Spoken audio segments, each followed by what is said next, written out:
What's up, nerds?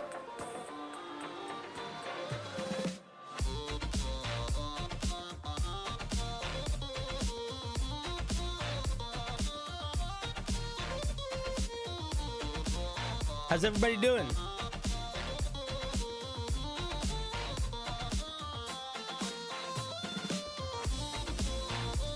Everybody having a good day? Not a nerd? Dude. You're a little bit of a nerd. You're just a slice, just a little bitty little slice. You know? How's everybody doing today? What's up, Eliago? Cobalt, how's it going? XZ707 Shades, good to have you. Verpal. The Facade. I speak English. Who else is here? What's up, Justin? Patrick, my dear Dungeon Master, how are you? Nuh-uh, you're not a nerd? Okay, you don't have to be a nerd. That's okay. You can be whatever you want. Just don't be late for dinner. You know? So how's everybody feeling? Is everybody ready to talk about some homebrew? Oh, did we just get a new member? Pretty cool. Pretty cool. Gabi, you glorious champion. It has been a little while. I'm doing good, Bobby. How you doing? What's up, Twister? What's up, Zach? Hi, Sponge. How's it doing, buddy? New member! Yeah. Oh, yeah. Right? How was Gen Con? Gen Con was good. Gen Con was good. Gen Con was really good.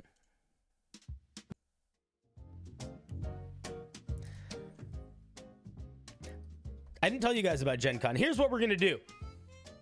We're going to be doing a homebrew review night. Can you tell that I'm a little less sick today than I was yesterday? Slowly, we rise back to power. I still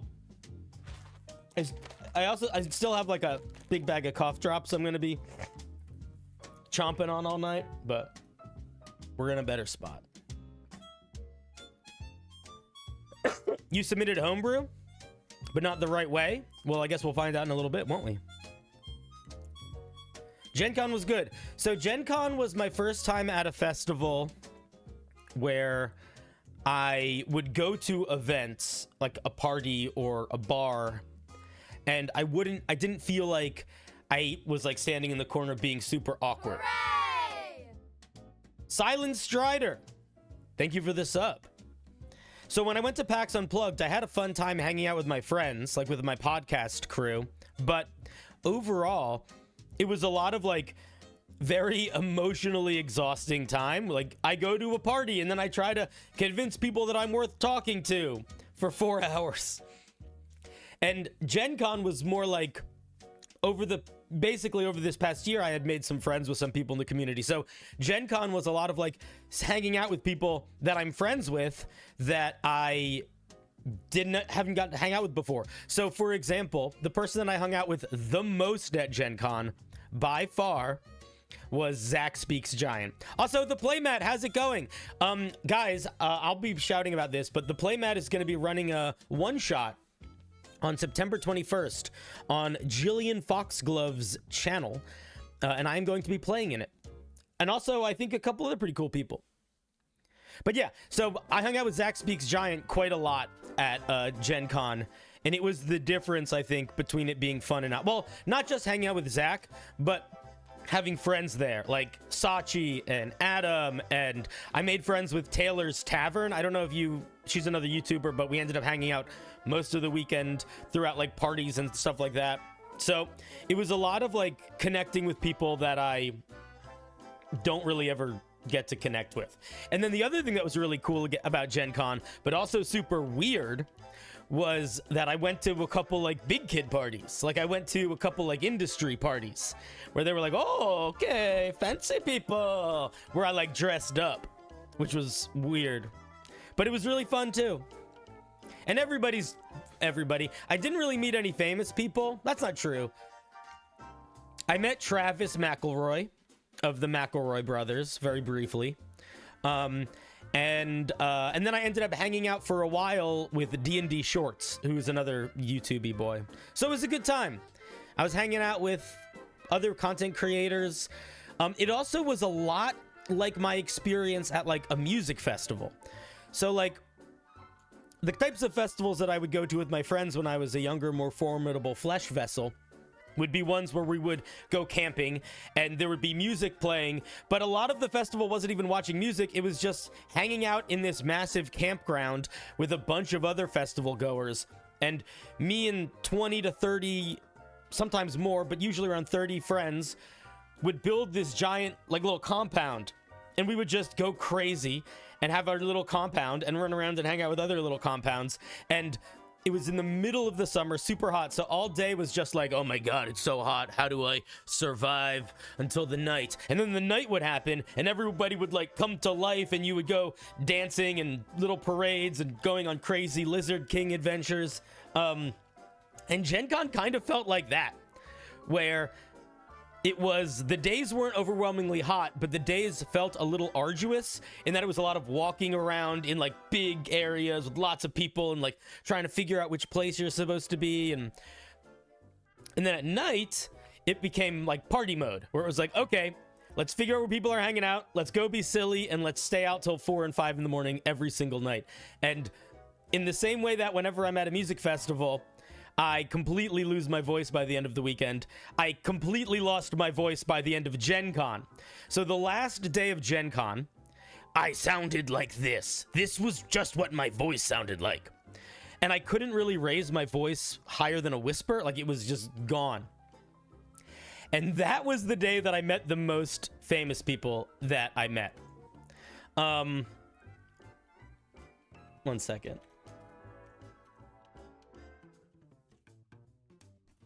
So the two most famous people that I met were, I met a guy named Omar Najab, who is a actor, voice actor, been on Critical Role, and then Anjali, who she voices Symmetra. I forget her last name. Anjali starts with a B. Bimani, maybe? She's an actress. She's like a proper person. Bimani, yeah. So I met both of them. But the way that I met both of them was, I was like, it was the last morning of Gen Con. I didn't sleep the night before. I just had to leave my Airbnb. I didn't have a place to put my stuff. I didn't have like a comfortable place to take a nap. And I was just looking for like a place to sit down. So I walked into one of the hotels where I know a bunch of my friends were staying. I saw one of my friends sitting at a table. I didn't think about it. I just walked up to her and I said, hey. She waved at me and told me to come sit down. And I sat down. And then when I sat down, I realized I was sitting across the table from the two of them. And so I met like two actors that I love, that have been in like really cool stuff, really amazing performers. And my initial interaction with them was me going, hi, my name's Cinder. I make videos on YouTube. And that's what I sounded like to them. So, yeah. It was okay. That part was a little awkward. But mostly it was a good time.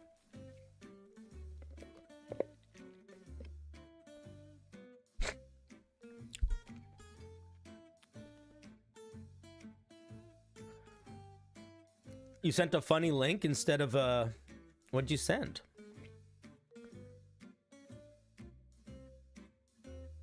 Let's see if I can find it.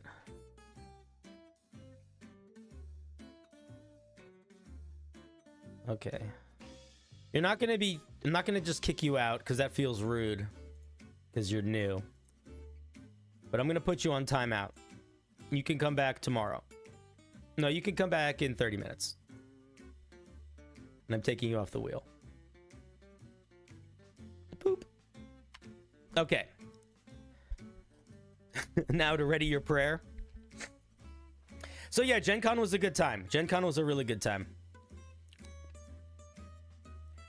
And then after Gen Con, I was traveling for a while, and then I was with family for a while. So I was just away for like a month and a half. It was crazy.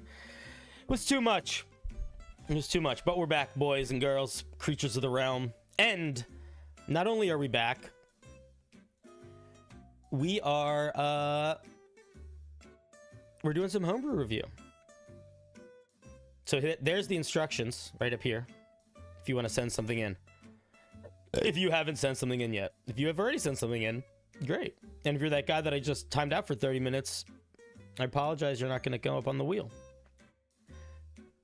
But I don't really, it's a false apology. It's a shallow one. I don't really mean it. Hey Cinder, I love your content for general GMing advice, but I'm on a Wizards of the Coast ban. Just wanted to say you do good stuff and I take your advice often. Oh, thanks, man. If you're looking for other games to play that are very similar to D&D in terms of the way they sit in between, the way they lean towards mechanics versus roleplay, and like very similar vibes, check out Tales of the Valiant. It's by Kobold Press. I played my first game in it the other week when I was visiting my friend Patrick, slash my dungeon master Patrick, and it's really fun. It's good. Hey Cinder, from the last time you helped me, I fixed my homebrew BBEG. Your content is awesome. Your content is awesome. I hope your BBEG does really well. The most important thing for a big bad, when you're making a big bad, the specifics of the numbers or how many abilities it has or anything really doesn't matter. Like, there's things you can do to like guarantee it's going to feel more like a boss in terms of giving it legendary actions or whatever. But what really matters more than anything else when you're making a boss is that it is a memorable encounter. That's what matters more than anything else. So you can make a really awesome boss fight, like a really intense BBEG fight, with basically a very simple stat block if the encounter itself has enough stuff going on that it is memorable in a way that it's kaboof big, you know?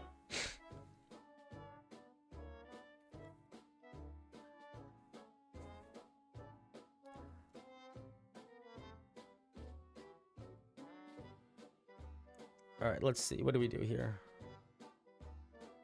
I'm going to time you out for an hour. Time out for an hour. Stupid idiot. Okay.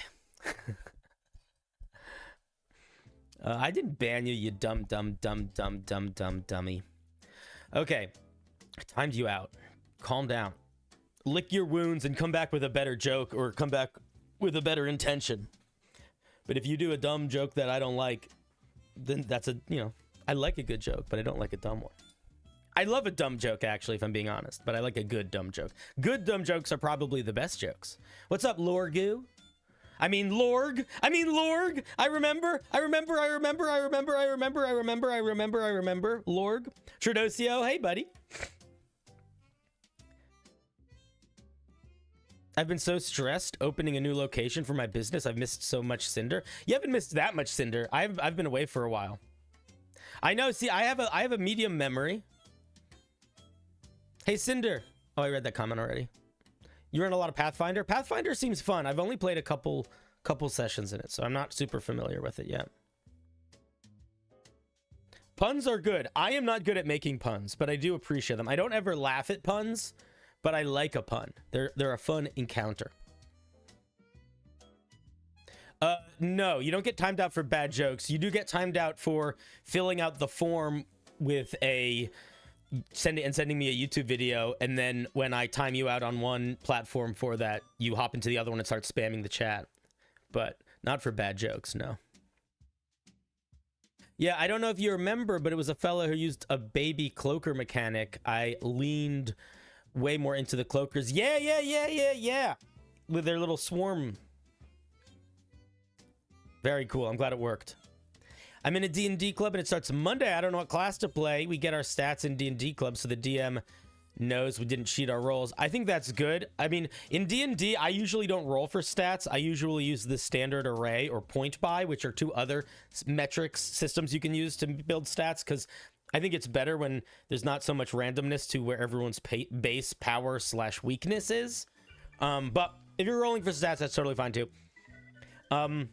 if this is your first time playing D&D ever, you have to be honest with yourself and say, am I either willing to like read a lot or just go with the flow? Because if you're willing to do either of those things, then you could basically just pick any class you want, and you can decide to know how it works really well and take advantage of it if it's like a wizard and read all the spells, or you could be like, all right, I'm gonna just know what 3 spells I use and not worry about it. So you could just pick any class. But if you're the kind of person that like wants to really know how your class works but doesn't actually think you're gonna do all the work or want to do all the work to have to learn a lot of stuff, I would pick something simple, like a martial class, like a fighter or a barbarian or a rogue, all of which are very, very cool also. But if you like magic, go magic for sure.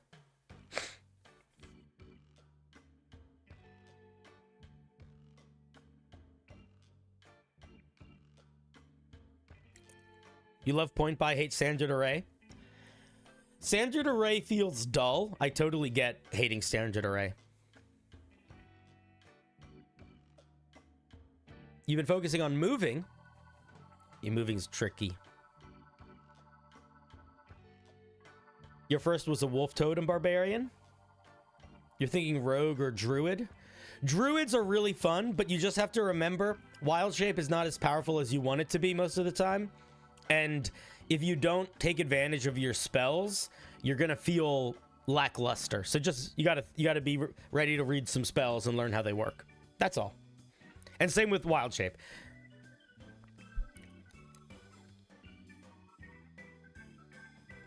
But even as a moon druid, after like level, depending on what level they are, if they're level like 1 through 3, then yeah, moon druid will feel strong.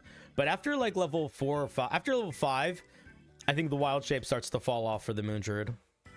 For me personally, like you can still use it, but you don't feel as big and scary. It's not boring. Barbarian's my favorite class.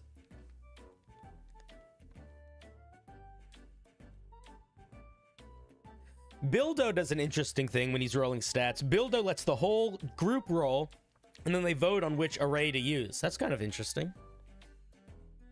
I like that idea. All right. 1 second, I'm going to try to... Got it. All right. Did we give enough people time to send in Homebrew, you think? Or should we get started?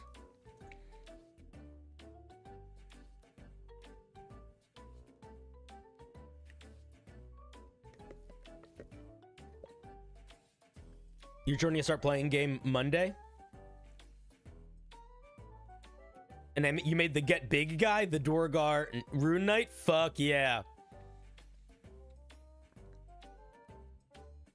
If I've got a big group, I have them all roll 3 arrays and let them pick from one of the 3. Oh, that's kind of fun. You do the grid method? Tradosio, I don't even know what that is. Now, okay, well, that's a tangent to go down in a little bit, but not at this moment exactly. But what's the grid method?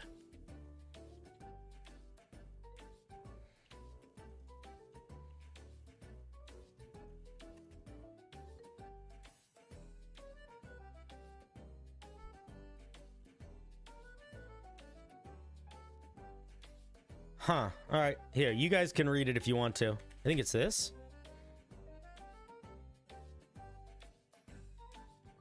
All right. We'll go down that rabbit hole another time. Not right now. Yeah, no. I pulled up an article on it to see if I could understand it. And then I was like, this is gonna take a minute, but it looks cool. You want to make a cursed item. What's a good thing to keep in mind for making a cursed item? I think the best cursed items, the curse is not so bad that they don't want to use the item. And in an ideal situation, my favorite cursed items, are ones where the curse is as much is like almost like negative ribbon features. So an example that I use a lot of the time for a curse that I think is cool on a cursed item would be any non-magical fire within 15 feet of you snuffs out always, or 30 feet of you snuffs out always. So like that's not bad. In fact, sometimes that might be good, but it also means that realistically you can't sleep at the campsite if they want to have a campfire.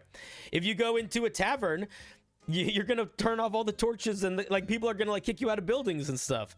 So like it's a curse, but it's not gonna make your character feel shitty to play.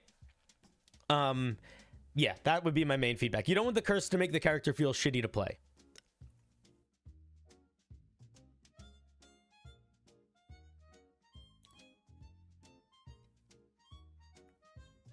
All right, let's get this wheel ready.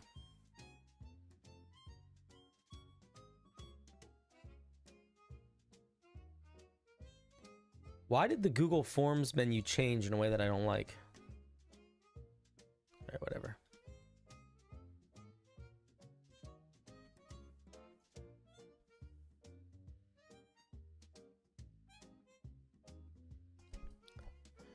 Wheel.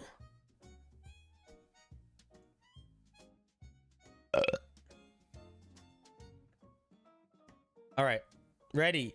Boom. I'm trying to figure out where to put this. I want this information to stay on the page. But I think if I put it here, it might be a little distracting, right? I have an idea.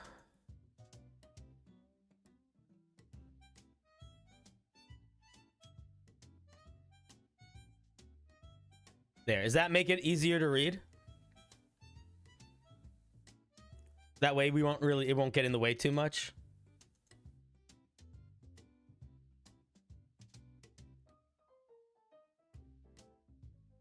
No, I think that makes it worse.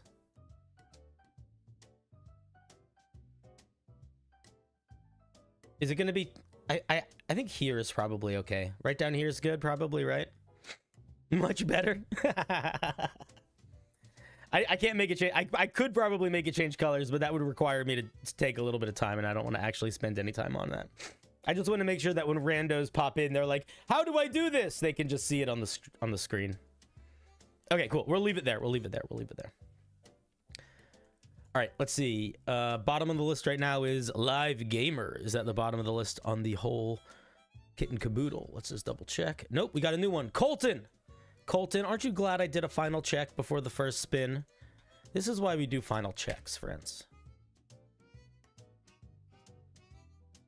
How can I host a Jurassic Park D&D campaign?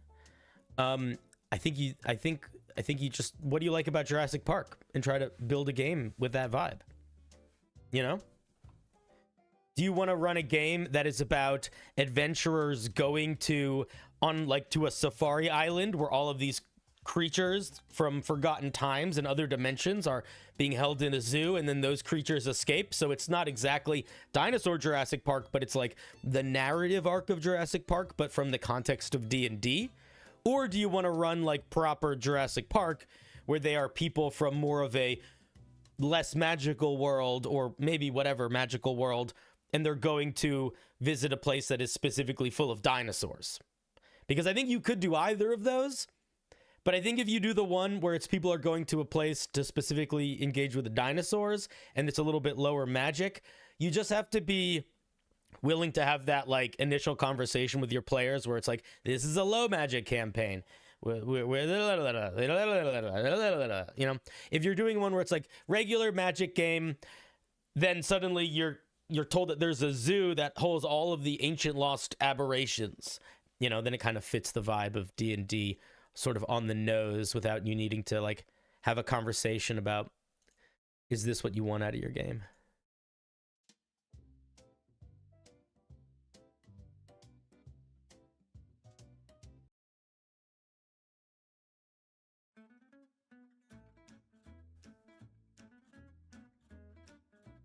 But in terms of actually building a Jurassic Park campaign, I mean, I would say think about what is the conflict of Jurassic Park, and how would you want the players to go on an adventure through that? And then also leaving it sort of open enough that there is an opportunity for players to not have to follow the plot of that movie to a T. So I wouldn't try to necessarily tell the exact story of Jurassic Park. I would create the same conflict of Jurassic Park.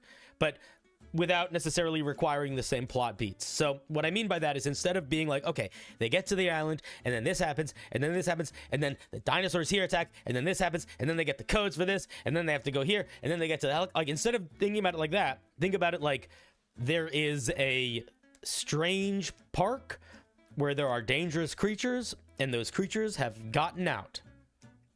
You know, then it's because when you build a plot of a campaign around a movie or a book or whatever, which is a great thing to do, by the way, I have done this and it can work very, very well. But when you build a campaign around a plot or like a movie or a book or whatever, you have to be careful not to build it in such a way that the players have to follow the same plot.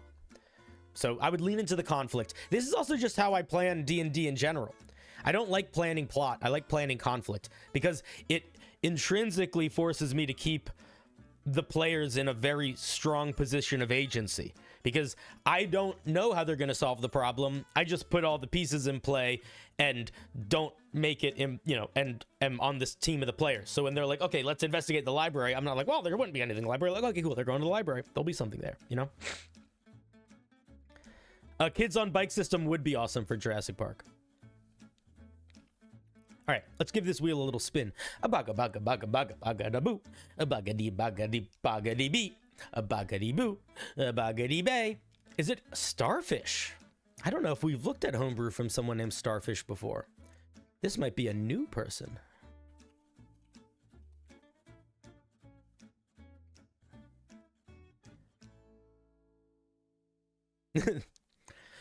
There's a disclaimer on this Homebrew. It says, I have failed English many times. That's okay. This is a non-traditional summoner class without subclasses. I hope to play in a home game. I would appreciate if you look at the spell slot progression. If it's too OP to have 2 9th level spells, if it can't cast dangling spells like Fireball. I don't know what a dangling spell is. Here's what I'm going to say. We're not going to look at your whole class. I never look at a whole class. What I usually do when I look at a class is I look at the first 2 levels of that class, and that's it. And the reason why I do that is because your class needs to be balanced and also unique by level 2. So if it's not both balanced and unique by level 2, there is something on the foundation that needs to be reassessed. And there is not really a benefit to me reviewing a 9th level feature, a 10th level feature, a 20th level feature for a class that I don't understand, because without the context of the whole class, I can't really give good feedback. I can't give informed feedback. It's sort of like asking somebody, like, is maple syrup good? Yeah, maple syrup is great, but there's gonna be things that it's not great on. You know what I mean? Maple syrup's a bad example because maple syrup is good on everything, but like ranch dressing. Ranch dressing in some circumstances is great, in other circumstances is foul. So I can't judge your ranch dressing because I don't know what you're putting it on, and quite frankly, we're not going to take the time to read a full class because that would take hours. I just don't want to do that. No, I realized, listen, Fluffcopter, literally as soon as the example maple syrup came out of my mouth, I realized it was actually a bad example. As soon as those words came out of my mouth, I was like, nope, maple syrup probably is good on everything. I literally couldn't think of an example of something I wouldn't want to try maple syrup on. The first thing that popped in my head was a hot dog. And then the second thing that popped into my head was, I actually do want to try a hot dog with maple syrup. So, all right, so let's take a look at this class, but we're not going to look at everything. Here's what I'm going to say. Having 2 9th level spell slots is overpowered. If that is a question you want answered, I would say the answer to that question is yes. It's too much. Even if you are limiting some of your earlier level spells because of the way spell progression works, it's not like a first level spell is worth 10 points of value, and then a second level spell is worth 20 points of value, and then a third level spell is worth 30 points of value. It's more like a first level spell is worth 10 points of value, a second level spell is worth 30 points of value, a third level spell is worth 60 points of value. Like, it's exponentially bigger in power. So giving access to 2 of the highest level spell slot, I think, unfortunately, is not a good idea. So I'm going to just say that without looking at the whole class. But again, if you don't want to listen to that, you don't have to. But let's take a look at some of these early features. And if you guys in the chat want to go deeper into it, you're more than welcome to. Here's the whole thing.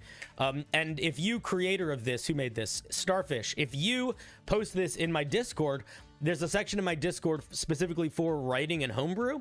So you could post it there and ask for people's advice there too. And people often will be a little bit more willing to deep dive, especially if you have very specific questions you want to ask for a longer piece. It's hard to get a lot of feedback on a longer piece, because it's a lot to read.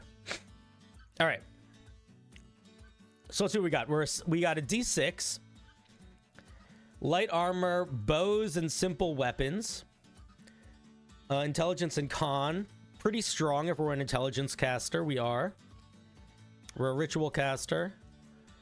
All right. Let's see what weird stuff we get. At level 1, we get 2 features. We get True Familiar and Field General. Also, we also get...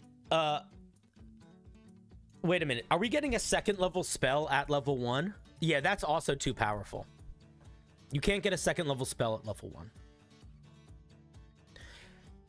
1. What is preventing anyone from taking a 1 level... Like, a 1 level dip in this class now becomes broken if you do this. So don't do this. Your spell progression doesn't work.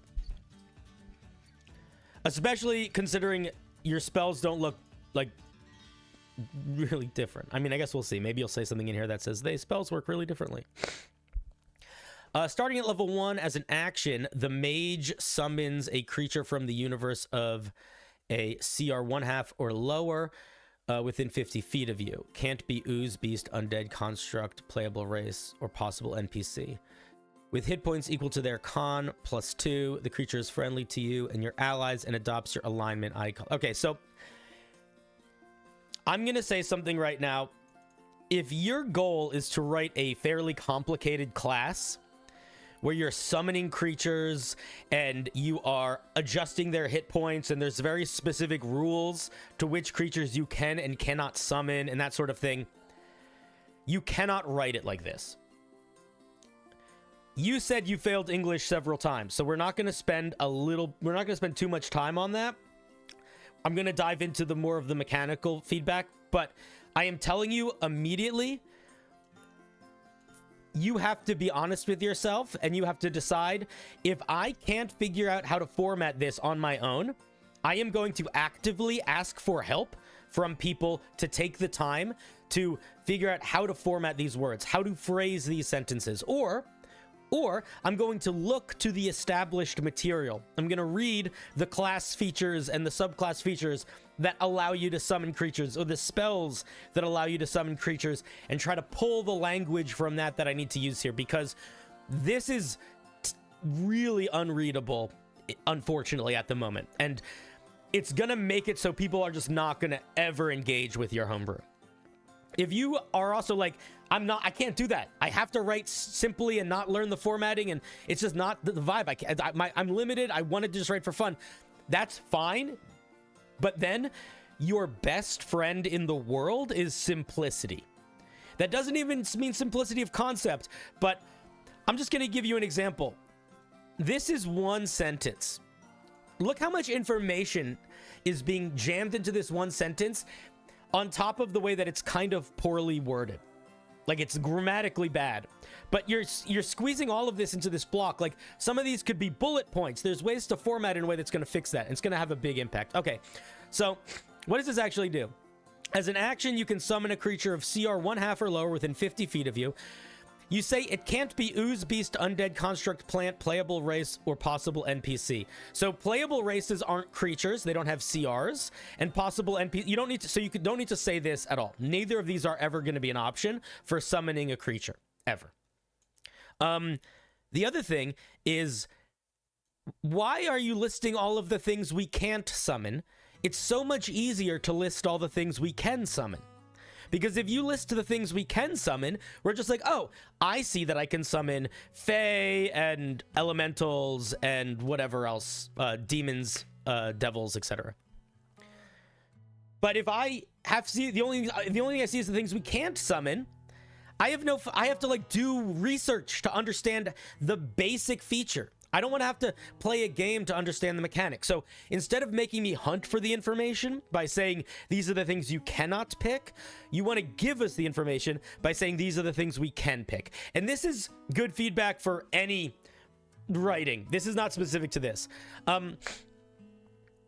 The other thing that I'm going to say, if you look at any D&D writing, any D&D game design over the course of the past 10 years, they have really, really, really moved away from summoning any creature and basing that creature off of a CR. That's not how Wild Shape works anymore.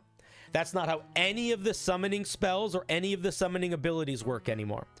The way all of those abilities work now is there is a specific stat block or a specific set of stat blocks or a specific list of creatures that you get access to.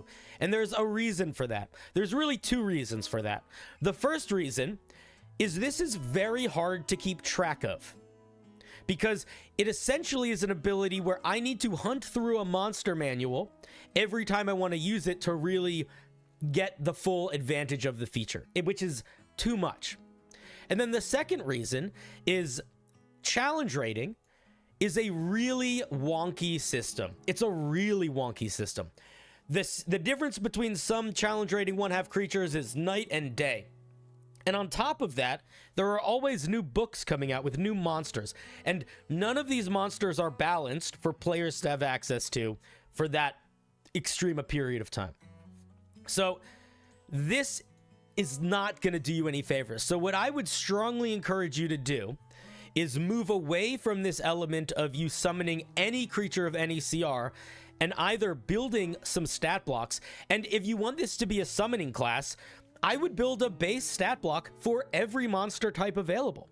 And then maybe they could have, like, what if each base stat block had like 3 forms, you know, and you could like pick different ones or something like that, sort of Pokemon it a little bit. But don't do this. Don't do this. Yeah.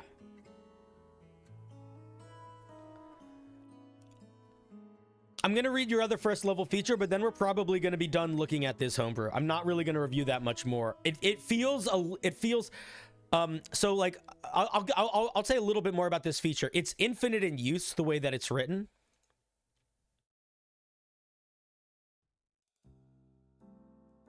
I guess it comes back on a short rest, I see. I think that this could be a great feature if you figure out a better system for all of the mechanics for it in terms of how you pick monsters and how they sit in the space. Because I think the idea of a summoner class is fun. But yeah, this system is a little... It's broken at the start, unfortunately.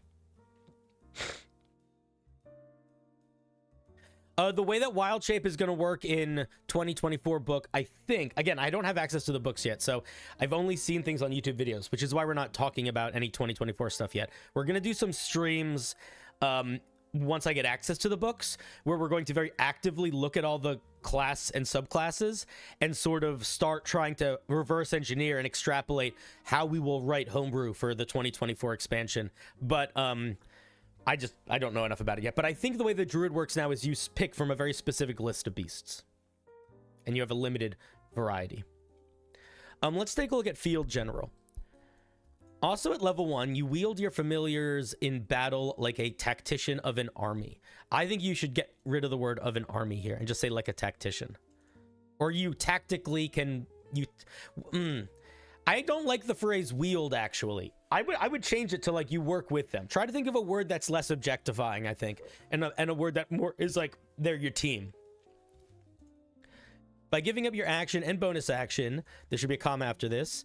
Your familiar, there needs to be a apostrophe after the word familiar before the S. Oh no, you only have one familiar. You don't have multiple, so get rid of the S entirely. Sorry. Your familiar can take unrestricted turns directly after your turn. Unrestricted turns doesn't mean anything. That's not a mechanical term, so if I'm reading this phrase, I have no idea what this means. So if somebody's reading, like, unrestricted turns doesn't mean anything. Maybe what you're saying is if you don't use your action and you don't use your bonus action, your familiar can, like, take the attack action, because normally if you use the summon familiar spell, they can't do that, but you make no reference to the summon familiar spell. So there are no rules for your familiar at all. Like, actually, another thing, like, we don't know how your familiar acts in combat. We don't know if they go after you. We don't know if they get their own initiative. We don't know if you can command them. So all of that information is missing. And because all of that information is missing, this literally means nothing. Alternatively, you can give up an action or a bonus action. Your familiars, the grammar in here is so bad, dude. You gotta fix it. Your familiar can make one basic attack and take up to half their movement. All familiars share your initiative count, but take their turns directly after you. When you do not give up any actions, the familiar can take the dodge action. You spelled dodge wrong. All of this information should be tied to this feature, the summoning feature. We should be learning how the familiar acts in combat within this feature that gives us the familiar. And this is jank. And I don't mean jank in a way that's like good or bad, but it's like it's just nothing. Like, it's kind of nothing. You can, I would say, if I were you, I would probably take some inspiration from any of the summoner classes or subclass features that already exist in the game. Like, I don't know if you noticed this, but there was a change to almost every summoning ability in the game, which is allowing you to use your bonus action to make your pet attack. That's a lot of things get that now. Why do they get that? Well, they get it because the old system didn't work that well. So, I think that you've got an interesting idea, right? A summoner class is a great idea. But, oh, I didn't even think about that. Okay. There's another really, really important thing to think about. This is better than a full caster. What do I mean by that? I mean, this is a full spellcaster. They get spells above 5th level. They get more spells. They get a lot of spell slots. And they get more 9th level spell slots than anybody else. If you look at any other full caster in the game, if you look at a wizard, a sorcerer, a druid, a cleric, a bard, their core class doesn't actually get that many features. Like, what class features does a wizard get? Other than, like, arcane recovery. What class features does a druid get other than wild shape? What class features does a cleric get other than channel divinity stuff? Not much. Why is that?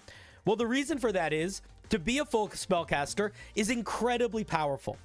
So what I'm also a little bit concerned with here is how full this class is of features immediately. Even at level 1, having the ability to have a permanently summoned ally with you on top of being a full caster is very powerful. It's already maybe too powerful. So I think what you probably want to do is you probably want to focus this idea a bit more. Because are you making a summoner that is focused on having a very specific summoning effect that is unique in the game? Or are you trying to make a full spellcaster that is better when it summons stuff? Because I think that there's no reason that a summoner class needs to be a full spellcaster. I would argue it would be really interesting to build a summoner class that was a completely different sort of spellcaster. You know, like maybe it didn't have spells at all. Or maybe it was sort of like a warlock where it used its spells in a kind of a unique way. But if you don't want to do that, I would say realistically, a summoner should not be more than a half caster at most, especially if they have a pet out all the time. I think that they could take the spell casting out entirely. It really depends on how powerful they want to make the summon. If we're getting things like greater summons by level 6, and again, this creature is out all the time, and it's a lot. It's a lot. It's an interesting idea, but I would say, yeah, definitely needs some attention to detail in terms of how you express your ideas. And also, I think realigning your mechanical focus to not just what exactly does the thing that you wish it would do, but what is the best design to accomplish that goal in a way that's going to be fun and easy to use and easy to balance. Because in an ideal situation, yeah, you could snap your fingers and summon any monster. That would be fucking sick. But maybe that would work in a one-player video game. But when you're trying to build something for the intention for people to use in their everyday game, where they often don't have all the books or don't have a computer, and, you know, they're trusting your homebrew to be balanced, you don't want to give people more work to do. And I know you said you wanted to use this yourself, and because of that, I think that's even more of a reason for you to temper the power. Because whenever we make homebrew that is just for ourselves, especially if we're a player first and foremost, it is hard to not make it too powerful. You end up just sort of in like power fantasy mode, and that kind of feels like what this is. All right, so keep working on it. But I think that in the current iteration, it's just like way too powerful in at least 3 different directions and mechanically way too open-ended. It needs to be a lot more focused and a lot more toned down. Yeah, that's what I would say. Focus isn't the right word, but I think you need to I would rebuild your whole mechanic system. All right. Thank you for sharing. Let's give Starfish a round of applause. Maybe not the whole system, obviously, but like, yeah, the ability to just summon anything is way too much. All right. Thank you for sharing, Starfish. Yeah, and fix the spellcasting. The spellcasting was nonsense. Okay. Thank you for sharing. Why'd the plus turn off? There it is.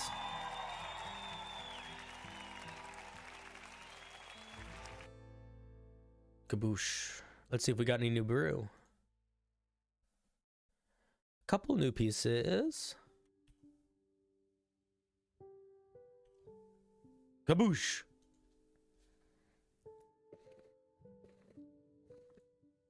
Yeah, I definitely think it's worth keeping to work on if you have that idea in your heart of having like being like a guy with a creature that you summon. You just got to temper it a little bit. Also, keep in mind, you can do a lot with flavor.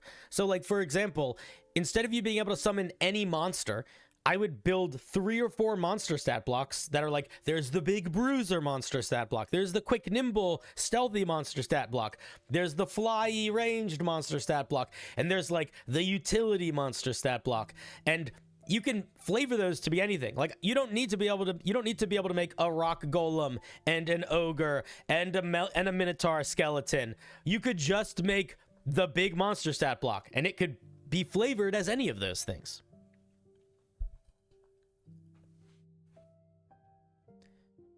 A bucket, a bucket, a bucket, a bucket, a bucket, a bucket, a bucket, a bucket, a bucket, a bucket, a bucket, a bucket, a bucket, a bucket, a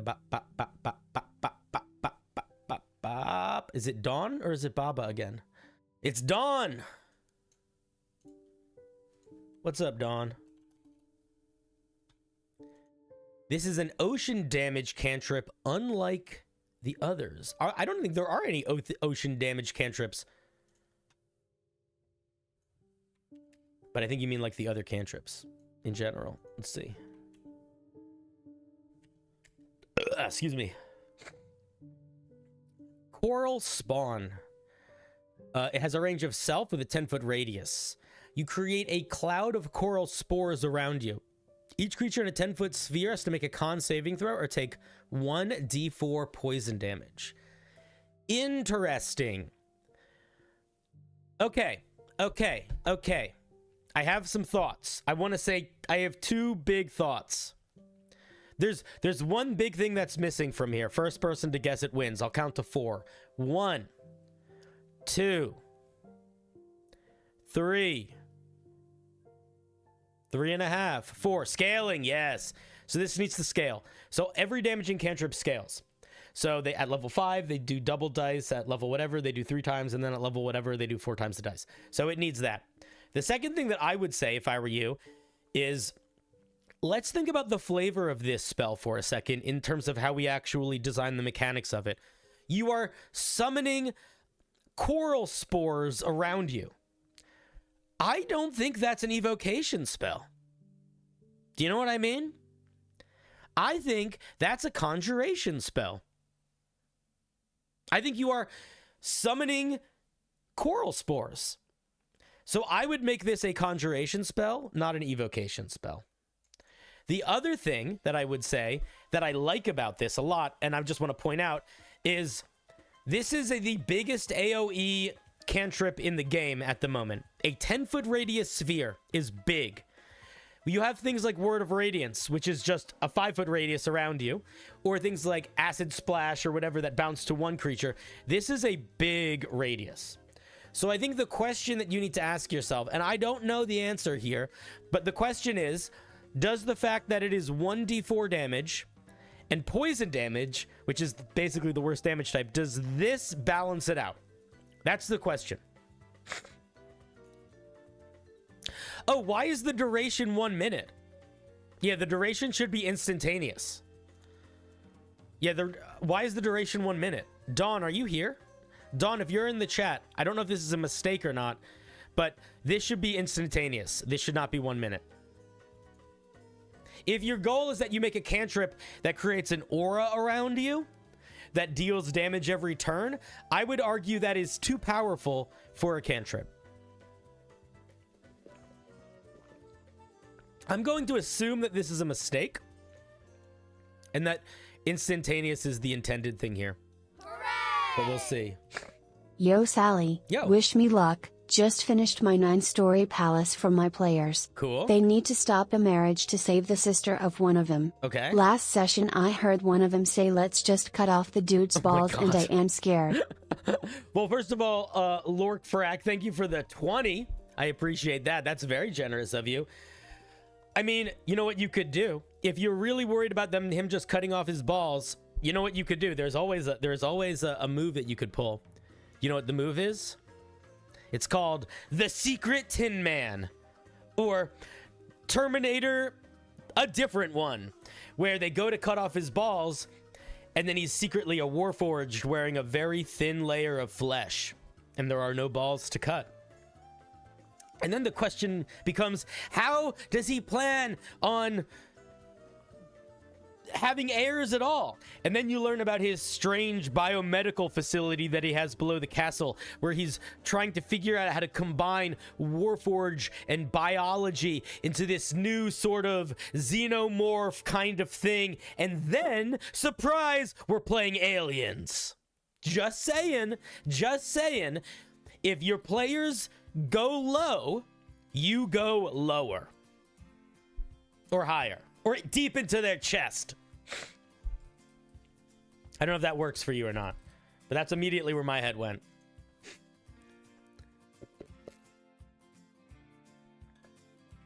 I hope that helps.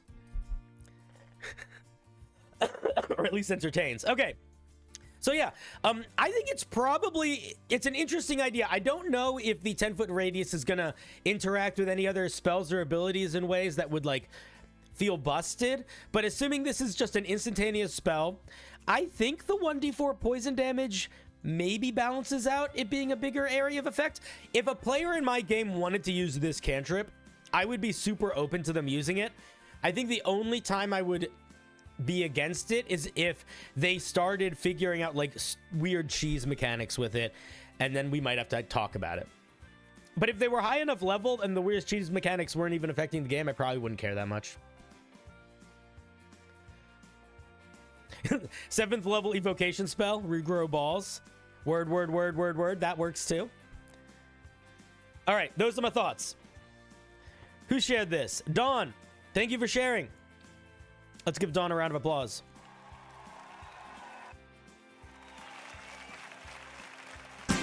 Oh, calm down, music. Down. The dawn of a new era, where lion and hyena can live together in a great and glorious future. You know? You guys ever lived together in a great and glorious future with the lions? We got pasta and a Gawain on the menu. You hate it? What do you hate? A lot of people hate this one. I don't know why. I love this one. That's like my favorite one.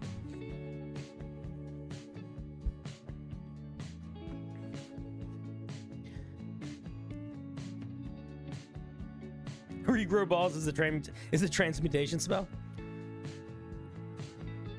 I think it would be conjure. Well, what's regenerate?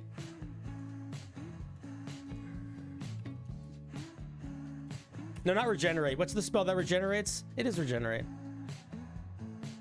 It is transmutation. Yeah, you're probably right.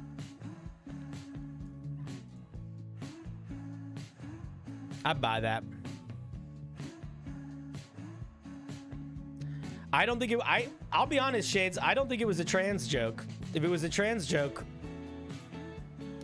then I'd probably just want to ban that person. I thought it was legit just looking at the heal spell. And it was Fluffcopter, which means it was definitely just looking at the heal spell. They're really chill. They ain't one of them haters.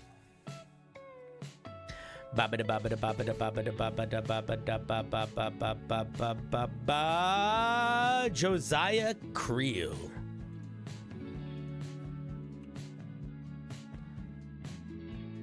Hey Cinder, I want to make an Artificer that feels different from the rest of the available official subclasses. Great place to start. I want it to feel kind of spooky and Halloween-y, but I wanted to justify its existence in the space so that reflavoring another subclass would not be better than taking this subclass. I think all of that is a great space to start from in terms of like your concerns about making sure it's worth building. The thing that really matters the most, I think, with an Artificer when you're building them is all Artificers in D&D 5e have like a machine.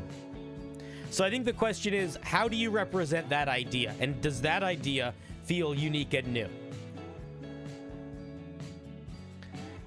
Or do you just completely ignore that and go to the thing where it's, you're ignoring it, and in which case I'm going to tell you not to do that. Okay, let's see. I'm not going to read the disclaimer. Not the Battlesmith. All right, I'll read it a little. You're trying to make something different than Dr. Frankenstein. Reanimists seek to understand anatomy and take it upon themselves to study thoroughly each creature they encounter as to understand the materials and ingredients they're working with. I think that I would get rid of this end of the sentence here. While other artificers toil in the shop with metal and infuse their magic to steel, bronze, blah, blah, blah, blah, blah, they seek to find fibers of the dead. You're also getting a little repetitive. Like, I think you don't need to say this whole opening. I would cut that whole part out. The way they see it, if a corpse has been mutilated beyond recognition, there's no point in letting the perfect... Yeah. Okay, cool. What spells do we get? Tools of the trade. We get leatherworking tools. Gross. What spells do we get? Entangle, Cure Wounds, Gentle Repose, Wither and Bloom, Animate Dead, Speak with Dead, Greater Invisibility, Blight, Reincarnate, Dance Macabre. I don't know how I feel about Greater Invisibility. That feels kind of rando. Now, I want to say something. I totally understand getting Animate Dead, but if we're getting Animate Dead as a spell, what I wanted to say is I don't want us to see us getting a pet. Because I feel like if we're summoning zombies, we shouldn't also get other zombies. So I'm hoping that that's the headspace you went into with. But if you didn't, that's also okay. We'll see.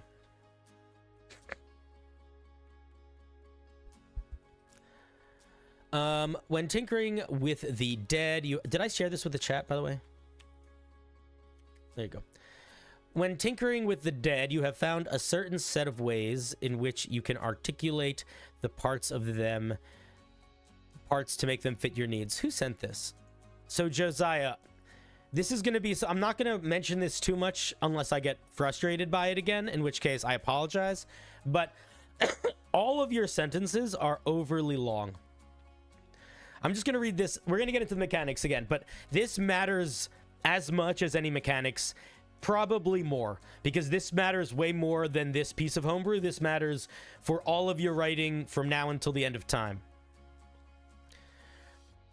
When tinkering with the dead, you have found a certain set of ways in which you can articulate the parts to make them fit your needs. That's so many words to get the idea across that you can use the dead as materials in your own creations. Like, you could say this idea, You have found a certain set of ways. A certain set of ways in which... These are so many extra wasted words. So you really, really, really, really, really want to try to figure out how to cut those down and start trying to make your sentences shorter, because it drains the reader. Like, you should think about your audience like they have like a stamina bar. Imagine that whenever somebody is reading what you're writing, there's Zelda climbing a cliff, okay? And the stamina is going down. And when you do things like put periods in your sentence, or make things really bouncy, or have weird rhythm, that climb is more fun because they can pause, they can do a weird jump, they can do a backspin off of something into something else. But if you don't do something to address that stamina wearing down every time a word is on the page, they're gonna lose that stamina and they're gonna fall / stop reading what you're writing. So, good just in general feedback. Okay. Okay, so let's see what we actually get. When you take a long rest, don't say may ever, say can. We use the word may in one situation when we're writing D&D Homebrew, and that is when we are expressing clearly in the rules that the Dungeon Master has the option to do something if they want, and it's not really an official thing. It's like if the Dungeon Master wants, they may choose to do bop, bop, bop, bop, bop. But we don't use the word may, we use the word can. And if you look at any of the D&D writing, that's how that works there too. Okay. When you take a long rest, you can choose one of the following features, and you have it until you take another long rest. So when you finish a long rest, say when you finish a long rest, or over the course of a long rest, you pick from Grasp the Deceased, Amalgam of the Deceased, or Mind of the Deceased. That's what we get. Well, you have this boon, you have a pair of reanimated arms or other arm-like limb configurations attached to either your back, backpack, or belt. Whatever the case. Holy shit, you write with so many extra words. I like this idea, and I'm getting frustrated with it because of how many words you're writing with. So I'm just gonna skip until the mechanics. The arms function as normal arms and can be used to activate magic items. If they function as normal arms, you don't need to clarify any of this other information. They also give you a climb speed equal to your walking speed, and while you are climbing with the arms, you can, not may, stolen weapons, cast spells. Okay, so the way that you want to write this whole fucking paragraph, which is way too many words in a way that I want to stop reading, but I see the interest of this idea, and your creativity is barely shining through over the grim dark of the way that this is written. So we're gonna keep going, but let's talk about what this is actually doing. What is this feature getting? You gain access to 2 undead arms that are attached to your body. While they are attached to your body, you gain the following features, and then put bullet points. Bullet point 1: the 2 arms act as 2 additional arms that can do everything an arm can do. Period. Bullet point 2: you gain a climb speed equal to your walking speed. Period. Bullet point 3, while you are climbing, you can still hold weapons, cast spells, blah, blah, as normal. Boom. So much easier to read. This is for a Artificer. Now, can I also say something else? This idea is very easy to twist a tiny bit and make it fit the Artificer really well. Why is this called a boon of the deceased? Do you know what the word boon means? A boon is like a gift. You're an Artificer. You're not getting boons. You're crafting stuff. So why not call this like undead contraption, you know, or like bio tool or something like that. Like, make this like you have a unique set of organs and limbs that you keep with you that you can fit together into a different amalgamation over the course of a long rest. Depending on what form they are in, you gain the following benefits. But if you're making an Artificer, make it an Artificer. An Artificer is a crafter. So why are you phrasing this like a magical boon? It's not. Phrase it like a fucking object that you're plugging shit in with. Okay. But, okay, so what do we get? We get a climb speed, and that's about it. And extra arms. So in theory, we could carry like a shield, so we could potentially get extra AC and stuff. So mechanically, what does this actually give us? Best case scenario, this creates a situation where we can have a melee weapon, we can have a melee weapon, a shield, and either a ranged weapon or spellcasting all available at the exact same time. That's what that gets us, plus a climb speed. I don't actually know if that's that powerful. Okay, let's see what the other ones are. Amalgam of Deceased. You can cast Find Familiar, but only as a ritual. It has additional hit points equal to your Artificer level. This feels... It's a first level spell. Getting additional hit points is kind of nothing. Like, even at level 20, that's 20 extra hit points. That's nothing. I would say it's okay, I guess. While you have this boon, I would probably... Yeah, I don't know. I don't like the idea of just copying Find Familiar and it's a little tougher. I feel like if you want to make it like you're making a little guy, I think you should make a unique little guy. Or pick a stat block that's a little bit more interesting to build it off of. But I would actually move away from this, and I would just go completely in the direction of make them like tools that you can build. Because this does sort of... Yeah, we shouldn't have a pet. It feels off. While you have this boon, you have a skull or part of a mind of a creature magically preserved. When you take the boon, choose a skill. You don't have proficiency with that skill. You don't have proficiency with that. And you get a skill proficiency. All of these feel kind of... Okay, so here's the thing. I am all for a class getting options, and when you make options... Obviously, getting variety is power. So just from the fact that you can change it and that you have 3 different options, there is power in that alone. That being said, none of these are particularly evocative or exciting. Also, and I don't mean this, and I think maybe the most important thing, and chat, maybe I'm wrong here, chat. So maybe I'm overthinking it, and I really put me in my place if I am, please. When I imagine in my head an artificer that can mix parts of dead bodies together to make cool stuff, I really like that idea. I think we all agree that's a cool idea. But the things that we're getting, they don't feel like they have anything to do with the flavor of that subclass.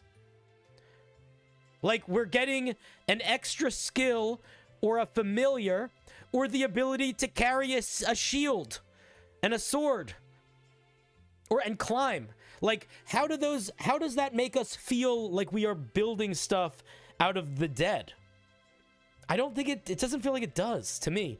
So, like, I like the ideas, but I think you gotta focus it in a little bit more. I also think that from just a flavor perspective, I kind of disagree with them being such radically different things. Like, if you want to make it you have different bits of body that you put together to do a thing, I think that's awesome. But why does an artificer have a situation... Like, if an artificer has a magic skull that gives it a boon, why can't it just use that? Why is it deciding, oh, I guess I'm using my arms today, so this completely other object that has nothing to do with the arms, I can't use? Like, you know what I mean? So I think it feels... The logic and the flavor aren't mixing in a way that I like. And the mechanics are kind of... like, they're fine, but they're not exciting. I want this thing to feel more undead or more dead-related. Like, I'm almost more into the arms idea if you find other ones that... Like, the arms idea I like the most, I think. But I think you got to ask yourself, like, what would it be...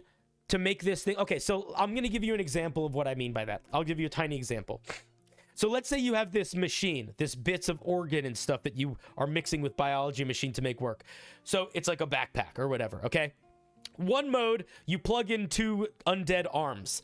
And then you got 2 extra arms, cool. What if instead of Mind of the Deceased, where you're getting an extra skill, what if...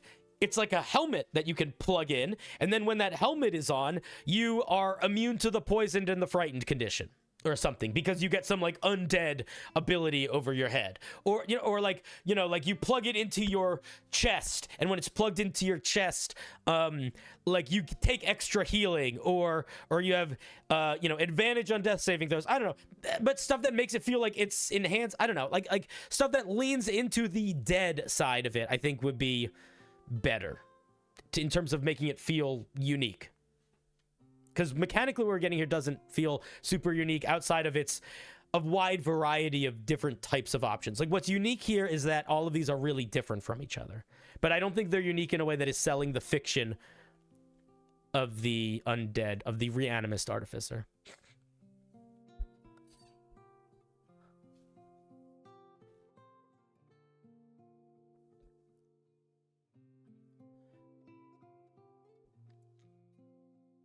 let's take a look at the heightened boon.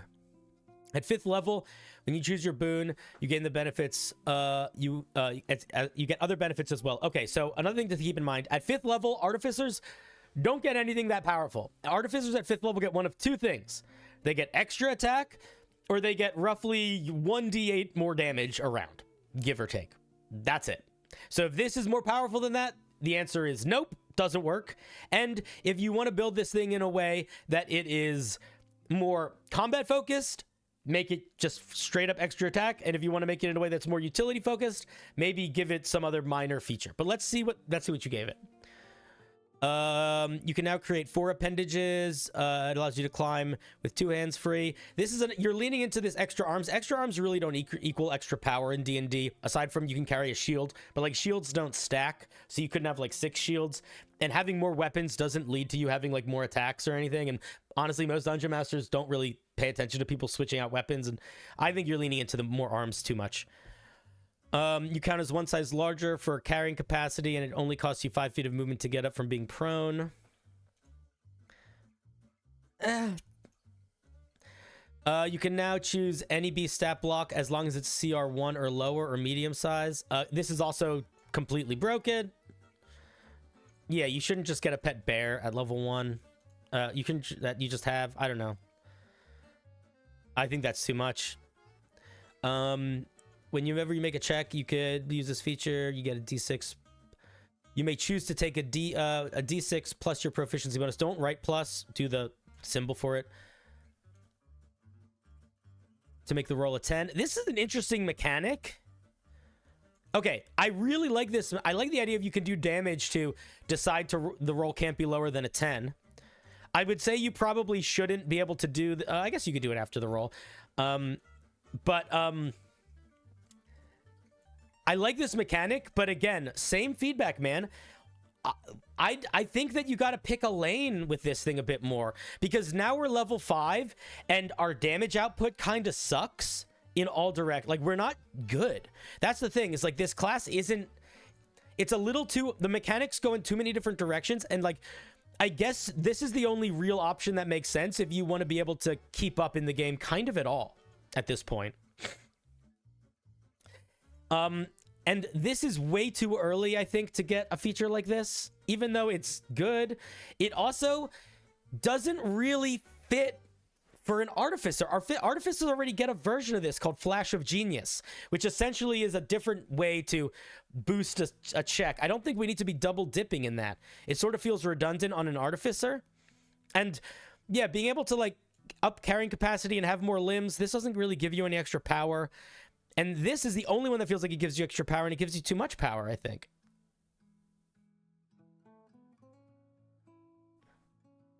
But I like the idea of a feature that allows you to take damage to do reliable talent. That's cool.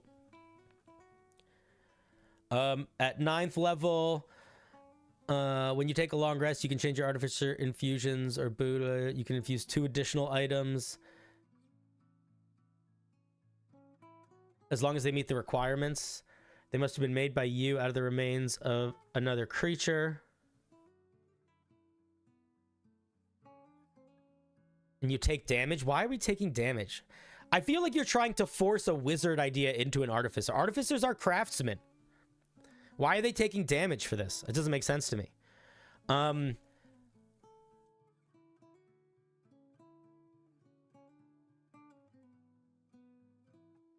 These also, like, yeah, man, this is all they're like, so this is, you get 1 extra infusion that makes things not be able to go away from you, and then 1 extra infusion that can just anybody can have. These are not unique mechanics. So like, when we boil this down, what are these mechanics? What is the fiction of these mechanics? Well, the fiction of one of them is you get an extra infusion that only you can use, and then the other one is you get an extra infusion that anybody can use. How are those specific to the idea of a reanimator or an undead guy or a corporeal grafter? They're really not. I think you're leaning to also the fact that every single one of these is basically structured exactly the same is not a good sign. It indicates that there's an element of not super well-rounded going on. I feel like this is your opportunity to give a unique feature that helps sell the fiction of this thing in a new way, and it really just doesn't. Remember that when you're building a class, the flavor is important, but it's really important that the mechanics are uplifting that flavor, especially if you really want that flavor to stand out. Matt Thorne brings up a good point. We also already get an Artificer that gets more infusions and personal buffs and stuff. It's the Armorer. So you got to figure out how to make this different than the Armorer too, because it is sort of leaning into an alternative Armorer. That's the thing, is like, I think it's not sitting in a specific lane, because while the idea of a Reanimator Artificer is cool, I think that's kind of it's too vague. Like, you need to be able to have a thing that you can focus in on. What is the Reanimator making? What is the thing? Like, a Battlesmith makes their dog. A Armorer makes their armor. A Blaster guy makes their little crab. An Alchemist makes their little potion bag. Like, they are an alchemist, but they make their little potion. So what is your little thing that you make? Do you know what I mean? And let's see. You permanently have the effects of one of the boons. I don't like that personally at all. Maybe, I'll tell you what. This could be, I take that back. Being permanently under the effects of one of the boons, if that was the whole 15th level feature, I think that could work.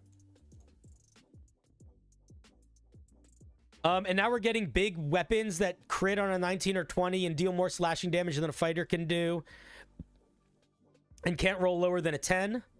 This is shockingly overpowered. Also, not good, because you're getting one attack. You're an Artificer that doesn't have extra attack. So it's like, it's either too good or not good. It doesn't, and it feels too little too late. Being able to concentrate on 2 spells at the same time is overpowered. Sort of end of story. And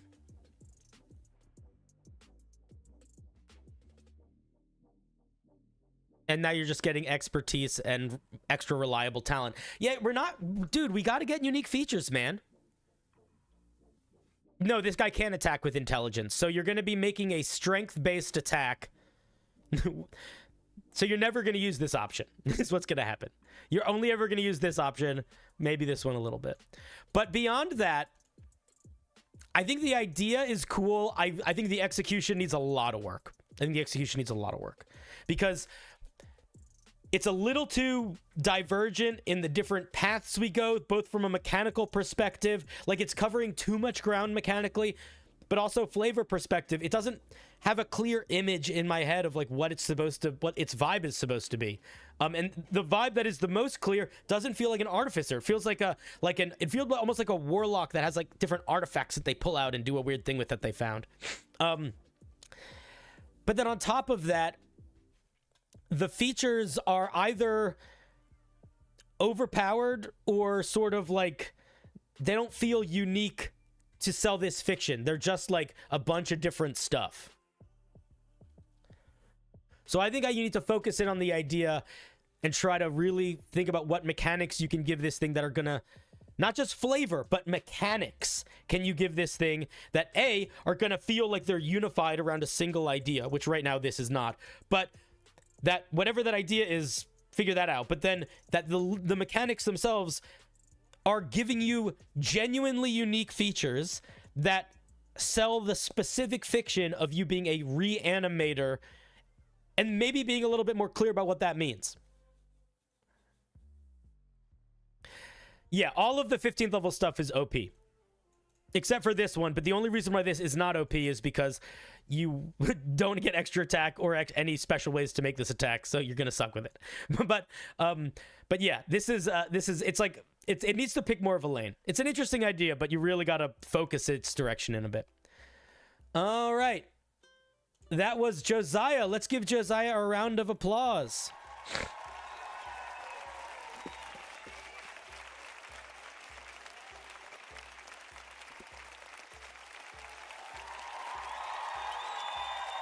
Thank you for sharing.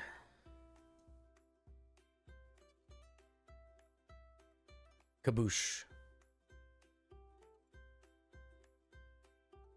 Any new submissions? Oh, a couple. Lovely.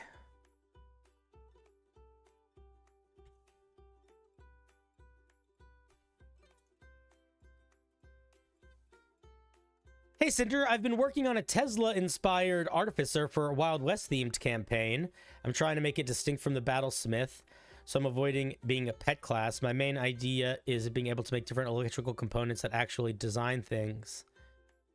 In order to operate these components, the machines you make from composite, it utilizes shocking grasp cantrip. That sounds overly complicated. That sounds like a really complicated way to get to an end goal. I would say that is too many steps. If you're like, I want to make things where you get to make a machine and then you have to cast shocking grasp into the machine, why not just give the machine charges and let you interact with it? The issue I'm having with it is balancing the components simply because of how broad. Yeah, so then you just got to pick a lane. You can't just make, you can't make 100 components. Like, you still need to have it fit a vibe. If you're making an Artificer that you're unintentionally turning into like a it can do anything Artificer, that means you're either you're thinking about it like the main character, you're thinking about it like the subclass needs to be able to answer every question that the player might ever have, and that's just not the case. It doesn't. Or the idea is not focused enough yet, and you need to sort of focus it in a bit more, and you need to be willing to cut stuff that doesn't fit enough or is extraneous, doesn't work exactly towards the specific goal. Like, I would say the first thing I'd say is like, is this more of a combat focused Artificer or like a range focused like that? And like, okay, if this is an Artificer that's focused on like making traps, you know, then maybe you lean into the ones that are like more trap related or more like AoE, you know, things like that. But you focus the idea in a little bit. But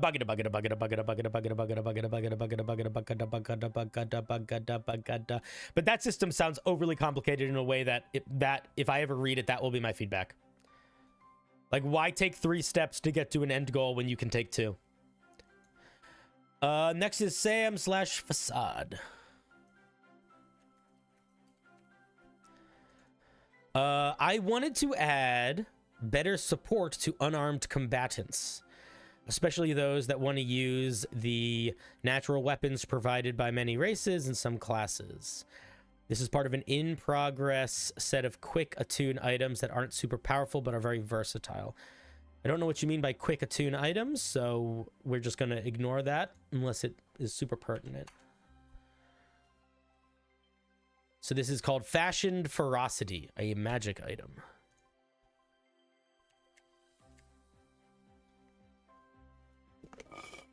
Let's see what it do. I'm not reading your disclaimer. Wondrous item, +1, +2, +3. Okay. Tales of druid circles formed in deep wilderness tell of this item. They were disconnected. This is a really dull sentence, man. Why is this sentence? What is this sentence doing for you? This sentence is saying, I'm about to tell you about the item. Just start telling us about it. Especially if you're writing a quote. The only time you should ever put a quote is if you can write... if, like, the writing in character makes it better. Specifically because that character has a unique voice or perspective. If you don't need to... If you're not... Or, like, tells a unique story. If it's just giving the information, just write it as a narrative thing. Okay, let's just read what it does. Any creature may attune. Don't use the word may, use can. Oh my god, come on, guys. Any creature can attune to this item as normal, but a monk, barbarian, druid, or creature that speaks Sylvan may attune to this item as an action. Why not fighters? Why not, wait a minute. Stop editing the document. Click away from the document right now. You see this little thing here? Make it disappear. I'm going to count to 12, and you're going to do that. If you edit this document while I review it, I have to stop reviewing your piece. Thank you. Take notes wherever you want. But if you change it while I'm writing it, the flesh vessel weakens, and I don't want your eyes to explode. Okay, so I don't understand why this is limited to these classes are the only ones that can attune to it as an action. Maybe that's part of the flavor of it, but I feel like barbarian and there's an argument for monks to be intrinsically naturey, but I would say not monks at all. Barbarians maybe, but like why wouldn't a ranger be able to? I don't know. So that just feels weird to me. When you attune to this item by tying it to your body, the cloth absorbs. This is a weird sentence. This is like you're putting weird flavor and you're saying when you and just this is bad. So erase this whole sentence. And I would just say something like, when attuned to the item, it is impossible to remove it. It is impossible for it to be moved against your will. Something like that. But this is bad. If you want to do a description of attuning to the item and shit, put it up in the top, not in the middle. Stop saying, well, attuned to this item.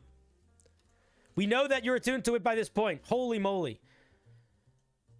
You gain a bonus to attack and damage. You gain a bonus to attack rolls and just say attack and damage rolls, not attack rolls and damage modifiers. Okay. You don't... Oh my god, you're using so many extra words. Okay, so here's what you're going to say here. You're going to copy this whole paragraph, and you're going to hit backspace. It's the backwards arrow above the dash line. You're going to hit that. And then what you're going to write is, well, attuned to this item... Or, no, you don't even say that. You can just say, your unarmed strikes, you gain a bonus to attack and damage rolls with your unarmed strikes, depending on the weapon's rarity. Period. That's this whole thing. You don't need to talk about the damage, immunity, resistances. Why not? Because it's a magic item. Magic items always do magical damage. Why do you need to... You don't need to... So you're saying too many words, too many words, too many words, and it's such little information. Just make it simple and short. This item holds charges. Okay. Have you read a magic item before? I'm going to assume you have read at least 3 magic items before. If you have read 3 magic items before, I'm going to assume at least one of those magic items has used charges. Have you, in any of those magic items that you've ever read, assuming at least one of them is hold charges, seen this, how the sentence is written to say the item has charges? Does any magic item in D&D hold charges? I don't think so. I'm pretty sure the way that this would be worked is I would write, what is it called? I would write, the fashion ferocity has 6 charges, period.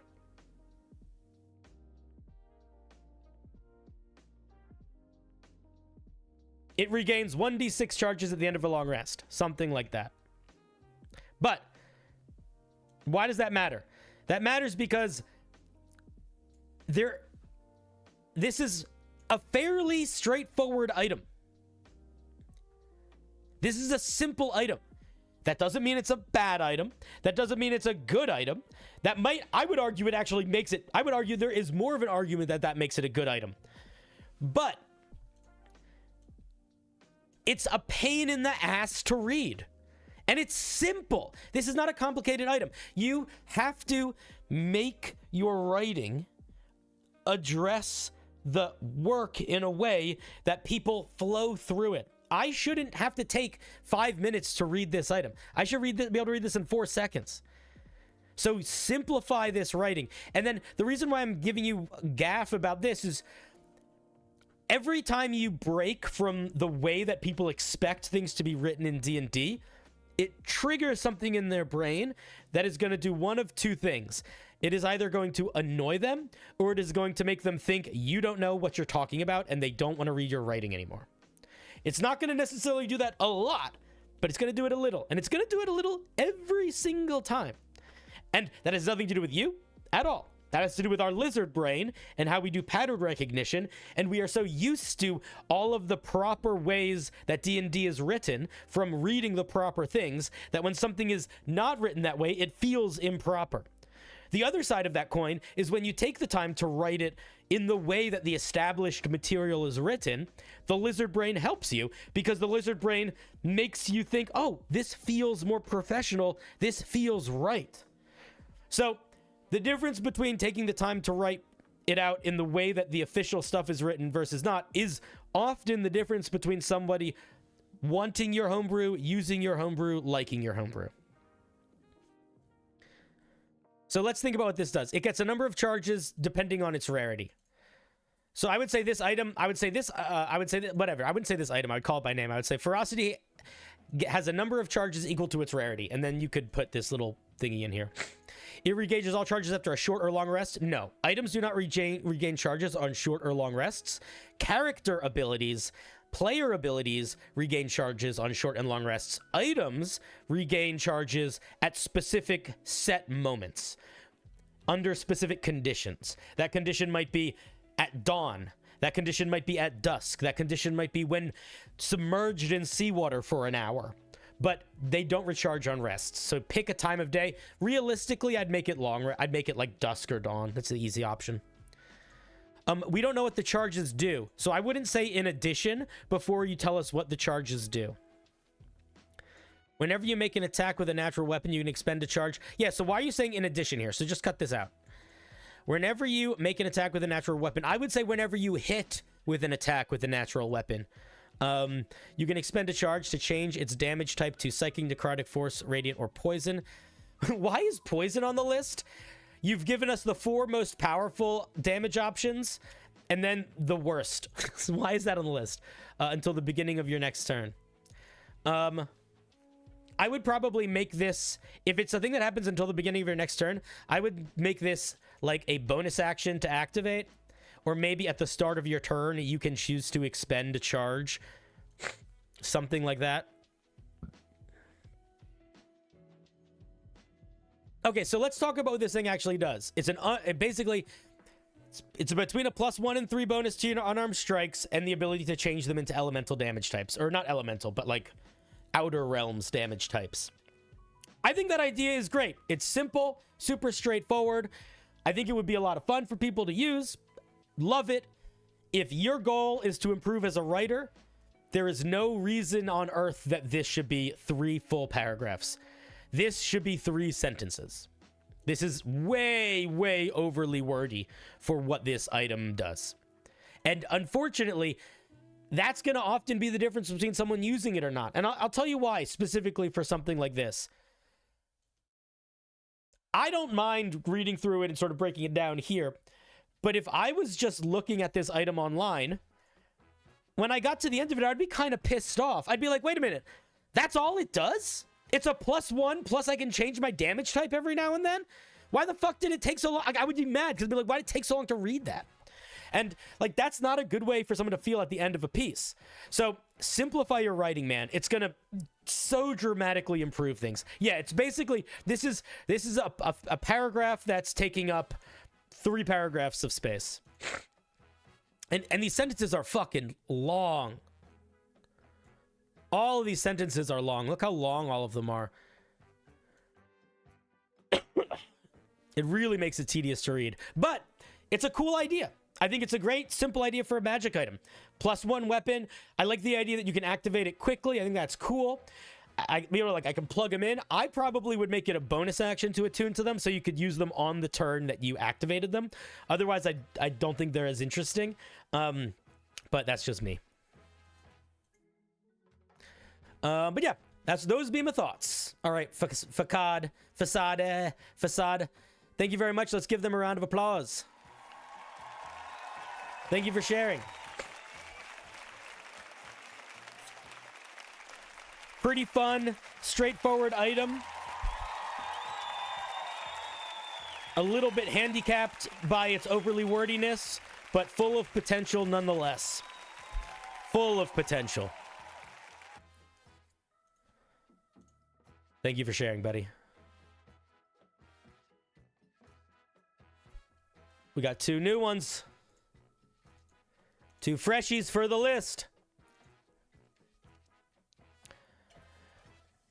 I think in the 20, I'll tell you what, in 5e, unarmed strikes and natural attacks, it's sort of unclear, unfortunately. In my games, I always have natural attacks work as unarmed strikes, just because it's vice versa. I don't really care.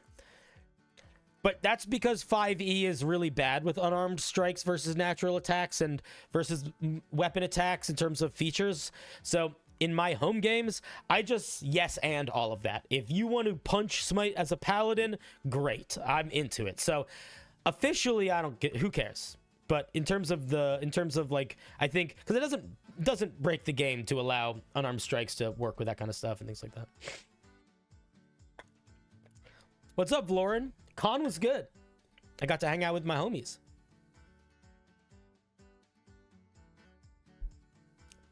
Yeah, natural weapon is really poorly defined. But in the 2024 stuff, I think it's going to be a little clearer. Hopefully, we'll see. I don't know when the books. Did you guys know when the 2024 handbook goes live on D&D Beyond? Whenever that is, we'll look at it. So if you know what date that is, we'll go look at it then. Dude, you got to allow unarmed strike to banishing smite stuff.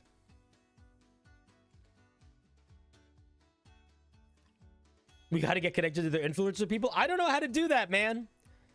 Patrick, whenever I tried to do that, it feels like it has never led to that happening.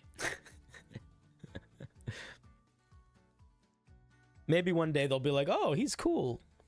We'll see. What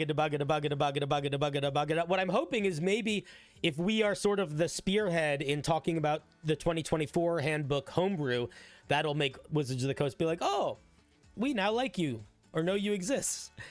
I just don't think they like me or don't like me. I just don't think they know I exist. I'm just a little boy. Just a little boy in a big pond. All right, Cross, you're up. Cross says, you already know it, new weapons! This one was my first creation, and I think it's pretty alright. Hope you like it. Is this like a new weapon type? It is. Cool. Okay, so Cross is someone who has been doing this thing where they're building new basic weapons. And by basic weapons, I mean they, like, do something a little differently. And then making a magical variant. And initially, I really did not like the way that they were formatting their documents, and then they changed it, and now now it's a lot. It feels more understandable for me. But I ragged on them for it once. I think they got over it, but yeah. Okay, so. So Pokeniner, I think, brings up the most important point here. So what is making this weapon unique is that instead of you rolling 1d12 or 2d6 or 3d4, the fighting style Great Weapon Master, which I will admit is arguably the weakest fighting style, or one of them, this might make that fighting style too good. Because this means if you are doing less than 50% damage with your sword, you can re-roll your argument. Or you can re-roll your dice. That might be too much, because the way the Great Weapon Master works is if you roll a 1 or a 2 on the damage die, you can re-roll it. I don't know if I like the idea of you being able to do Great Weapon Master. Oh, and it's a finesse weapon. Yeah, that's too strong, dude. That's too strong. That's just too strong. I think it's too strong if you take away finesse. That's interesting. If you made this 1d10, I think that would be interesting. I actually like that idea.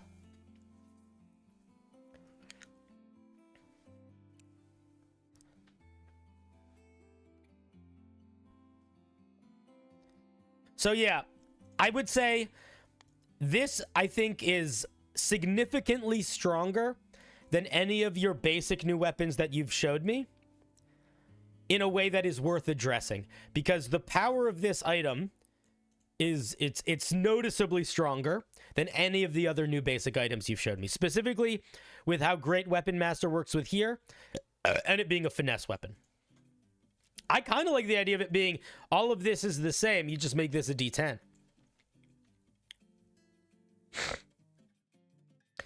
I think that a weapon being heavy and finesse also kind of doesn't work, like, logically.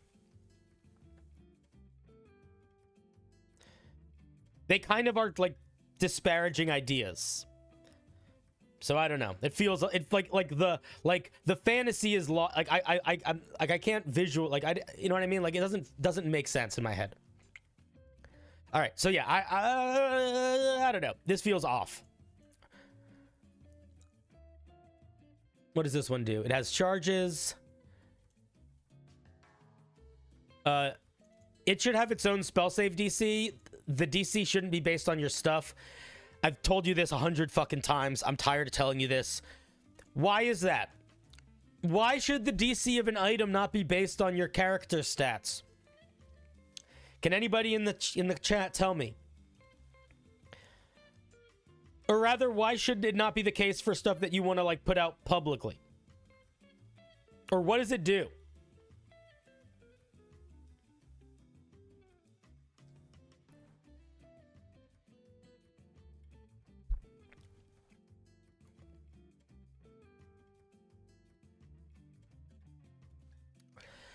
Well, an item is independent from you. That's true. And how else? But what is that? Let's extrapolate on that. What does that mean? Like, but why? Yeah, that's true. Yes, exactly. A big element of the rarity of an item has to do with how effective its features are. So, this item is pretty... is this item rare? I don't know. It kind of depends on what level you are. And I don't love that. I think that don't make no sense to me. It ain't the way it works. It also is just not how items work. Whenever you make a melee attack with this weapon, you can instead expend a charge. All creatures within a 15-foot text have to... I feel like maybe you might have sent... If you haven't sent this item before, you sent something really similar to this. Okay, so it's a really basic magic item. It's basically a magic item that allows you to replace one of your attacks, or any of your attacks, with an AoE attack. I think that's a cool idea. It definitely needs to have its own set DC. I like that it's replacing a single attack because you could like spam it on a turn, which is cool. It's only got 3 charges, so it's not crazy overpowered. I like that a lot. But yeah, this feels off. And make it have its own spell save DC. You think the weapon is a bit lost on you? I mean, it's pretty simple. It's basically a +1 weapon that when you make an attack roll, you can expend a charge to do an AoE of slashing damage. You get going brrr, spinning it around.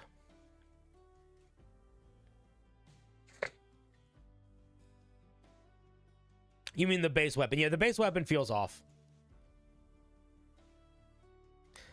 But yeah, cool idea.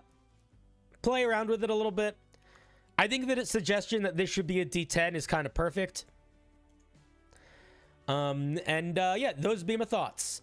Thank you for sharing, Cross.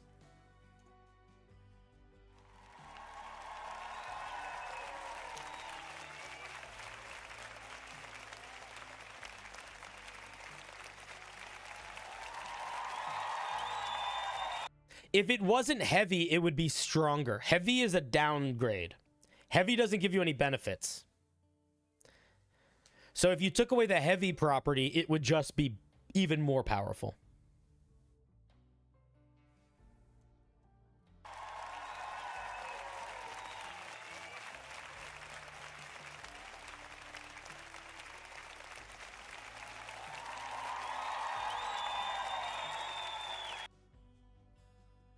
Yeah, heavy and two-handed are both drawbacks, yeah. Great Weapon Master doesn't require... does Great Weapon Master require a heavy weapon? I thought it just required a two-handed weapon. But even then, it doesn't matter. The balance doesn't... We don't need to balance it against one feat. Even regardless of that feat, it's too much.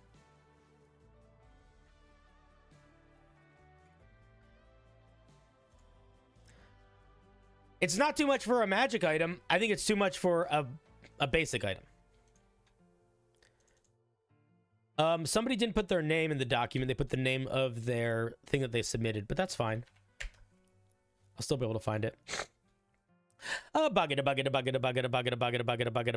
Great Weapon Master does, Great Weapon Fighting does not. Okay, thank you for the clarification. Who's next? Is it Bag or it's Everett Shropshire? What a name. I love the name Shropshire. Are you from Whimsical Lands? All right, Everett, what you got for us? I made this magical item for a 3-Kreen Bard Paladin character I made who wants to bring freedom through the power of music and wanted to have you look it over before I showed my DM. Okay.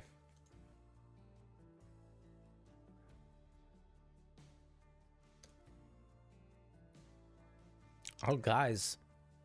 It's been a while.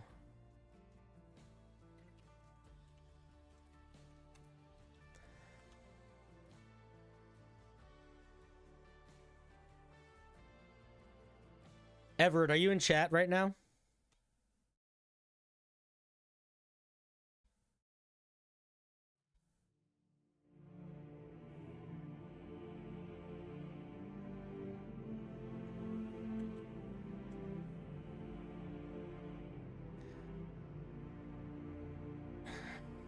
When you do not make the document publicly available, I cannot read it. Which means, for better or worse, you did not read the instructions properly. But that's okay. We accept you and all of your failings. You are not admonished. We all stumble. The question is, do we rise? So there is a deal that I make with anybody that submits the form incorrectly and does not make the document available. I'm going to take it off the wheel for now. But if you change it so that it is publicly available, I will put you back on the wheel so you will be available for a respin. Is it unjust to not just let it happen now? Some might say yes. But I would say we live in a world of very precious time and very precious energy. And of the 30 plus submissions we've got, so many of us took the time to read and follow the instructions. And we are going to give them a little bit of a nod. That being said, let me know when you change it. But I hope you do change it, and I'll put you back on the wheel, and I hope it gets spun again. And we love you. And we're impatient. Bugada bugada bugada bugada bugada bugada bugada bugada bugada bugada bugada bugada bugada bugada bugada bugada bugada. Josh Iceball.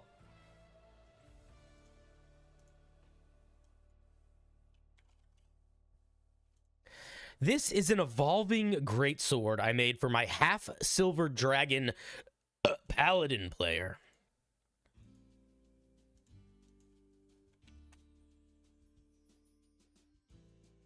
Here it is in chat.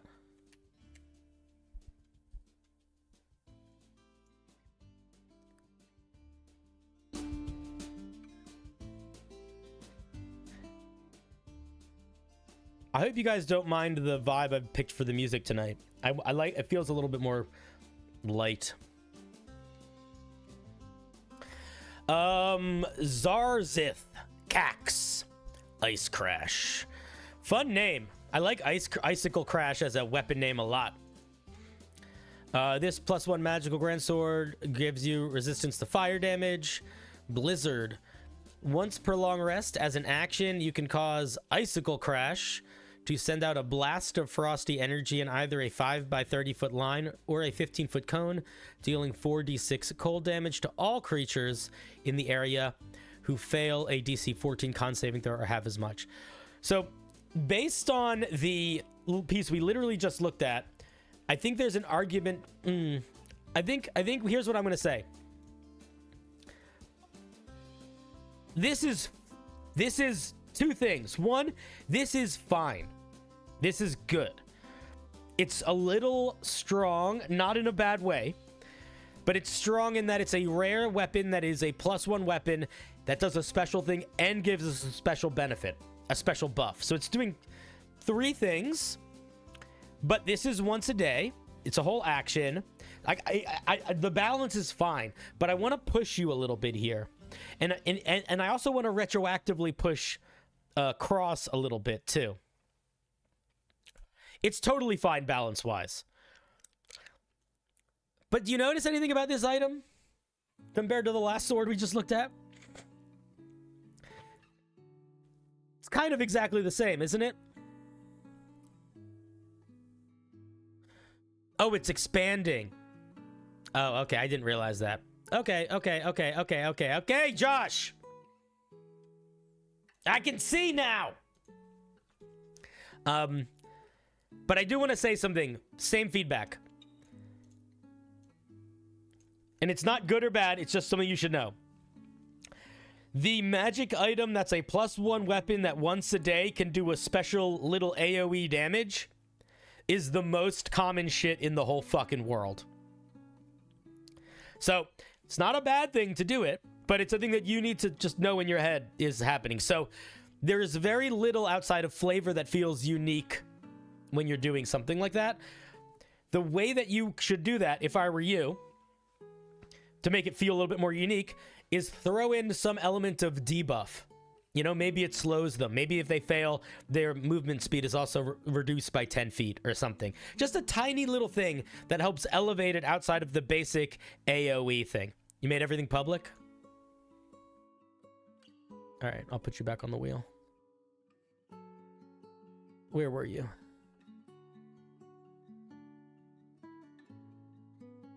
Everett, where are you? There you are. Back on the wheel. So consider, if you're going to be doing one of those more basic mechanics, consider giving it little tweaks to make it feel more unique. And if, like, you could even necessarily, maybe the damage you need to lower to make it be more balanced. But I would say it's more interesting if it does less damage and does something else too, in this specific circumstance of a weapon with a once-a-day AoE thing. The other thing, yeah, somebody pointed it out. This should not recharge on a long rest. It should recharge daily at dawn, night on midnight, whatever. Okay, it expands. It's now +2, and now you get 2 damage resistances. You need to slow down on the damage resistances. That's already... Okay, the other thing is that this is not... I would say this is closer to, like... Because this is now maybe too much for very rare. So realistically, this whole item probably should be legendary or artifact. Because now it's already in overpowered mode. It's close to it. Now this just does more damage. Same thing with the long rest. Items that recharge on a long rest. You can summon Draconic Wings, and you get a fly speed for a minute and immunity to cold damage. And then, what else? This does more damage and does more range.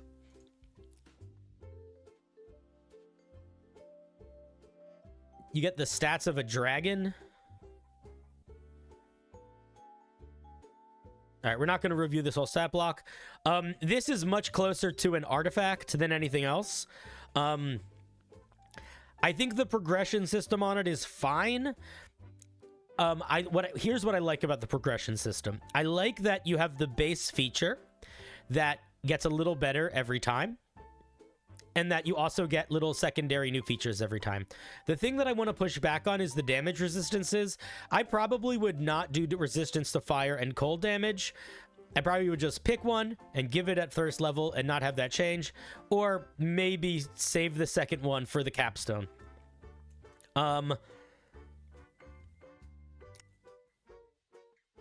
Yeah, so this is a magic item that if you decide is anything other than an artifact, I think you need to tone it down a lot in power, especially with the ability to become a dragon and stuff like that. If it's an artifact, I think it's probably fine. I do want to point out one other thing that I think is worth addressing. This is a minute of flying. This is a minute of becoming a dragon. Actually, it doesn't say how long. This is as long as you want to be a dragon, I guess. That's crazy. I don't like that we get like a fly. Like this feature kind of becomes stupid after we get this feature. I get there's going to be times we want to fly and not be a dragon, but it feels silly to get like wings and then full dragon, I feel like we should get something secondary here that is not just a slice of dragon. Or here we should get something that's another slice of dragon. That's what I would say. It's an interesting idea. I like the idea of like a frost dragon weapon. Cool idea. I don't love the idea that you can turn into a dragon for an infinite amount of time. And you should not have especially not with having a recharge mechanic, breath attack. That's broken on something that a player has access to. If you're going to give yourself infinite time in the dragon, I would probably give you a number of breath attacks that you have basically as charges. Or you could turn this feature into like a charge-based mechanic, and it could be expressed as a breath attack or something like that. But giving you a recharge-based... Because here's the problem with this. When you have a recharge mechanic, that just means you always have it. Because whenever you're not... But Josh, it's not about you losing the wings for the dragon form. It's that it does the same thing. Like, it just feels like this... I don't know. It's like... It makes... You don't want your later features to make your earlier features feel stupid or lame. And it kind of does that for me. But the bigger deal here is the frost breath. When you have a feature that recharges like this, that just means that whenever you're not in combat, you're just rolling d6s until you get it back. So you basically have this feature infinitely so long as you're not in initiative. And I don't like that. That's too much. Especially considering you're in this form as long as you want.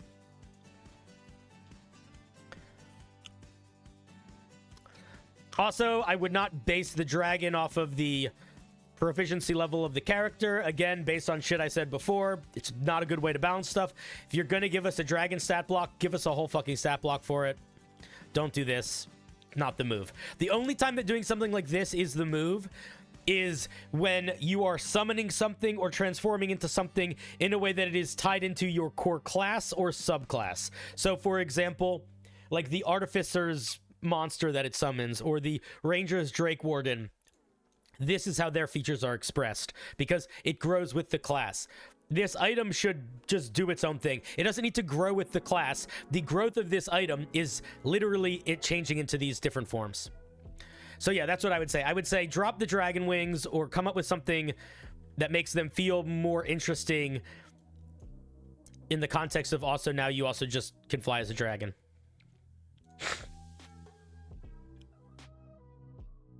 And those would be my thoughts.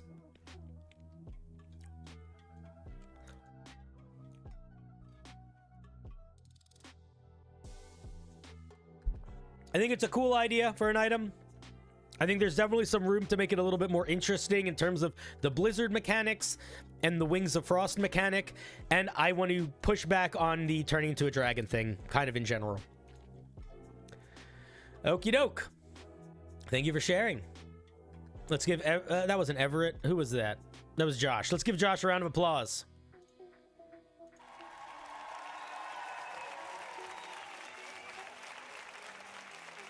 Thank you, thank you.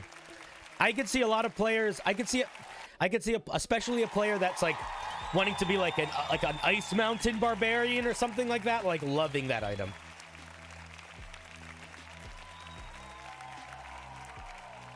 Yeah, I can see them really liking it. It's got a lot of cool ideas to it. Very, very good vibe. The progression makes sense.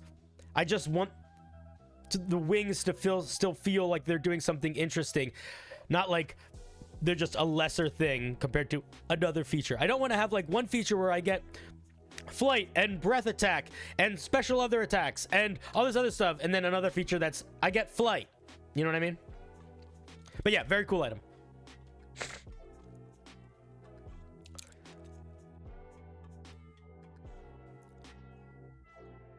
We got some new submissions.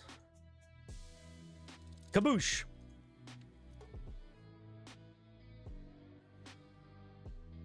Imagine if the items needed some criteria in order to recharge. I think that having items that need a criteria to recharge are amazing for home games and amazing with like content warning disclaimer, because if if a dungeon master isn't paying attention to that stuff, you can end up in a situation where the item like never gets its recharges, which feels shitty, or gets way too many of its recharges, which also feels shitty. Bagadu bagadu bagadu bagadu bagadu bagadu bagadu bagadu bagadu bagadu bagadu bagadu bagadu. You saw the dragon form as a way to upgrade the wings. Is there a better way for me to convey that? Oh, look at that. Everett came up again.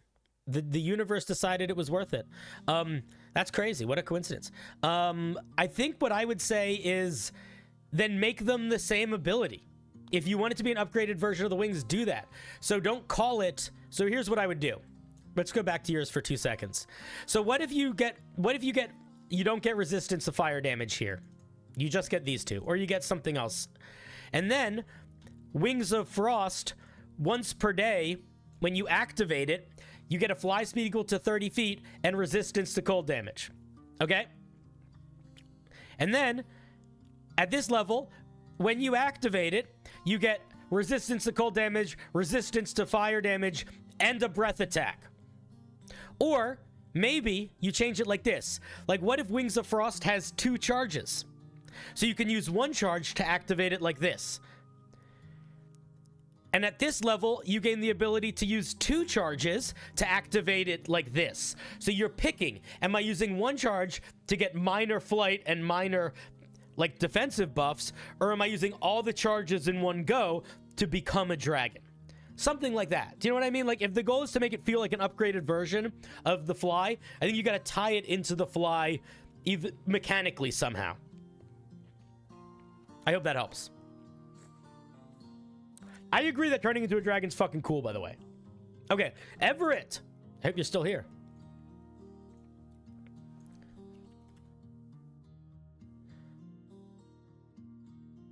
It is publicly available. Patrick messaged me.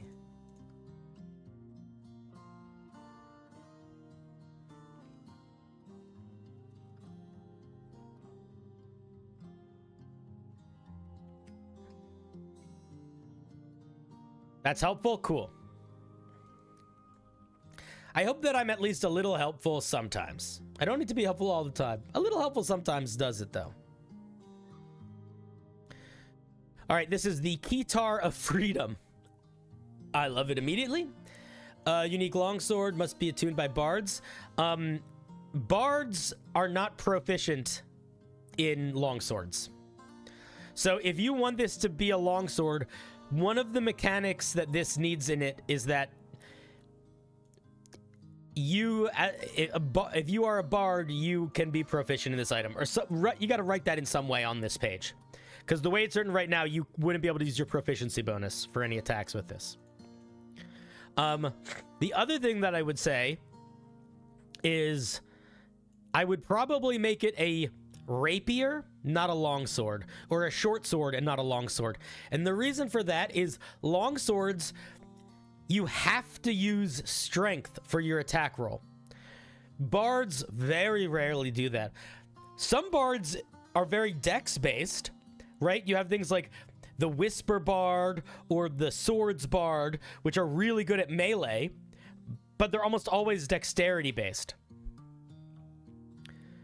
Are you sure bards are proficient with longswords? I don't necessarily disagree. I just don't necessarily agree either.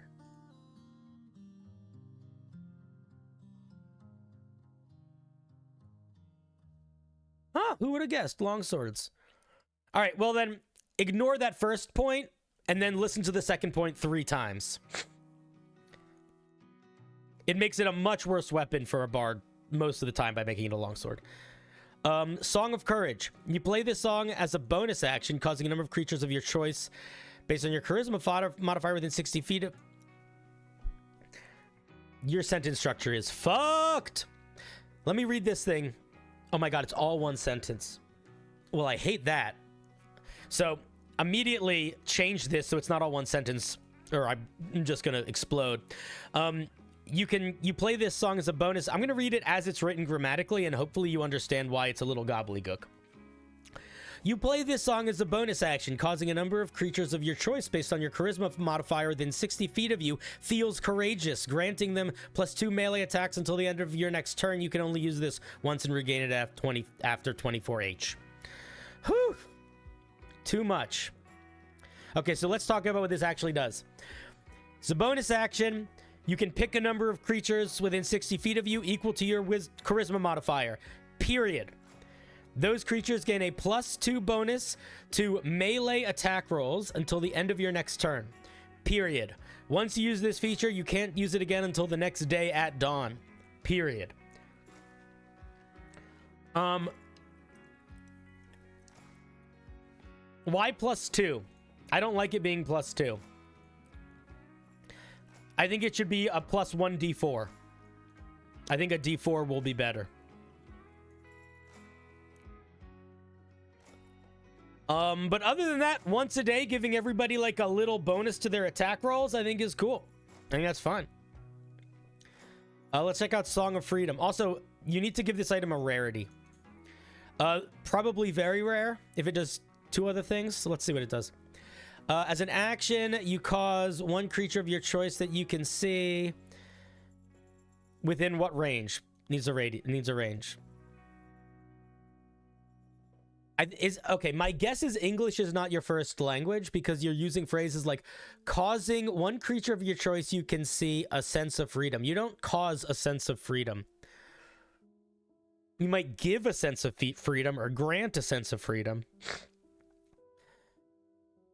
As an action, you can play this song, granting a creature of your choice that you can see within 60 feet of you a sense of freedom and control, period.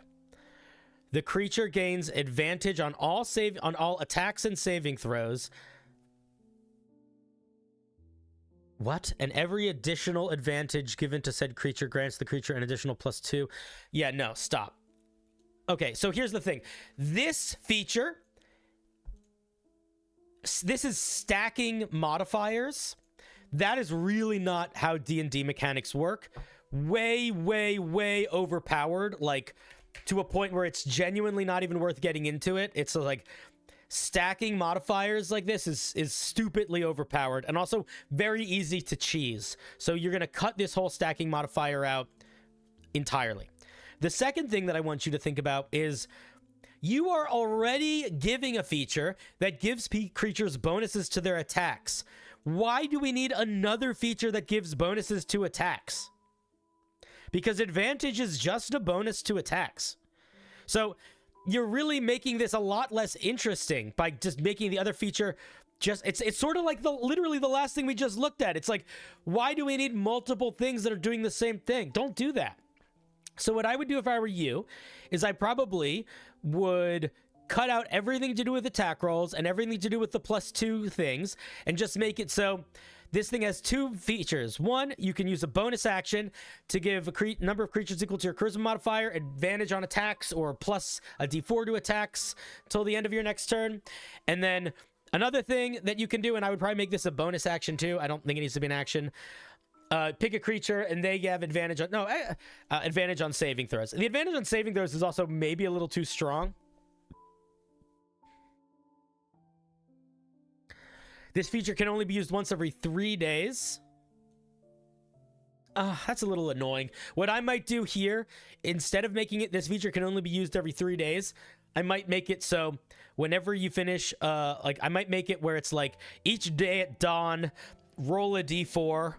If you roll a 3 or higher, this feature recharges.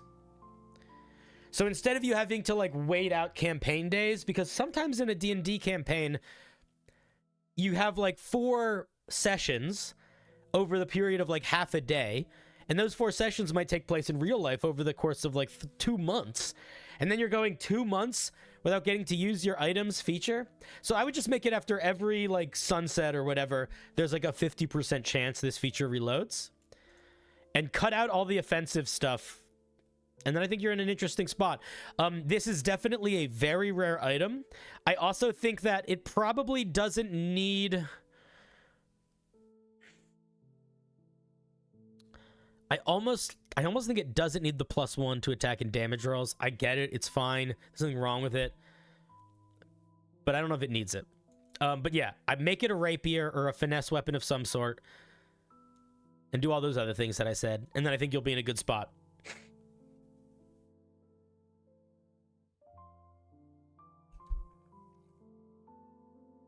Fluffcopter says, I would just make the item have 3 charges. First ability costs a charge. Second ability costs 3 charges. You regain 1 charge at dawn.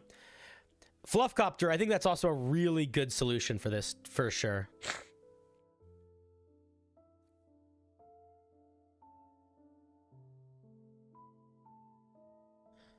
You think you're on the wheel twice? All right, well, I'll notice it if I notice it. You shouldn't be. The wheel is not the same as it was. I think I cleared it before I added people. I might have put you on it twice tonight by accident. Saw the Zyle. Appreciate the feedback. Cool. So yeah, Everett, those be my thoughts. Let's give Everett a round of applause.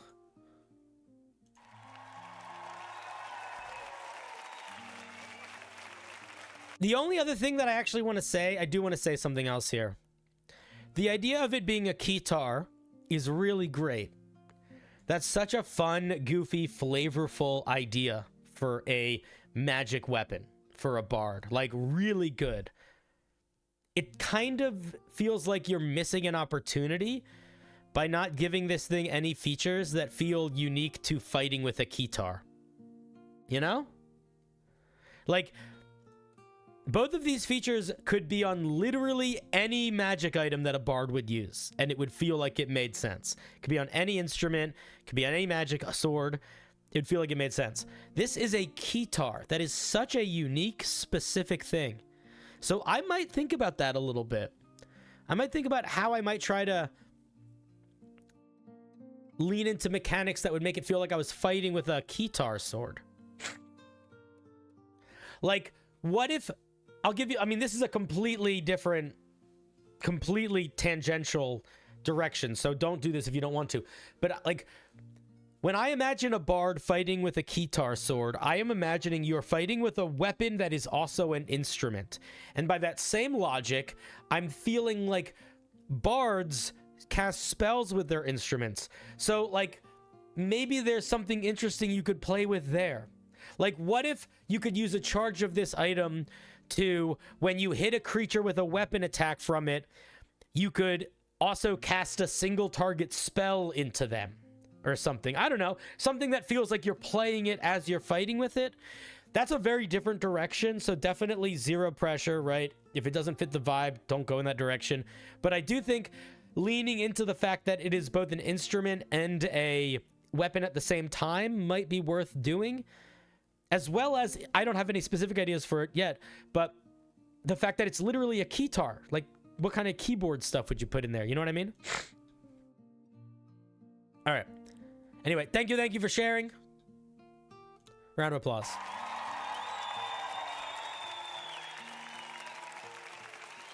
A true champion. Kaboosh. Kersplunk, some might even say. Guys, how's everybody doing tonight? Feeling good? Feeling fresh? So fresh and so clean?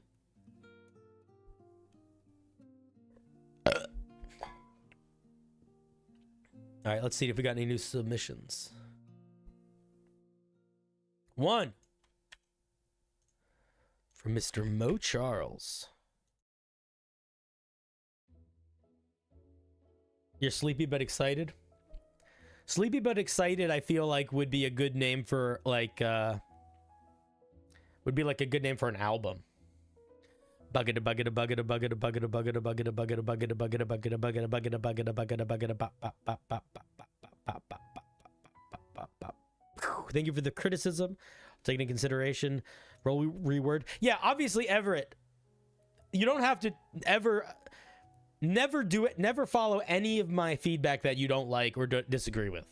Right? Like, it's your homebrew. I know what I feel, but what I feel is not as important as what you feel. In terms of your homebrew. In life, it might... What I feel matters more. But that's just because I take up more spiritual space than you do. All right, next is the Staff of Implications. Another person who did not put their name on the item. So this is a mysterious person. I first made it to imitate a character, but I put my own twist on it to make it a more tactical tool to be used to turn the tide of battle with a well-placed spell. By the way, there are 3 staffs, but they are identical besides the level of spell they can channel. All right, so I'm just going to look at one of them then.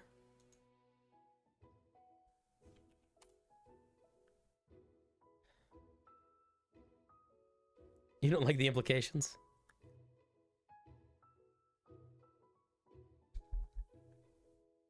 My DM for D&D is going to maybe get upset with me because we roll for stats for a session.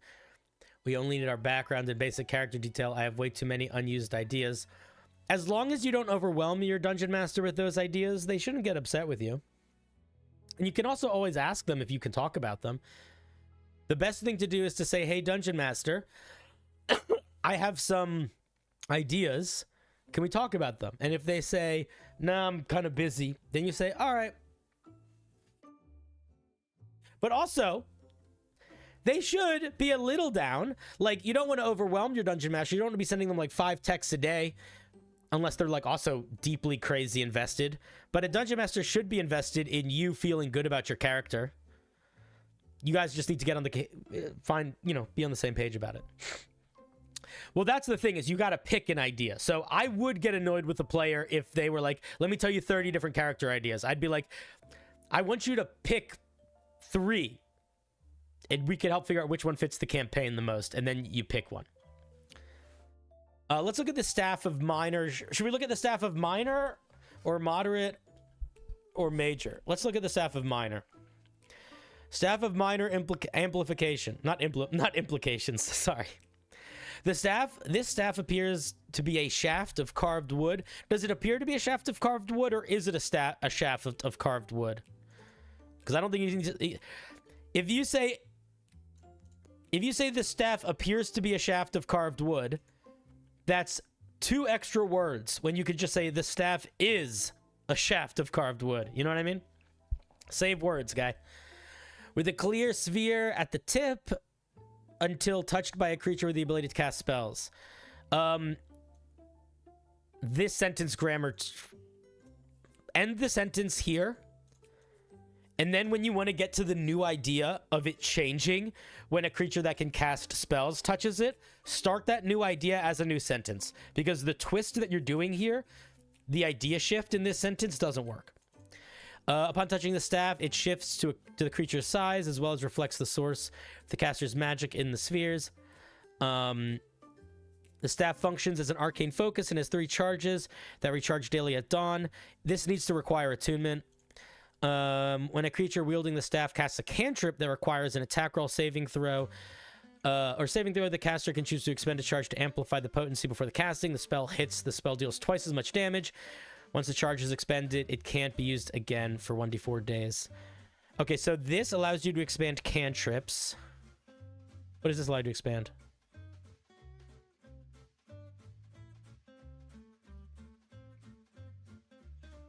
So, okay. 1, this is not a common item. Common items, this is actually a pretty powerful item. So this probably needs to be an uncommon item almost immediately. And I would probably say, yeah, like, you could cheese so much stuff with Eldritch Blast. So, like, one instance, like, for example, this common item allows me to deal... No item...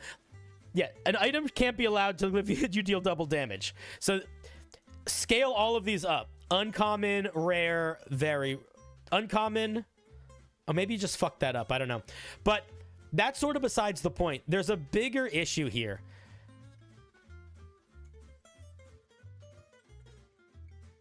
I feel, and chat, I want you to tell me if I'm out of line here, because I might be out of line. I feel like the ability to expend a charge and to allow a spell to deal double damage is very overpowered. That's how I feel. I think one way you could balance that would be to one creature that's getting the damage or one instance of the damage is amplified, because part of my concern is things like area of effects. That's going to now double the damage on a shit ton of targets, or anything like Scorching Ray, even just multiple target spells. So it immediately is overpowered just by picking spells that can target more than one creature. And I think even targeting spells that can target only one creature, it's gonna like, imagine using this with Inflict Wounds. Inflict Wounds is one of the best direct damage spells in the game, for better or worse. It's simple, but it just is. This breaks it. So the way the charges work is that they double the damage. So I would say maybe this works if it's a once-a-day ability. But even as a once-a-day ability, I think it needs to be focused in a little bit. I see people making some other suggestions in the chat. I could see adding a single dice to an instance of damage. I could see re-rolling 1s and 2s on the damage. All of those work great, but doubling the damage flat out, if it's an item that can be used pretty regularly, is just too strong.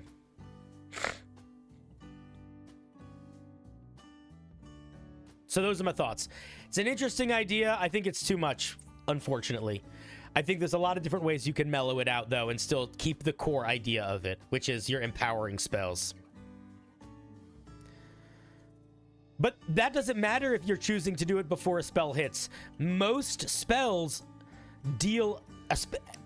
especially ones that are saving their spells, automatically do damage. So, for example, let's say you do this on a spell like Fireball or something like that, or Incinerate or whatever. That means that at the bare minimum, the target is taking full damage, because they're going to take half damage on the fail. That's going to be doubled up to full. That's really strong. To me, that is a once-a-day ability on a rare or a plus item. You know? So those would be my thoughts. Interesting idea. Too strong in its current iteration. All right, whoever sent the Staff of Amplifications, you nameless creator, thank you for sharing. Let's give them a round of applause.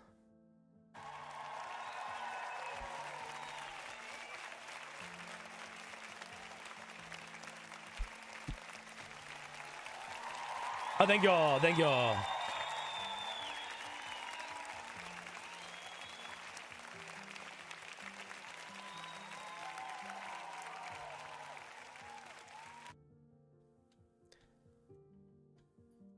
Somebody suggested maybe it's like a one-time use item. I think that could be a cool one-time use item, but honestly, even as a one-time use item, I would be nervous to make it uncommon. Like, there is a very rare, it's either very rare or legendary, I forget which, but it's a potion, and it makes you do maximum damage on the next spell you cast. I think it's called Potion of Empowerment, Potion of Empowered Spell, something like that. But it's a one-time use item, and it deals max damage. Very good, but I would argue similar to doubling damage. A little different, but it's one-time use. It might be good to use that to sort of help balance your idea.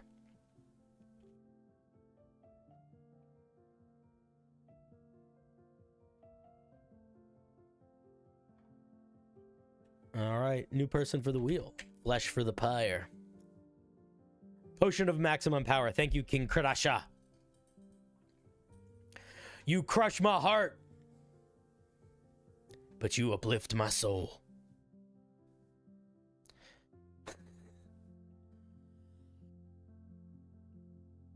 Man, the thing that sucks about still being a little sick is what makes me cough is laughing. I hate it. What a shitty thing to make you cough. You know? Laughter. My one love. Well, not my one love, but one of my loves.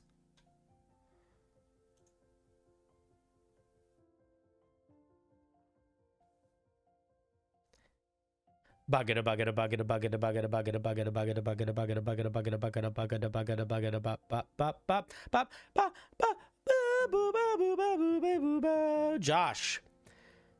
Now, somebody said they thought this was themselves on the wheel twice. I bet this is just a second Josh, but we're gonna check.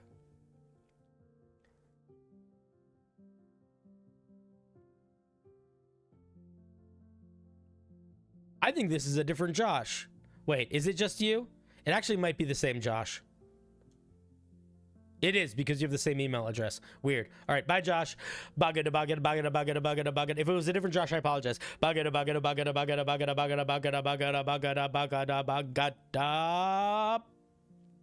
Poof. Ah, Gemma.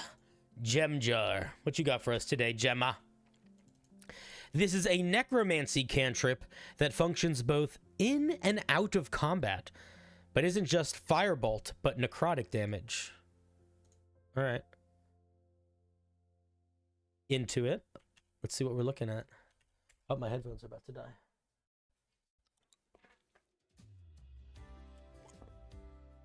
That was you? All right. Well, I'll just pull you. We'll do you next.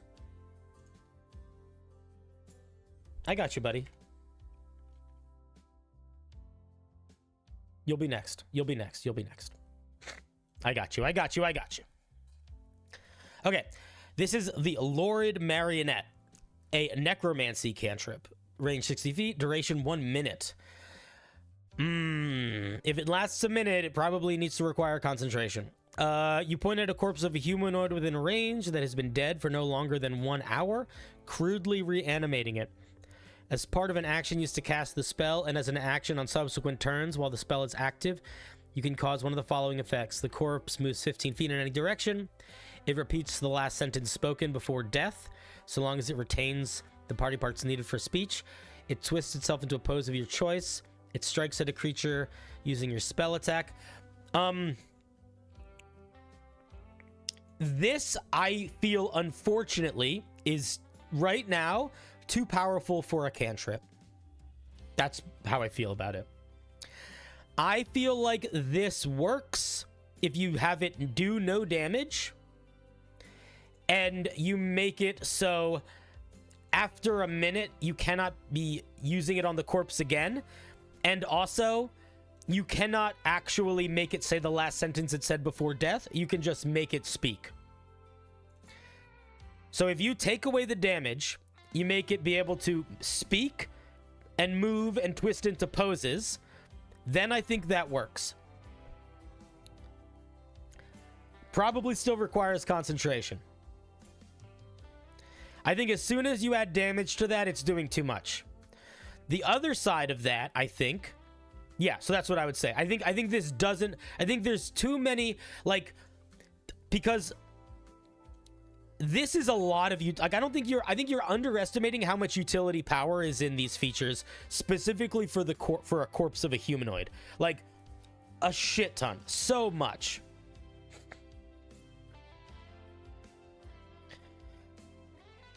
Like, this, I would argue, is more powerful than alone. We're not talking about the damage. We're just talking about this, okay? Just these first 3 bullets, I would argue, is more powerful than Prestidigitation, is more powerful than Druidcraft, is more powerful than Thaumaturgy, is more powerful for any of the vague utility D&D spells, more powerful than Mold Earth, for sure, and none of those spells do damage. I think this is just a leveled spell. I think this isn't a cantrip. I think this is like a 2nd level spell. If it's yeah, I think it's something like a 2nd level spell. And I think there needs to be much more, I think there needs to be much stricter and clearer mechanics in terms of how much you're able to do stuff with the corpse and how much people are able to prevent that from happening. I think the move here is to remove the damaging element and to make it like a necrotic version of Thaumaturgy. I think that'll be much better.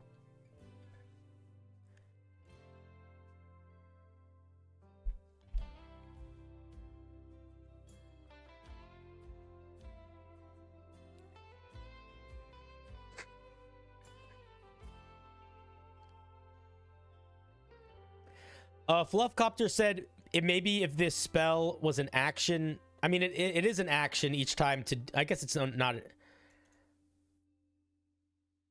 It's an.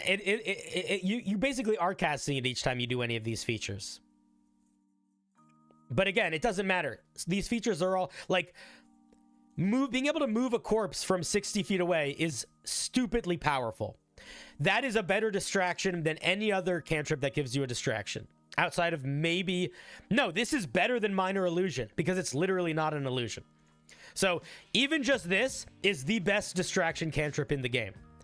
You tie it on top of this now, and with these two, now not only is it the best distraction cantrip in the game, it's like the best... Literally, I can take control... Because here's what you can do with this cantrip. Kill a guy, and then just puppeteer them around.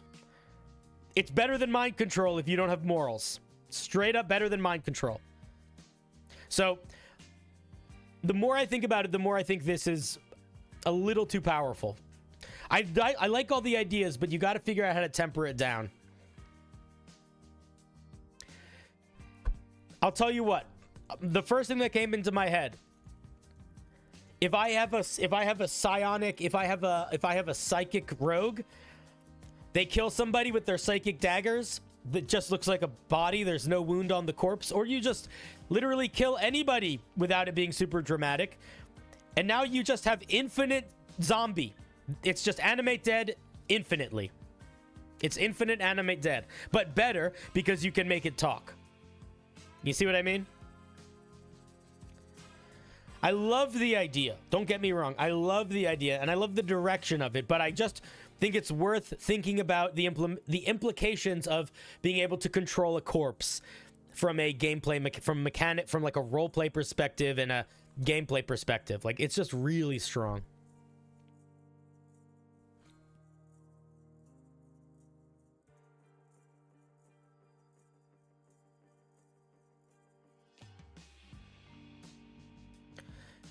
Animate Dead doesn't eat your action economy. Yeah, but this is infinite use, Fluff. This is infinite use. There's no way in hell that this feels reasonable for a cantrip.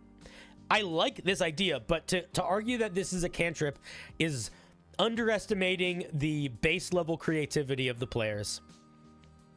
This is the best distracting cantrip in the game. A lot of other things too. It's a cool idea. I like it. You got to simplify it, tone it down. I'm not sure exactly how. I think you got to way limit its use. Way limit its use. Or not way limit its use. Like, tone it down.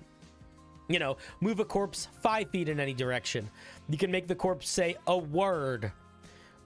You know, that would maybe make it better. Toning it down a little bit. 15 feet maybe isn't the worst, but anyway, those are my head goes. Very fun idea, though. I absolutely love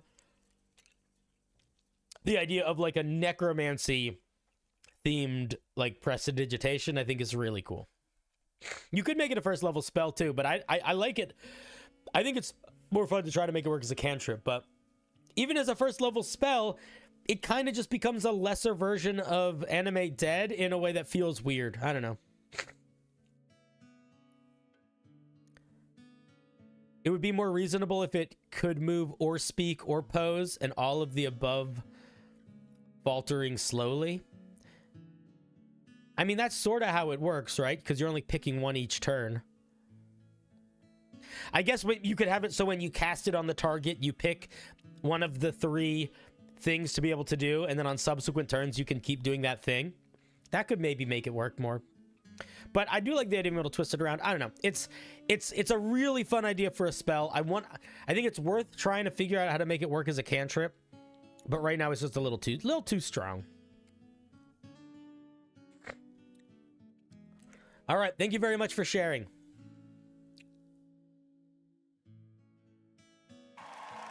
Let's give a round of applause to our dear Gem Jar. I really like the idea of it. And I actually really love all of the features. I think the attack makes sense if it's going to be a cantrip that does damage.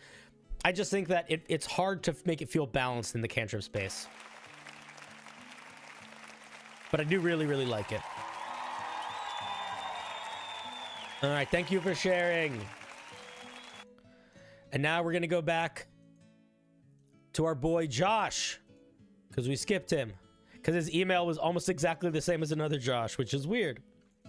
I wanted to make a fun protection spell against effects that require wisdom saves. So Josh, just so you know, there are already quite a few spells that basically do that. There are spells that already give you benefits against wisdom saves, just so you know. Garm Dianodar, Protector's Call. Let's take a look. When you a reaction would you take when you or a creature within 5 feet of you is forced to make a wisdom save? You call forth a protective spirit of a non-humanoid creature tied to your heart, shielding the minds of you and your allies, you and any creature of your choice within 5 feet. You and any creature within 5 feet of you. Oh, interesting. Gain +5 bonus to wisdom saving throws for the spell's duration. Additionally, resistance to damage and effects from the spells that... This kind of just feels like spells that already exist, but in a more of an overpowered way. Like, there's like heroism.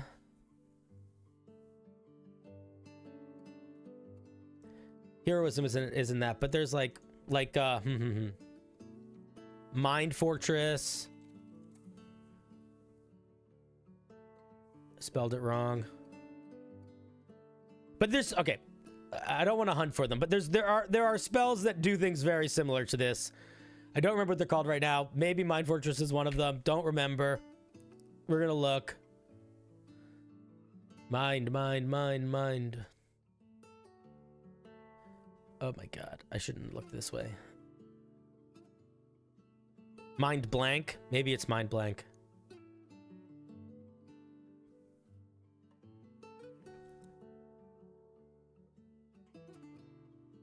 No.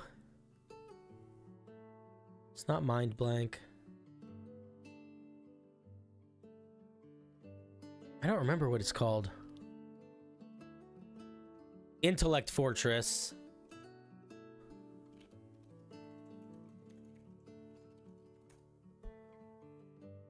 Thank you, chat.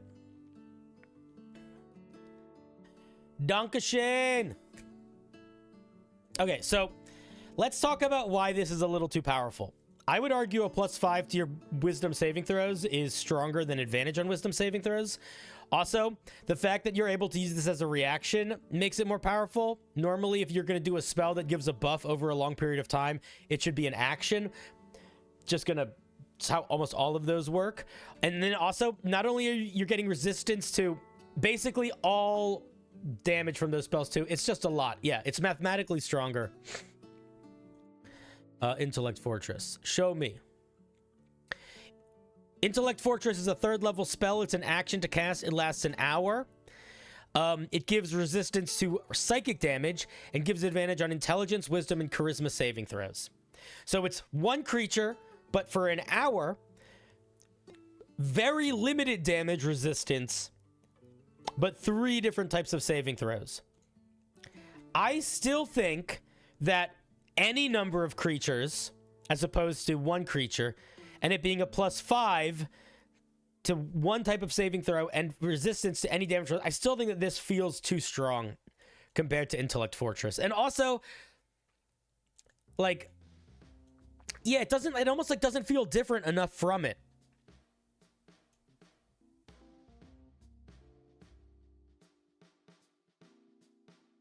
It being concentration means 1 minute and 1 hour are not that far apart. That is also true, at least from a combat perspective. If there was a reason you were using it out of combat, maybe a little different. But here's what I would say, Josh. What did you say your goal was?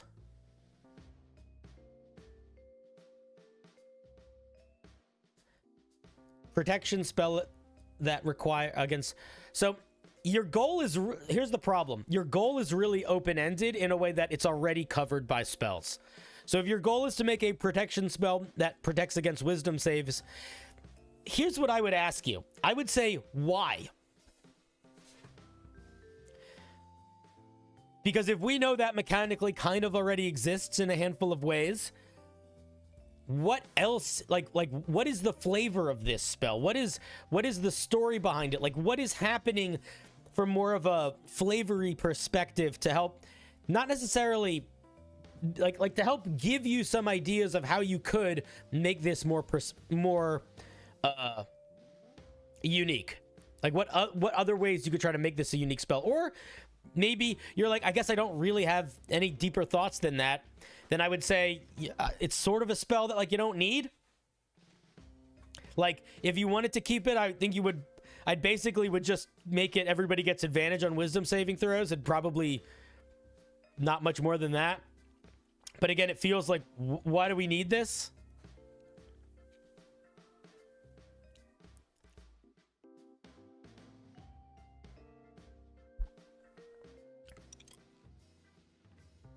I consider it advantage, but there are cases there are cases where because of the modifier, rolling is pointless.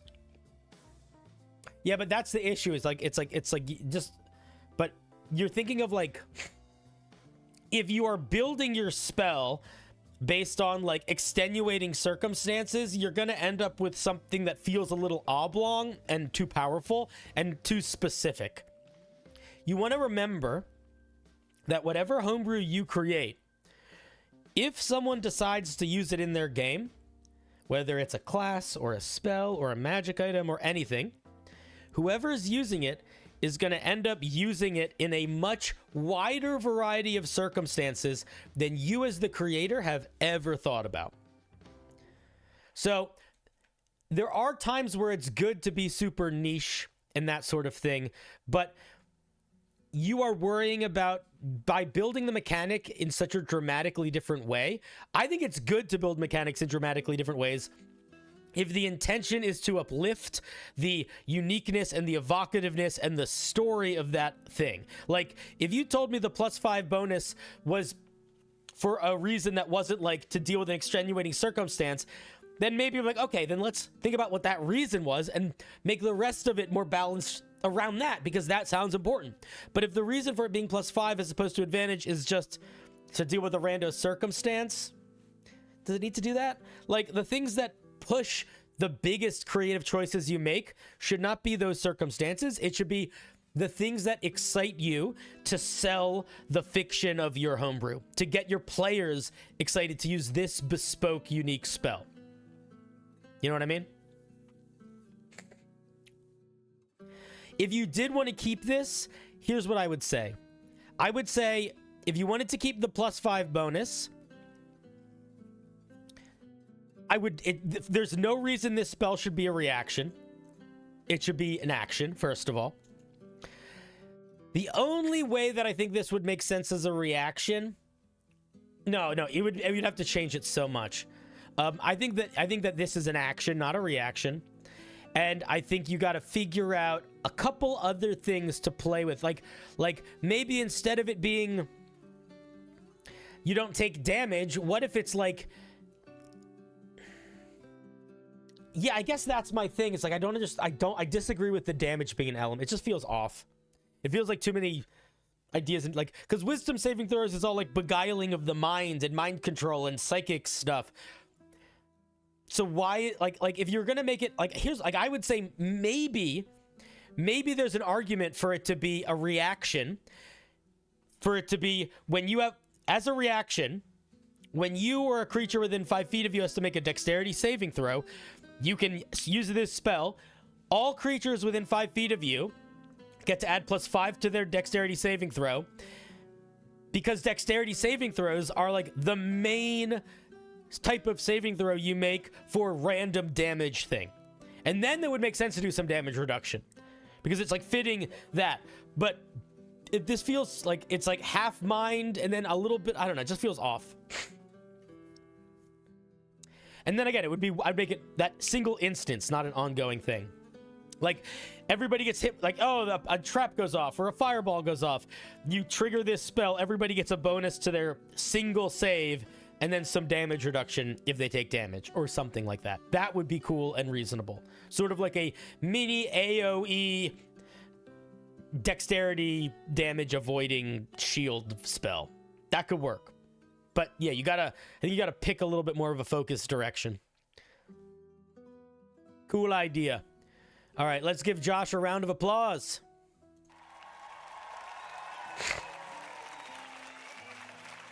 Thank you, good sir.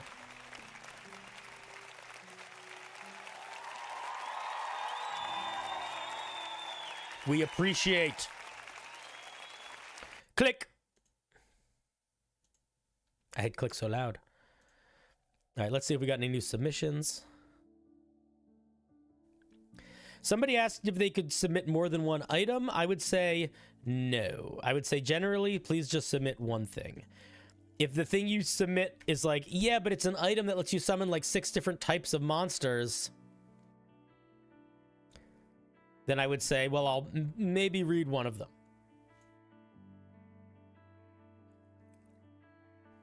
Bagadu bagadu bagadu bagadu bagadu bagadu bagadu bagadu bagadu bagadu bagadu bagadu bagadu bagadu bagadu bagadu.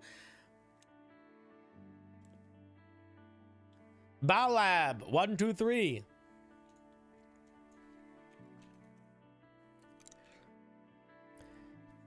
I wanted to create an alchemist class with a unique system of doing magic that still feels balanced and fun to play. Ooh, so chat, if you're new here, whenever I review a class, I don't review the whole class. The main reason for not reviewing the whole class is in order for me to do a fair and just job of reviewing the whole class, I would need to read the whole class. It's very hard to give feedback about 6th level features or 3rd level features or 10th level features without understanding the whole thing in the context of itself. So even the earlier level features, I don't actually know how powerful a lot of them are if I don't have the full context for the class. Like if I'm looking at a barbarian subclass, I have a basic idea of what subclass features like how powerful they should be and what vibes they should have. And I have a pretty good understanding of the barbarian. So whenever we're entering into new class territory, I just look at the 1st level features and the 2nd level features, and often just the 1st level features. Because what matters when you're building a class from scratch is getting that foundation. And if you're looking for more feedback than that, you're going to have to find it in a more focused situation than a live stream with me, unfortunately. This is the Alchemist.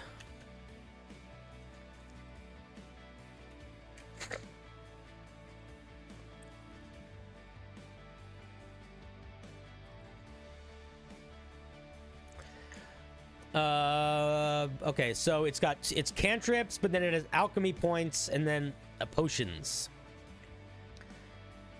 It's a D8, light armor, a bunch of different types of little weapons, alchemist supplies, con and intelligence.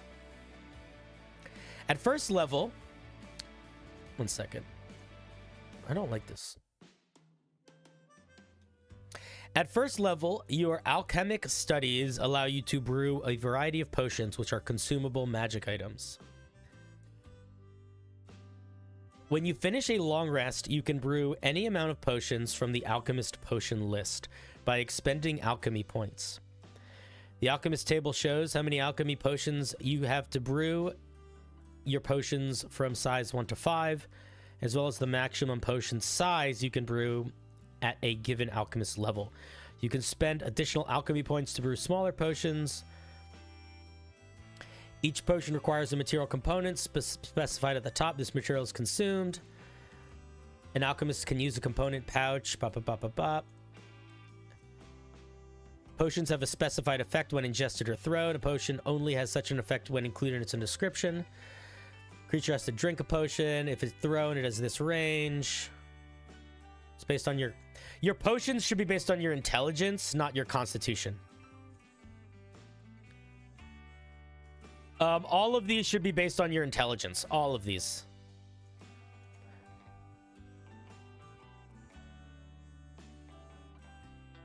Okay, let's see what these potions that we can craft are, because that seems to be more important than other things. Okay, so at 1st level, we can craft... We have 4 points.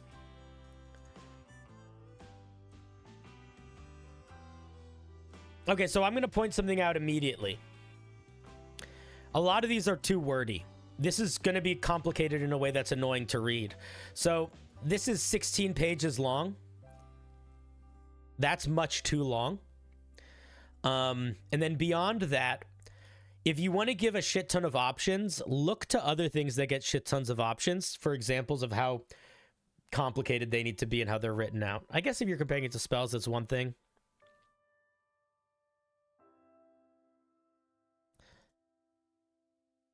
Okay, so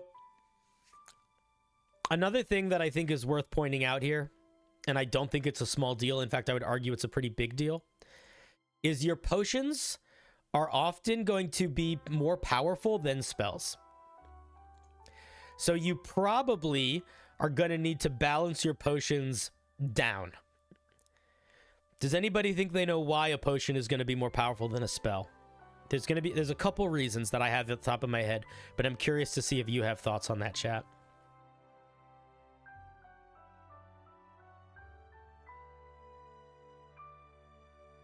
That's a big one.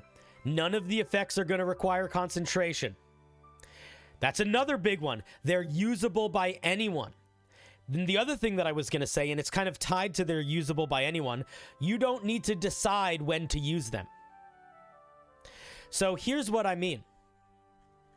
It is totally fine for a cleric to have the spell lay on hand, not the spell lay on hands, the spell cure wounds or the spell healing word, right? Why does that, like, it's totally balanced for a cleric to have either of those spells. Is it balanced for your class? And I don't actually see how often you can make them. It's whenever you finish a long rest. So whenever you finish a long rest, you can make a number of potions equal to your potion level. So you can make 4 potions at level 1. Is it reasonable at level 1 to be able to always have...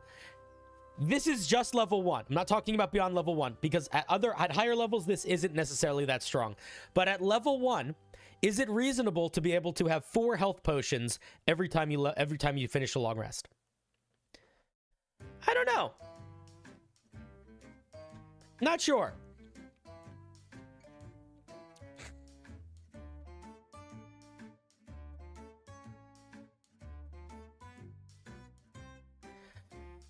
You know what? I don't actually think we need to even spend that much time talking about this, because I feel like I'm looking at your other potions. Liquid Courage. When a creature drinks it, they have advantage on charisma checks and saving throws for 10 minutes. There are spells in D&D that do this in a weaker way, that require concentration.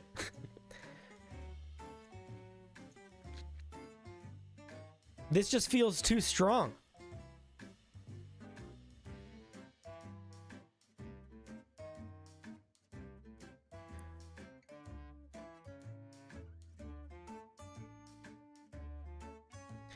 This is another great example. Potion of Invisibility.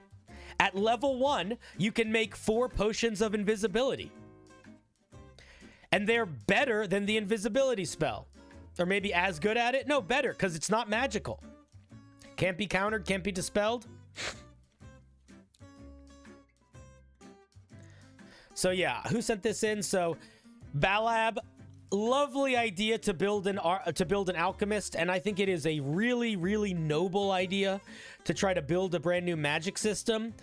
But if you are going to be building a new magic system, you have to be looking at the magic system that's already in the game to help balance that out. We can't, at level 1, there's no way I should be able to make 4 potions of invisibility. Especially considering a potion of invisibility is... If you're trying to understand how powerful is a potion of invisibility versus the invisibility spell. So invisibility is a 2nd level spell, I believe. And it lasts an hour and it requires concentration and you have to touch a creature to cast it. 2nd level spell. So you're casting that pretty quick. What about potion of invisibility? Let's check. If it was based off of this spell, a potion of invisibility would probably be a common item. Not a common, an uncommon item, right? Like a spell, an uncommon item would make sense. You'd think it would make sense. But it's very rare. A potion of invisibility is considered as powerful as a +2 weapon. Why is that? Well, for all of the reasons that we said earlier, because of how much more powerful the effects of a spell are when they are in a potion as opposed to in a spell. because they don't require concentration. They can't be magically, like, there's a bunch of, they can't be magically ended early. So if the difference between a potion of invisibility and a spell of invisibility is the difference between a second level spell and a very rare magic item, you have to be thinking about that in terms of what the basic potions that you are giving this thing are able to do. Because you can't even equate the power of a spell to the power of a potion. Putting stuff in a potion inherently ups the power by a big margin. So that's going to be my main feedback for you. I think it's definitely worth playing around with and trying to make this work because it's cool, but it's important. Well, you have a limited amount of potions you can make a day, and we're not going to deep dive into the potion thing because I think that they need to recalibrate the balance and make sure that with a recalibrated balance, it still does what they want. But a big important thing to mention, which I see a bunch of you saying, is that you shouldn't be able to stack potions. So the potions should have a shelf life. Like, you shouldn't be able to store potions and have like 30 potions. That would be busted.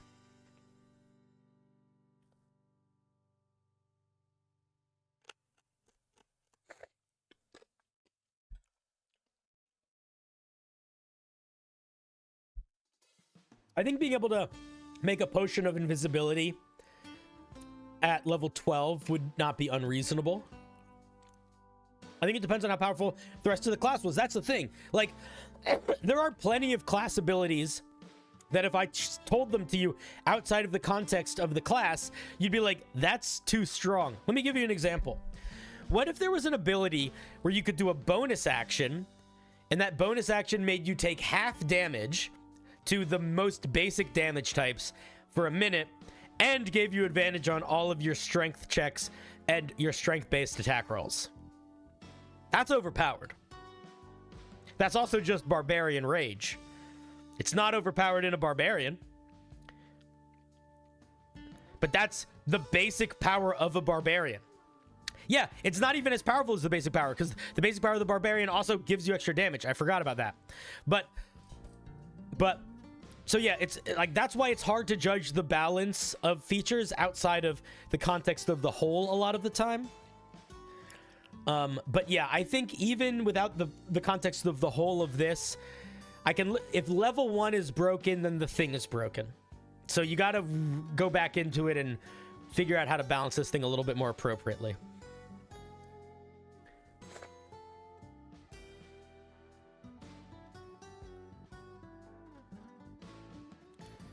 Also, random weird question. Are these potions valuable? I probably, if I was going to try to make this class work, I probably would put in some sort of annoying language where it's like, these potions, like some language about not being able to sell them. Like, you know how, like, when you there's like things where you can make little objects and it's like they're clearly magical, like people can see they're magical. It might be like that, where it's like when you create a potion in this way, it is clear to people that it has a shelf life. So if you're going to sell it, it's like you could sell it if it's going to be used that day, maybe. But, like, you can't sell good berries. Yeah, like, they have a shelf life, yeah. You'd have to address that for sure. Alrighty. Thank you very much, Balab, for sharing. I wish you luck on your journey of alchemy. Let's give them a round of applause.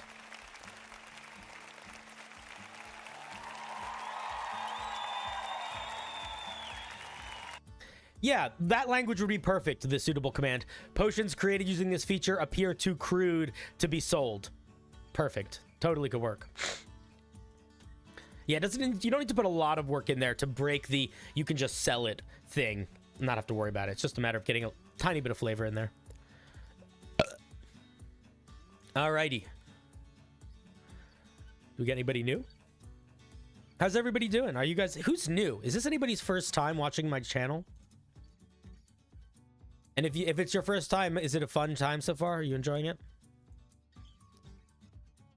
Is it somewhere between educational and entertaining and a little terrifying? That's the goal. And heartwarming?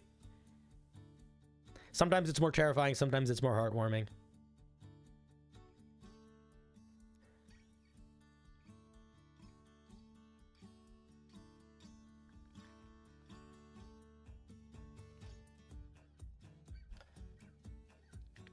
All right, let's give her a spin. Wait, I gotta check one thing.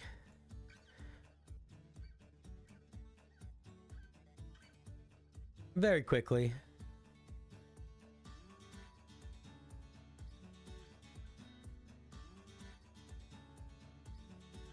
All right, thing checked. Sorry about that. Bagadu bagadu bagadu bagadu bagadu bagadu bagadu bagadu bagadu bagadu bagadu bagadu bagadu ba ba ba ba ba ba ba ba ba ba. Is it Valor? I think it might be Valoran. Boom. All right, Valoran. Ooh, that was crazy. What do you got for us today? Let's see. Lauren said, "Hey Cinder, I wrote this subclass based on the Ironclad. No idea what that is. A playable character in the card-based roguelike RPG Slay the Spire. I wanted a little help balancing it, and I wanted your take on it." Cool. I read another subclass that was based on like a deck building game, and it did not work. I hope this one does. We'll see. I probably have to resubmit if I didn't get reviewed yesterday. Yes, I do not. The wheel is fresh every stream. Every stream is a fresh wheel. This is called the Ironclad. It has nothing to do with cards. Great. Warriors who follow the way of the Ironclad have chosen a dark path. I would say what the dark path is. Can I tell you why? Because it's going to make it more evocative. Let me give you a tiny example of what I mean. The forest was full of spooky animals. Okay? That's a sentence. The forest was full of spiders and ravens and wriggling worms. Which of those sentences is better? Second one. Why? Exactly. It's less vague. Be specific. Tell us. Give us a deet. Give us a deet or two. They've made a sinister pacts for power, but forgo hexes and boons in exchange for supernatural combat prowess. What? Give us the story. You're dancing around it. There's no details here. The arts of the Ironclad take heavy physical tolls on anyone who wields them. So, okay, yeah, I'm going to stop reading the flavor text here. This is vague, man. This is vague Vagerton. Give us deets or give us death. All right, let's see what this thing actually gets. I wish we knew anything about it after reading this other than it's edgy. It's a fighter? It's a fighter, not a warlock. But yeah, this flavor text is just, it's really dark and edgy. You wouldn't understand. And it's like, that shouldn't be the flavor text. Yeah, it looks like some sort of blood magic fighter based on the word hemo, but like the fact that I don't know we're talking about blood magic and shit by the time we're getting here and sort of having to guess. The fact that Amigo said blood magic fighter question mark is an indicator that the flavor text isn't working.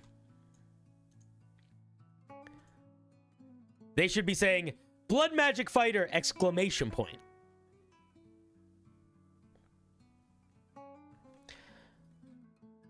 When you choose this archetype at 3rd level, your Dark Bargain allows you to strengthen your attacks with your own blood. These dangerous arts are represented. Holy shit, you're using too many adjectives. Stop it. You're flooding the dam. You're flooding the dam.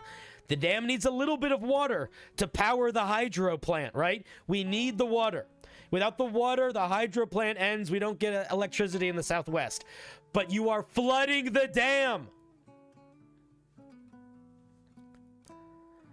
The dangerous arts are represented by your blood die, which is a d4. When you make a melee weapon attack or unarmed strike using strength, you can choose to roll a blood die and take necrotic damage equal to the result. If you do, you gain a bonus to the damage roll equal to the number rolled on the blood die times your proficiency bonus.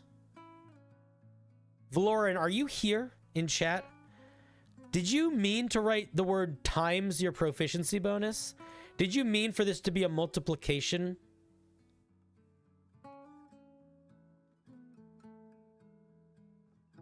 So if I roll a 2 on the blood damage die, I'm dealing 4 extra damage at level 3. Is that what you're saying? Just clarify that in the chat for me, because I genuinely don't know, and I have different feedback depending on whether or not that's true or not.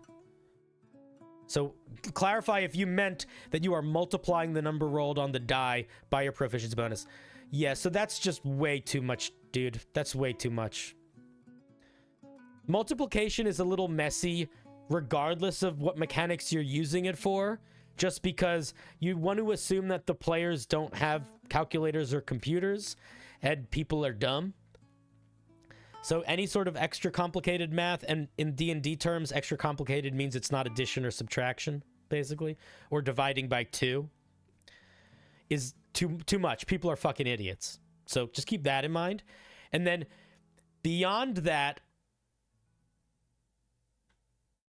you can roll a number of dice equal to your proficiency bonus. What? Now I'm more confused. I asked if it was multiplication and you said yes. So, are you saying you can stack this ability up to your proficiency bonus so you could decide to roll 2 blood dice at the same time, taking all of that damage and dealing all of that damage? If that's what you mean, that's more reasonable, but I also think that's not good.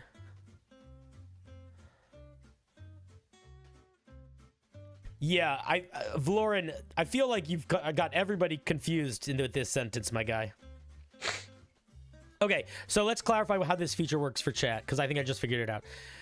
When you make an attack, you can choose to spend a number of blood dice up to a maximum of your proficiency bonus. Period. You roll those dice.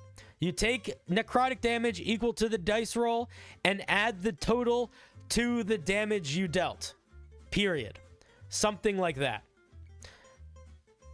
Okay. Way more reasonable. Not good. Not good. It's a lot of extra damage. Well, you're limited in use. How many of these die do you have?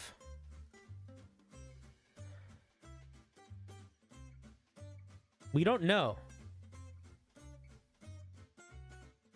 There's no limit. You have an infinite number of these dice? Yeah, that's broken. Because you could just do that every attack. Yeah, so yeah, this, if you're gonna build a system based on expending a resource to do a thing, that resource needs to have a resource.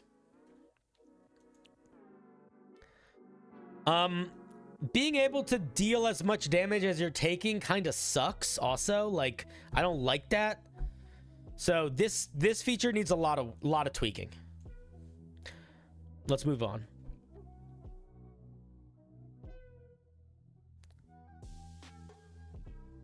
Yeah, this feature is it's overpowered, and then once you temper it down to reasonably powered, I think it's actually immediately goes to bad, because in its current state it's overpowered because it's very easy to cheese the game so that somebody can be taking the most damage to just be hitting forever, especially if you were just like multi-classing this with other things that would get resistances to damage and shit like that.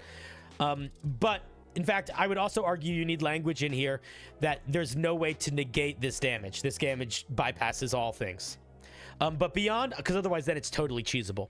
But beyond that, let's say you balance that out. You now have a class feature where you use a resource that is limited to deal extra damage and take equal amounts of that extra damage, which is just straight up worse than a lot of other fighters. Like, for example, the Psi Knight, right? The Psychic Fighter has an ability that is exactly the same as this, except you don't take damage. And you can't stack the dice.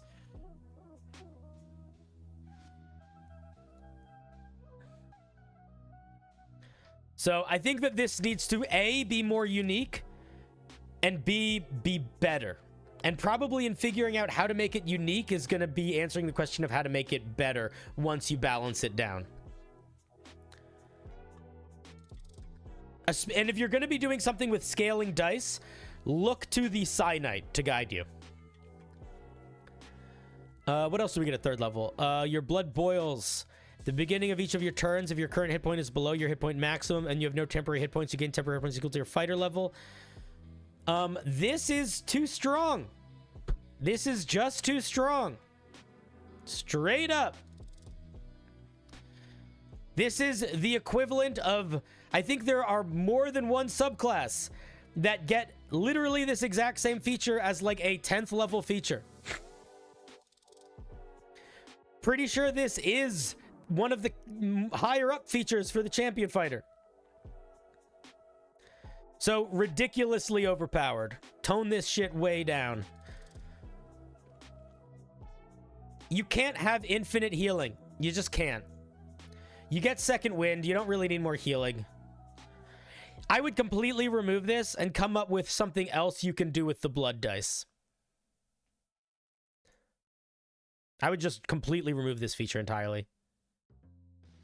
It doesn't balance out the health loss, Florin. It doesn't. It's overpowered because it does a lot more than balance out the health loss. It's like, hey, here's a feature that I created a problem. First of all, just don't create that problem, and then you don't need to solve that problem. Second of all, if you decide I need to put that problem in the feature, maybe the problem is important for the class, and having the problem is what balances it out. So solving the problem makes the thing that makes it balanced not balanced anymore. Because solving the problem makes it so it's not a problem, which makes it so it's not a downside, which makes it so it's all just upside. But also, it's not directly tied to the problem either. This is just affecting you forever. This is infinite healing.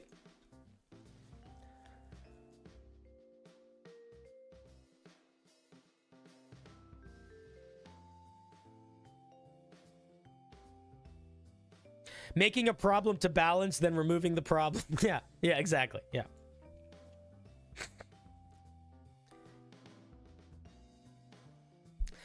You go into this whole thing about dark magic, dark path stuff. Give them another cool dark thing they can do. Also, I think realistically, like I said, this needs to change.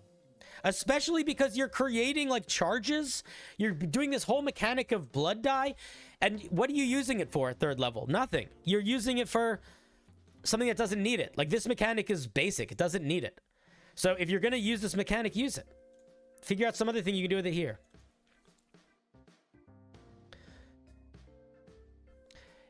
The technically is... Vlorin, when you say it's not healing technically, the most important part of that sentence is the technically. At 7th level, we get Gaius Essence. At 7th level, you're able to leech some of the abilities of your Bargain Keeper. You can see normally in darkness, both magical and non-magical. Additionally, you gain proficiency in charisma saving throws. Whenever you make a charisma intimidation check, you gain a bonus to your check equal to your strength or constitution modifier, whichever is higher. I like the idea of getting a bonus to your charisma check equal to your strength or con. I think that's awesome. I like that a lot. I don't like you getting magical dark vision. You're not doing enough to sell the feeling of you earning. Like, why are we getting it? It feels kind of random and out of place. Genuinely, it feels like random edgy feature, and that's it. It's pronounced Gish? Oh, good to know. I didn't know that. I'm also an idiot, so keep that in mind. You made a pact with the devil? Vlorin, I'm going to start ignoring the things you say, because what you should be realizing is if you made a pact with the devil, where is the word devil or demon or infernal anywhere in this fucking document? You're making a big assumption there, buddy. You're not a warlock. You're a fighter. Ace, if you were not new, I would say something to belittle you in this moment. You're not new, Ace. You're Ace underscore. I know you.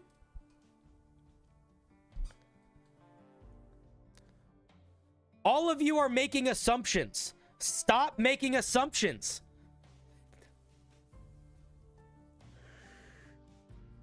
Vlorin.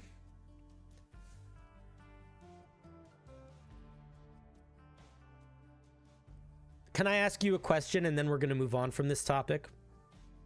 What do you think the best way to let someone know that you're building a fighter that's intended to have a pact with a devil in a warlock way would be? Do you think it would be good to use the word pact or devil or demon? Or do you think it would be better to not use those terms?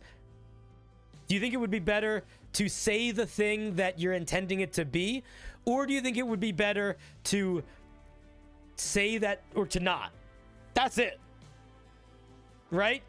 You telling me that you made a pact with a devil and that it's a warlock fighter literally does zero to make this homebrew better or to make you better.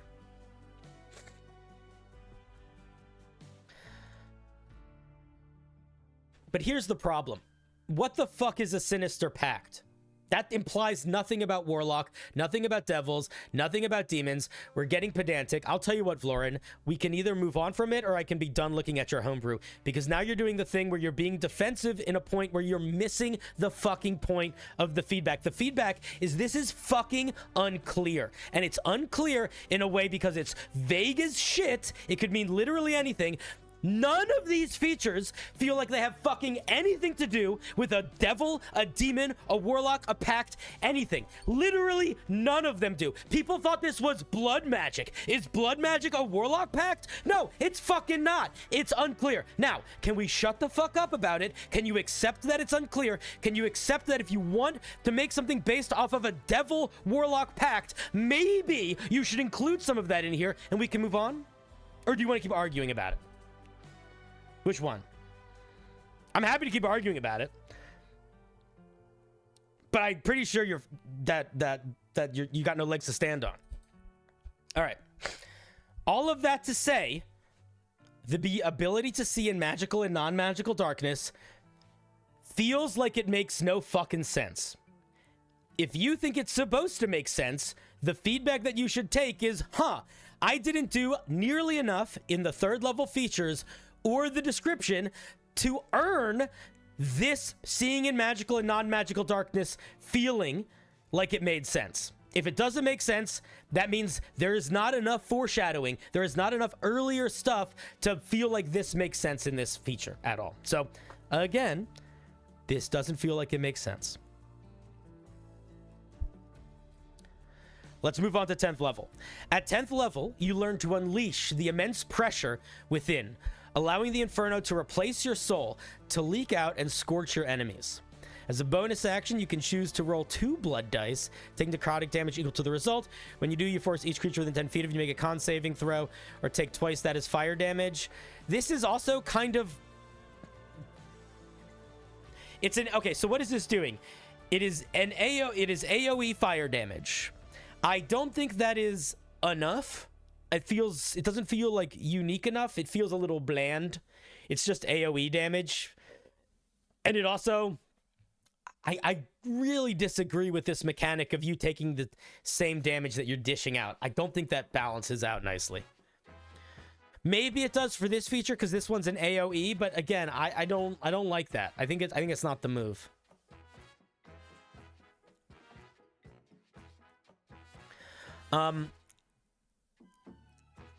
If I were you, I would give more than one blood magic feature at this level. I think this is a good feature. I don't think this is the only feature. So what I would do is I probably would come up with 2 features or 3 to give here. Maybe two, depending on it really depends on what you do here. If you deal with these features and if you get rid of this and put something that is more balanced, and then you tweak the core base of this a little bit so it feels better, and maybe throw in another feature at 3rd level, then I think doing 2 features at 10th level feels good. But if you don't put in a 3rd feature at 3rd level, I mean, yeah, I would say put in a 3rd level. We need something else at 3rd level, and then put 2 features here. So maybe like a blood leap or something, right? Like you project your blood out and you Iron Man fly with it or something, or, I don't know, something like that. Dark Embrace. At 15th level, you learn to harness your Bargain Keeper's luck to gain the upper hand in battle.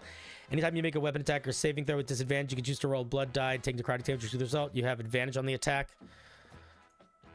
I think this is also okay.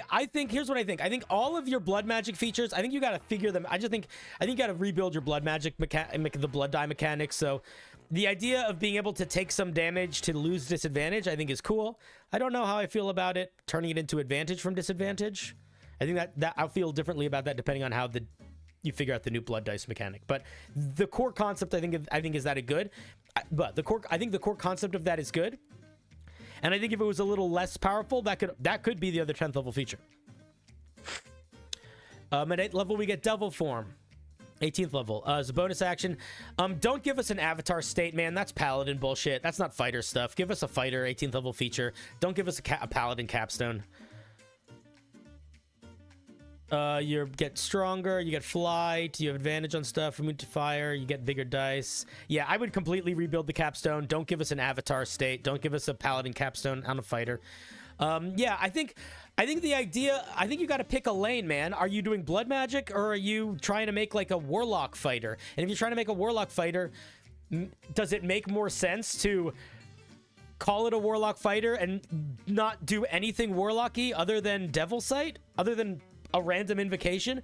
Or should you make it more like an Eldritch Knight where you give it spell slots and you let it pick invocations and it like literally is, you know, or whatever, like make it more sort of true to being a warlock fighter if you are really interested in that, or come up with a little bit more meat on the bones of these specific mechanics and don't try to make it feel warlocky. Make it its own thing and don't worry about, I want to give it Devil Sight because devil warlocks get Devil Sight. No, just give it its own unique things. It's not a warlock. It's its own thing. So what unique things should it get? You know?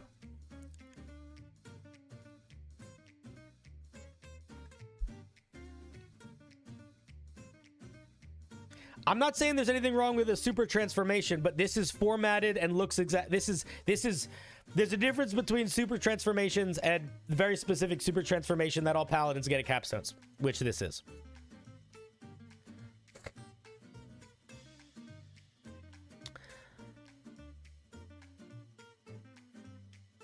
I don't need Vlorin, why are you giving excuses, man?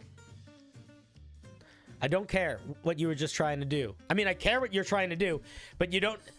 When you say, I was just trying to do this, I know it's not necessarily cohesive, I'm just practicing. All of those are making excuses.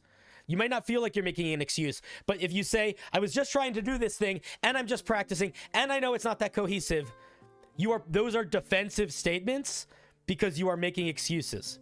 You don't need to do any of that. The only reason why I started yelling at you was because you kept trying to explain why you made this. You kept trying to explain what it was without listening to why I was saying it was unclear why it was. Like why you were wrong. Like it was not clear. And I had to fucking yell at you to understand it. You don't need to make excuses for why your homebrew needs work. And if you weren't getting, you know, a little bit pushy-backy, here's the thing, man. And this is part of why I don't like taking calls anymore. And I'm not saying this is about you specifically, but I have people in this channel that love calling in to talk about their homebrew. I tell them, don't get defensive. They say they're not going to get defensive. They get defensive. I point out that they're getting defensive, and they say they're not getting defensive. But they are. And you were. And that's why I yelled at you, because you were annoying the shit out of me with that. And you're getting defensive again now. Stop it. You don't need to get defensive. I am not annoyed when you write homebrew that needs work. Your homebrew doesn't matter. You matter. I am annoyed when you don't say it with your fucking chest. You know? Stand by the thing you make. If it sucks or it's unclear, that's okay. It's no indication of what you are. But if you try to make defenses for it or excuses for it or clarifications for it in ways that they're not needed for the feedback you need, all you are doing is starting an argument with me and actively deciding not to engage with feedback. That's it. And you don't need to engage with feedback, but you don't need to do it actively. You can just decide, cool, that doesn't help me. If you thought to yourself, I don't need to talk about pact magic. I'm just gonna, like, I think the Devil Sight makes sense. You could just not said shit about that. You know what I mean?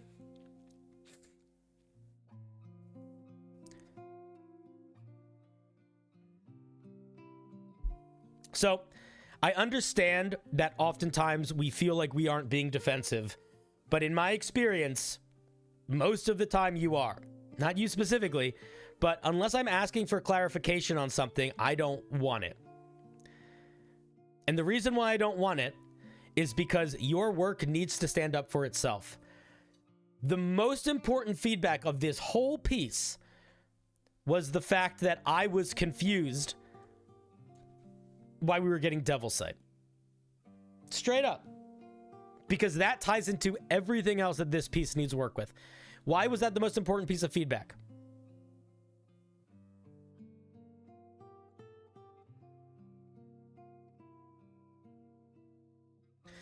Vlorin, I understand that that might have been what you were trying to say, but that's not what you said. And I also feel like you're doing a little backpedaling, but that's fine.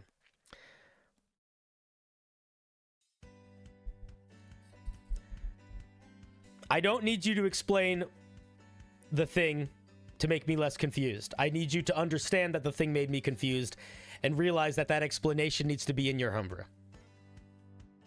Does that make sense?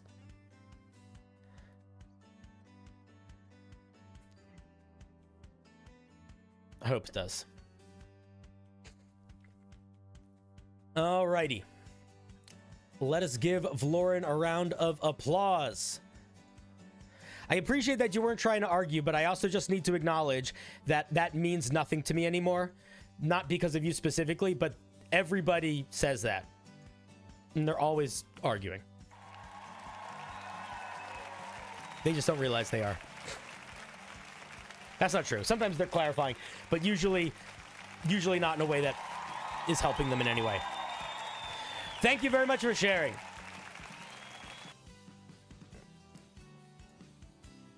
And if you are somebody that doesn't know how to do that, doesn't know how to talk without sounding defensive, the best thing I would say is just don't talk during when me giving you feedback.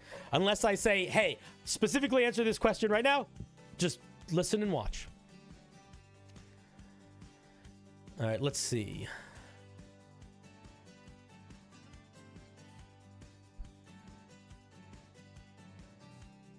Droid, you're on the list. I quickly have a question. Is it fair for a wizard subclass at 3rd level to get Hunter's Mark and advantage on survival and arcana checks for certain things? Wizards don't get any subclass features at 2nd level, so no.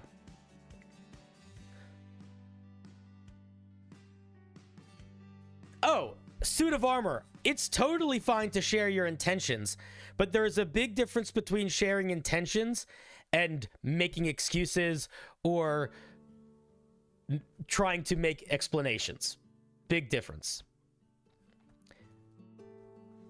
If Lauren said, I intended for this subclass to feel like a warlock, or I wanted this thing to feel like a warlock, I would have responded very differently to that whole thing.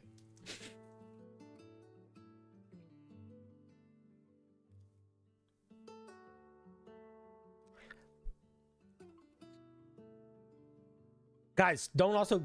Hakase, shut the fuck up. Don't you fucking gang down him. Hakase, you are the person that is the most defensive on calls. The kettle, man. Yeah, why are you being a dick? Okay, yes. Okay, I need to turn my emotions off for a second. I just got frustrated. But Hakase, you are the worst at making excuses when we get on calls. So please don't be telling other people about it. Okay. Let us spin the wheel.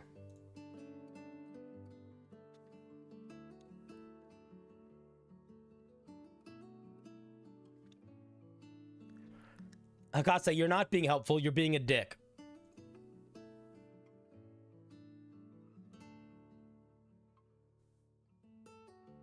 All right, we're moving on. I'm gonna time you out if you keep doing it.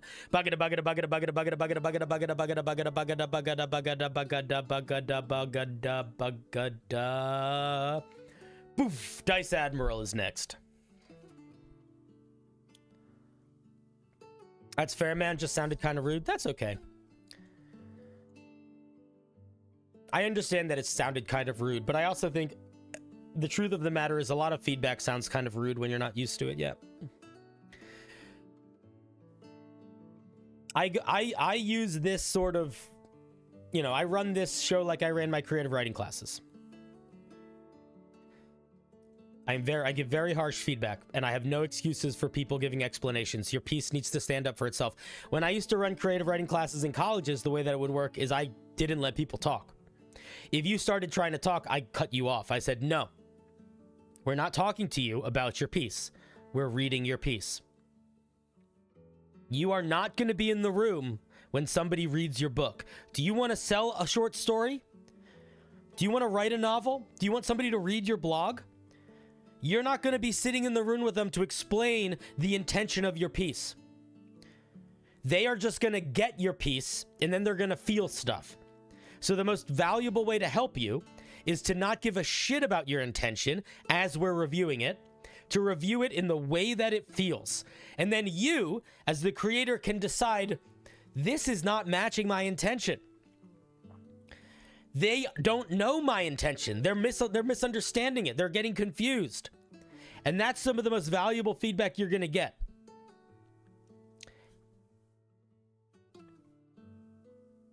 So I apologize if it comes off as harsh. But feedback, in my opinion, feedback needs to come from a trusted place, but it also does not need to be kind. At least in the creative sense. I think it's okay for it to be blunt. That is my opinion.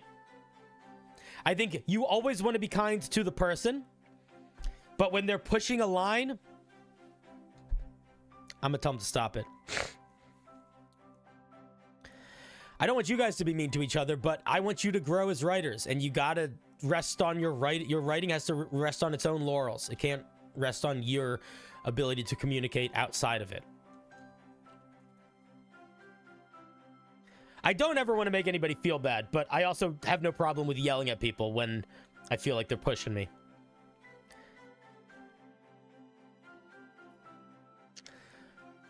Let's see what Dice said. Dice said, I'm trying to create a non-damaging crowd control spell. Ideally, like Hypnotic Pattern.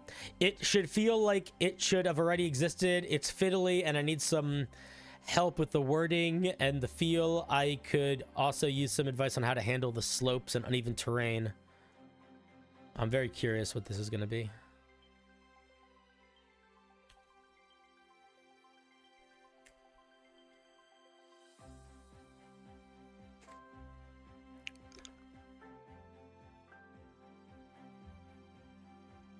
Dude, Vlorin, it's fine.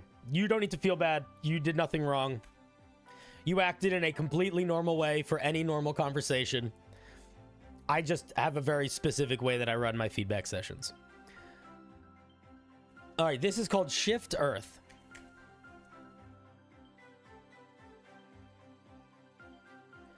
It's a level 2 transmutation spell. Range 120 feet. Effect. Choose a 30-foot square area on the ground in range. The ground in that square shifts in a horizontal direction of your choice. All creatures on the ground in the area must make a dexterity saving throw or be pushed in a direction you choose up to the edge of the square or until they encounter an obstacle. Larger, smaller obstacles on the ground are also moved in the area of effect, which are attached to the ground, such as the entangle spell. Structures are unaffected. So I feel like several versions of this spell already exist. That's kind of how I feel. I don't dislike this spell, but this just reminds me of spells that already exist. Like, there's Thunder Wave, there's the repelling, there's that weird spell where you can push or pull people towards you.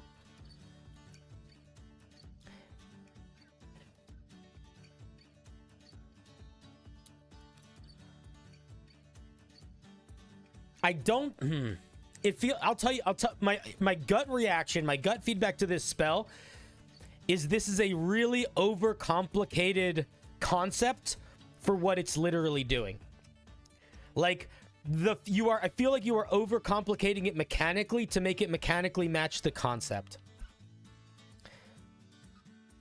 Like the idea that I want to shift the ground into a conveyor belt, is a tediously overcomplicated way of what this thing does, which is it pushes creatures and objects that aren't attached to the ground back. That's all it does, right? Yeah, it's just vortex warp with extra steps. That's kind of how I feel about it.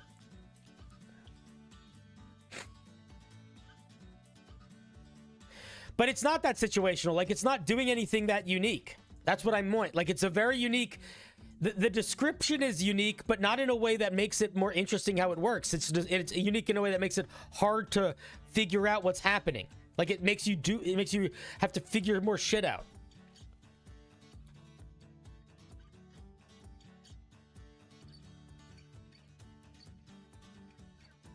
Yeah, it's like gust of wind in a square.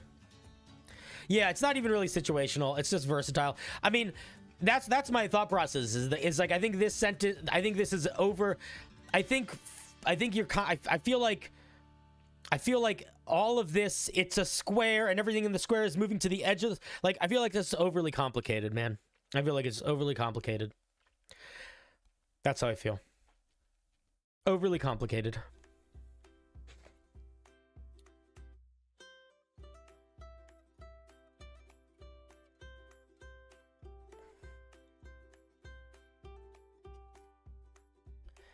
It doesn't block doorways, but that's a great... So you're saying from the wording, it feels like it can block doorways. That might be a good indicator that it's unclear what it does. This has no effect on doorways.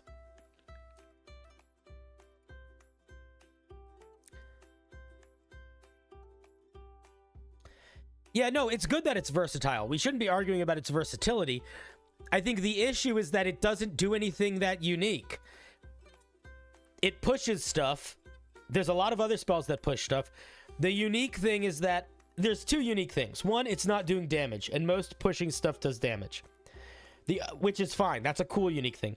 The other unique thing is a big downside, which is the moving earth element. You're just making it confusing. You're describing it as moving earth, and then because you're describing it as moving earth, you need to put all these caveats in to explain how it's not actually moving earth. You know?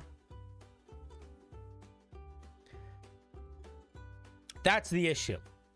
The issue is the description doesn't do anything other than force you to make this thing wordy to explain all the situations why it's a little different than it would normally be if it was just whatever else. It moves terrain effects.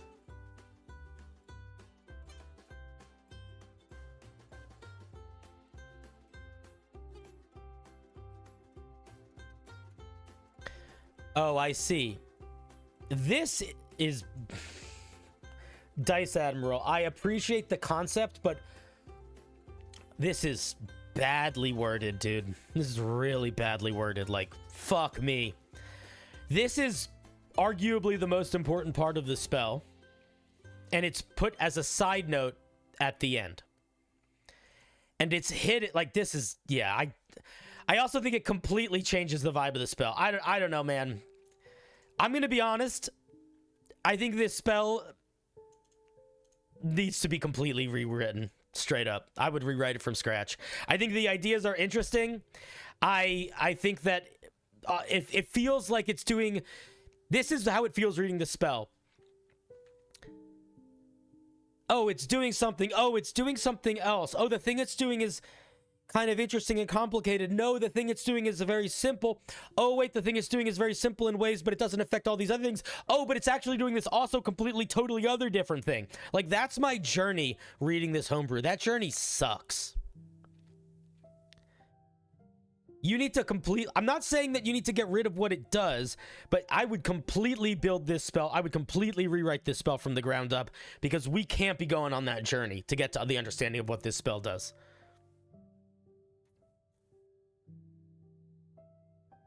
I also think that you're underselling the power of this spell by a large margin, because you don't list what type of effects.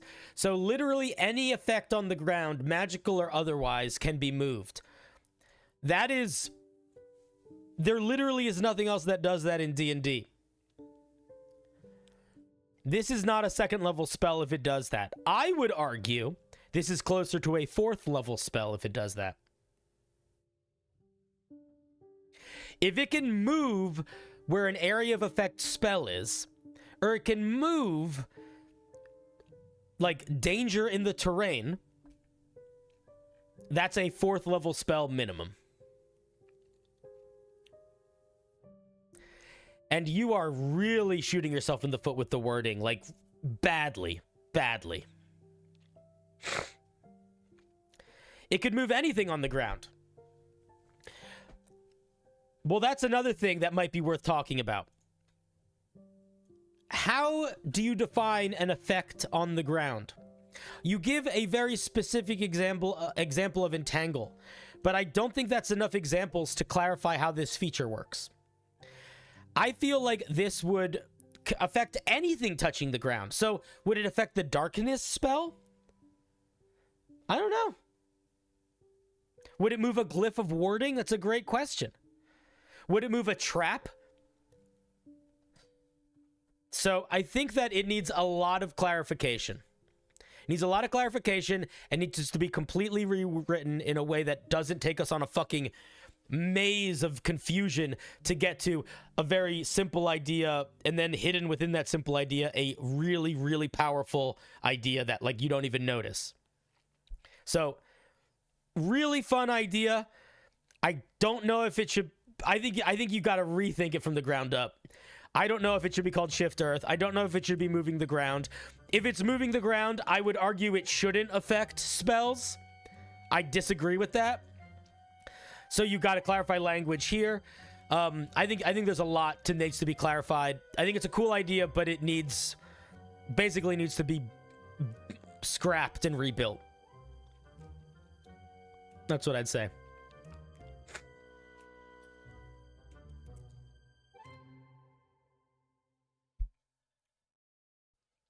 Very fun idea, but the execution of it right now is a weird combination of tedious, confusing, and will inevitably lead to many arguments at the table.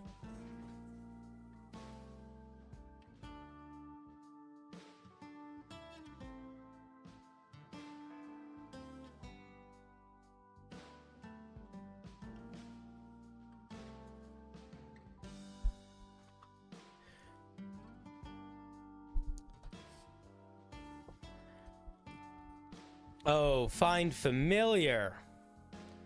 That's a great way to get yourself banned from the channel really quickly. That's too bad. I'm going to give you 8 seconds to recuperate your loss based on what you said. Find familiar. I give you 8 seconds. I'm going to count to 8. And if you figure out how to come back from being an asshole, I won't ban you. I'll just time you out. 1, 2, 3, 4, 5, 6, 7, 8. Find Familiar said, do you review anything other than bad homebrew? Just pretty rude. Oh, I'll time you out. You can come back in 30 minutes. Don't be an asshole. If you do anything again, I'm just gonna ban you.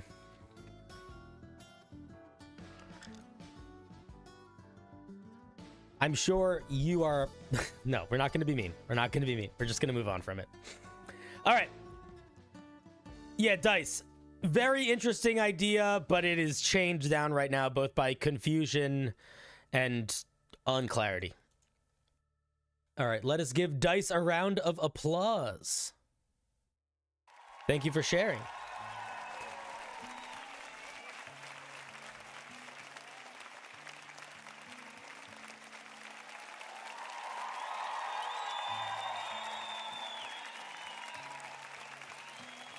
Yeah, it's a super cool idea. It's a really cool idea buried under confusing stuff. But if it's you know, you can claw it out. Just rewrite it. Yeah, they were someone's handle. they might come back in a half hour to say sorry or fuck you or never come back. It'll be one of those, or they'll just quietly come back with their tail between their legs and be nice. It'll be one of those situations. All of which I am fine with. The Lion, the Witch, and the Audacity. Boosh! Next is Sean B.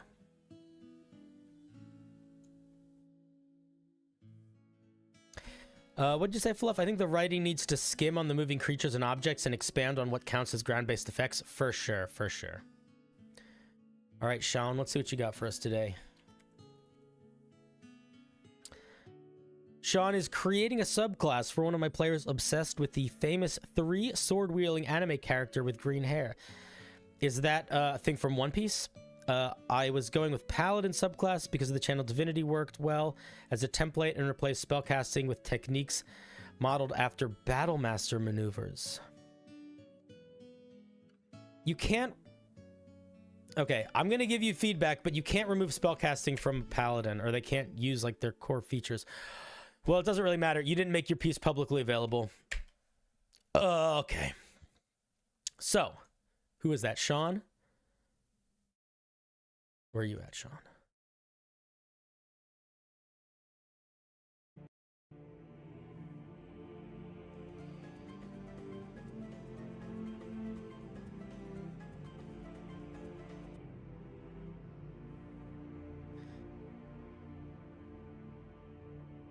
Good luck making your piece publicly available. I hope you do. If you do, let us know. If you don't, may you learn for next time. We are going to move on. I will give you, Sean, I will give you a piece of feedback immediately, though, before we move on. You said you replaced the spellcasting with Battlemaster maneuvers. I would strongly encourage against that. There is a lot of things in the Paladin that make it sort of need spellcasting, smiting, for example.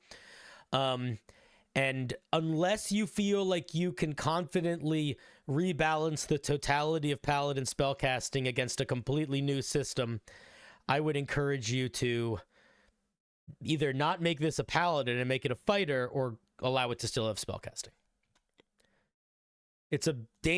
I mean, you can definitely make that big of a choice, but it is rare that it works. It's rare that it works. And if it's Zoro from One Piece, yeah, they should just be a fighter, for sure. And fighters can have, like, modes that they enter into. The Rune Knight gains the ability to enter into Giant Mode. That's basically a channel divinity. Alrighty, let's see.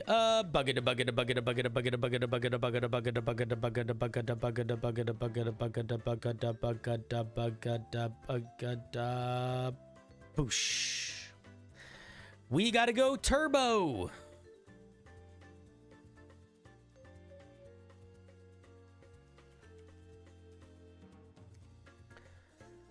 Another Artificer subclass.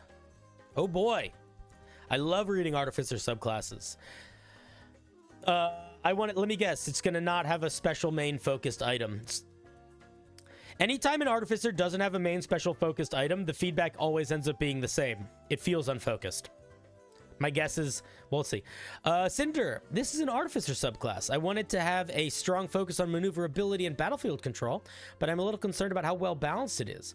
Would love your thoughts. Let's take a look.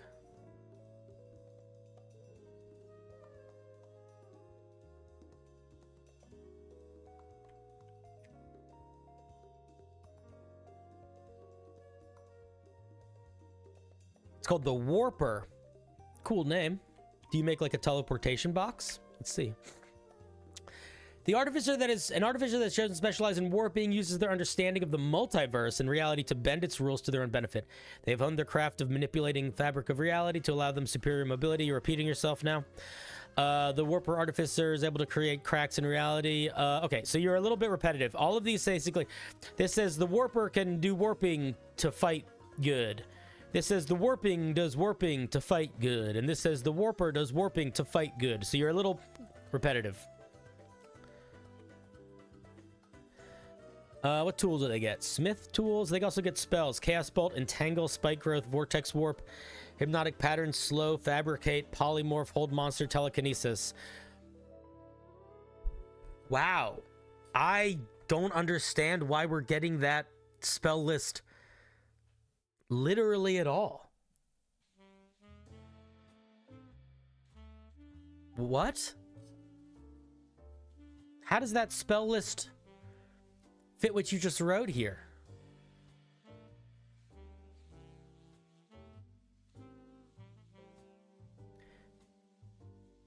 Where is the spell list saying I move good and you don't?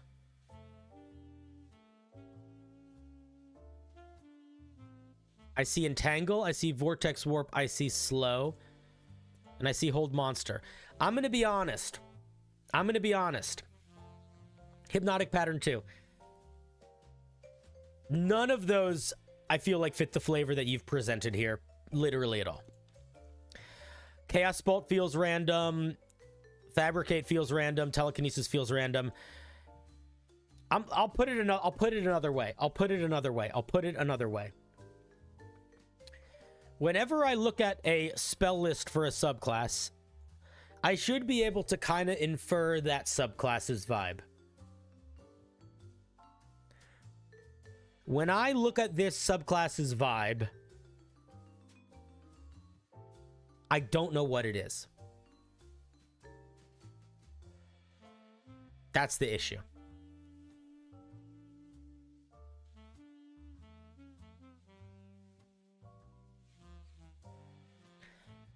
Some of it is battlefield control, sure.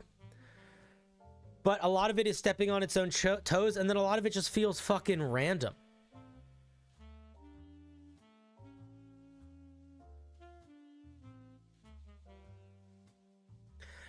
Artificer spells are not limited to spells they don't have. I don't think. No, I think the only one that is like that is Warlocks. But yeah, I don't know, man. Like, I feel like the runway doesn't match the landing here. Let me see if I understand more of what this thing is supposed to be. I thought it was going to be like maneuverability, teleporty stuff. Like, why are we getting... Yeah, I don't know. It's just the spell list. I don't think spell list doesn't land for me. It's not even that it's a bad spell list. I mean, all these spells are good. It's a very powerful spell list, for better or worse. The issue is that it literally doesn't feel like it just doesn't feel like anything. It just feels like a random list of spells that you like. Not that you specifically like, that somebody likes, that they took. Let's see what we get at third level. We get Reality Fissures. At third level, you learn to cause cracks and breaks within the fabric of reality itself. Using your tinkerers or smithing tools, you can, as an action, create a pair of reality fissures. Each one can be created in an unoccupied space you can see within 5-foot cube within 60 feet. So you make 2 portals. Each one has an AC. They're immune to damage. Have I reviewed this before? I've reviewed something very... I might not have reviewed this before, but I have reviewed something really similar to this before. As a bonus action, you can use the fissures to teleport from one to the other. Creatures within a 5-foot radius of one, ending at the other, have to make a dex saving throw or take some damage. As part of the same bonus action, you can move each of your fissures up to 15 feet. All right, so we are going to probably not read this whole subclass. This is fundamentally broken, I think. I think it's broken at a base level. I think this is too powerful by not a small margin. And it's also limited in use in a way that one might argue balances it, but I would argue makes this subclass feel like you either have a feature that is much too powerful active, or you don't have a subclass. That's what this feels like. That's what I would say. Being able to bonus action... How long do these last? Let's see. It looks like, do they last until they're destroyed?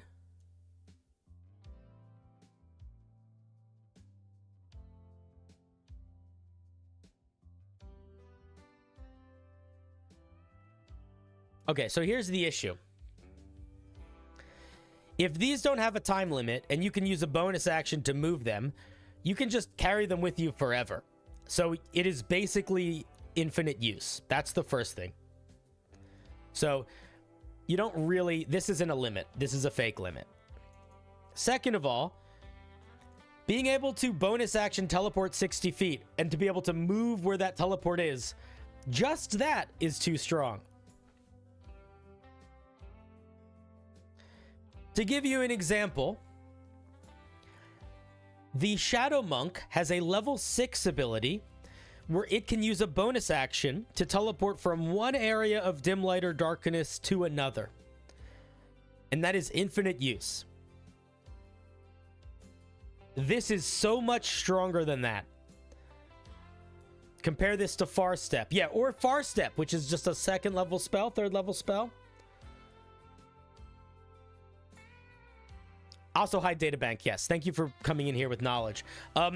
Here's what I would say. I would say this is too powerful for... If you wanted to keep this sort of feature, you would need to cut it down so dramatically. Maybe a version of this like this could be okay if it was towards your capstone. But, like, if you're trying to make a teleporty artificer that summons portals... I think it's better to figure out how to do that in a way that it's balanced at third level as opposed to not getting it till higher levels. But this is just, yeah, way too strong. I think this is a reasonable ability if this is a once-a-day ability and it is out for a minute. And then you get some other feature at third level too. That could make this a reasonable ability. I would also argue that's still really, really strong. And I probably would even then lower the range of these and probably not let you move them. Here's what I would do. At third level, I might let you summon 2 portals. And maybe they could be, once they're used... Here's what I would do. You could summon 2 portals. They have to be 30 feet away from each other. Maybe you could do that once per short rest, and once they're used, they disappear. Or something along those lines could be reasonable. Maybe at higher levels, you could summon more portals, or the portals could be used multiple times, or you could move the portals, or you could explode the portals to deal AoE damage. All of those are reasonable if you bake them in at higher levels, but this is giving us way too much power at third level. And they need a timer. They can't be up infinitely.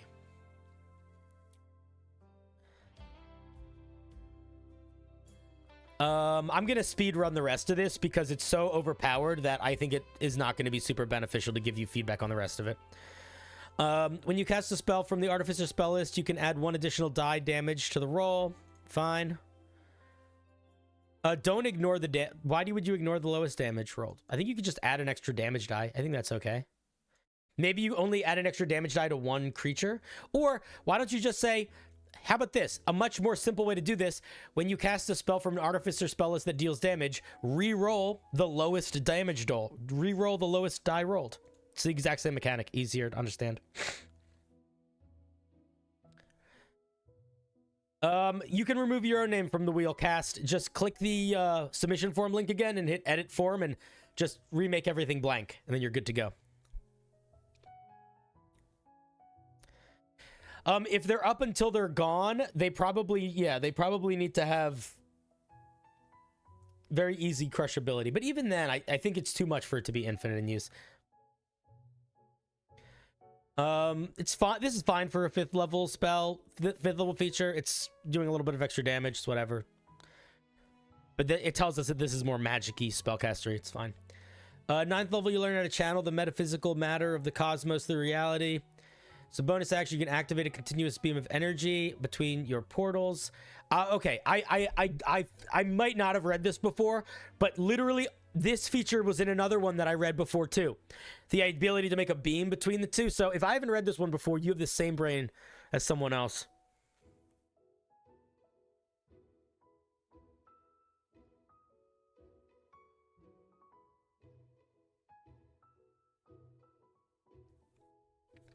So I'm not going to read this whole thing. It's too annoying and too complicated.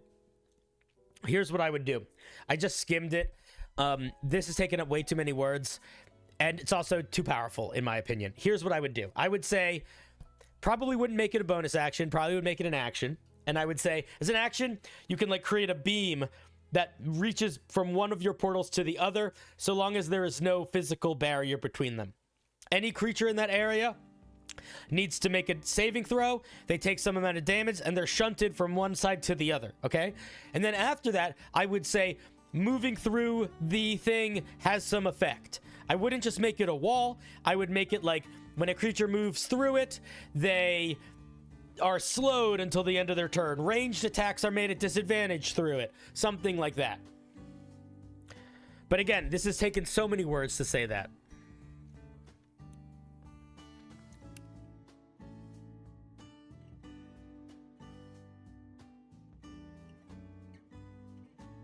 And I don't think it should just be a permanent... I mean, maybe it's okay. How long does it last?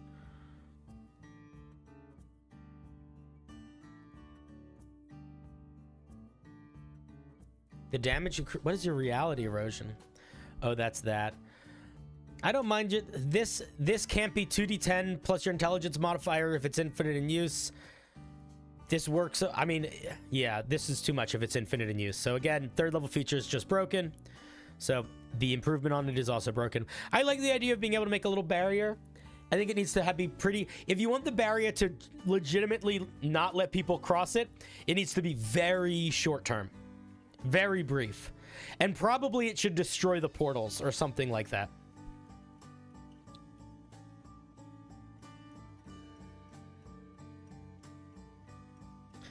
At 15th level, you can make 3 portals. The distance is bigger when you cast a spell 3rd level or lower from Reality Fissure, as if you're in it. Okay, all of this is just improving stuff that's broken that you need to change anyway, so we don't... There's none of this really needs any feedback. Okay, I mean, it's an interesting idea. I will say that we've seen a lot of portal subclasses. I could have sworn I saw this one before, so might want to spend a little bit of time trying to figure out what else you can do to make it kind of feel unique. Fix your spell slots, fix your spell list, makes no fucking sense. Yeah, this needs to be massively toned down, and I would say tone it down and then sort of sprinkle it throughout the rest of the subclass as it evolves. That's what I'd say. Also, why doesn't it get, like, yeah, why doesn't it get any of the spells that would make sense? Like Misty Step, Dimension Door. There's so many spells that fit the vibe of this more than the spells on this list.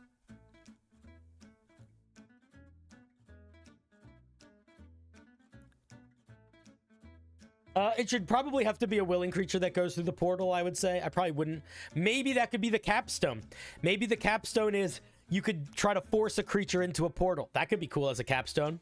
And it would, like, destroy the portal in the process. That could be really cool.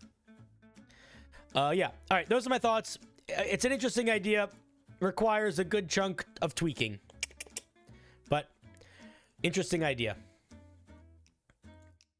Considering it's an Artificer, not bad. People really struggle to write Artificers for whatever reason. Artificer is a tricky one to get feeling good. All right, we got to go turbo a round of applause.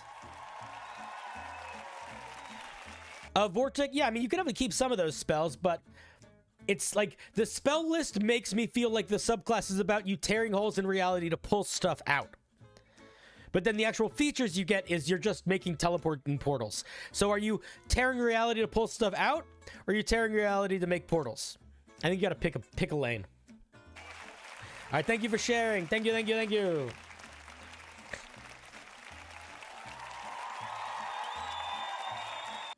You can edit the form. So if you've submitted a thing to the form, you can click edit form, and then you can get rid of it. But we're going to be wrapping up soon. I think we're going to do probably one more spin, and then we're going to be done. I don't know if I'm going to be streaming tomorrow. Let me check my calendar quickly. I don't know if I'm going to be streaming tomorrow. I might. If I stream tomorrow, we might... If I stream tomorrow or Saturday, we might do a homebrew or we might play Space Marines 2. I don't know which is which. But our next big homebrew review night like this is going to be Sunday night. I want to start doing them Sunday nights again. So I'm not sure if we're going to stream tomorrow or Saturday. If we do, those streams are going to be probably less homebrew review and more like hanging and playing Space Marines and being goofy. Hopefully doing it with some other cool people. And then Sunday will be the next homebrew review night.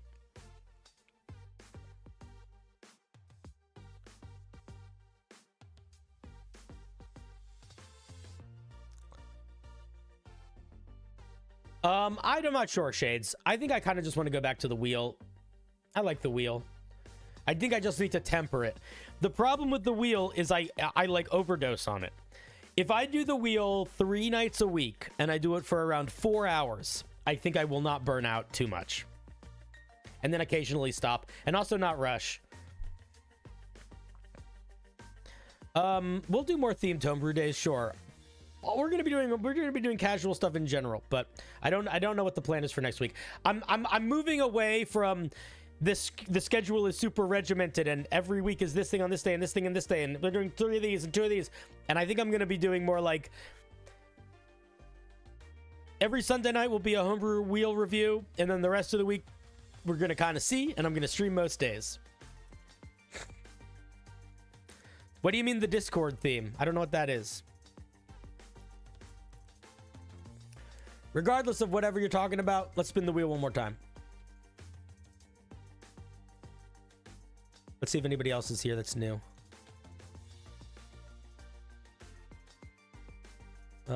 We got a couple new ones. Boom.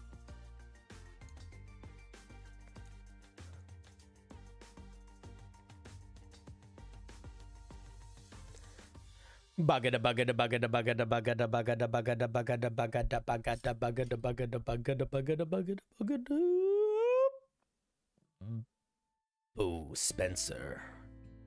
What you got for us, Spence?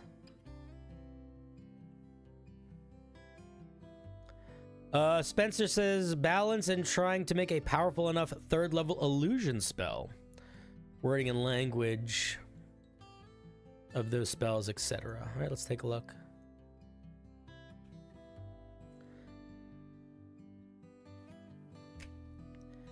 Illusory Eye.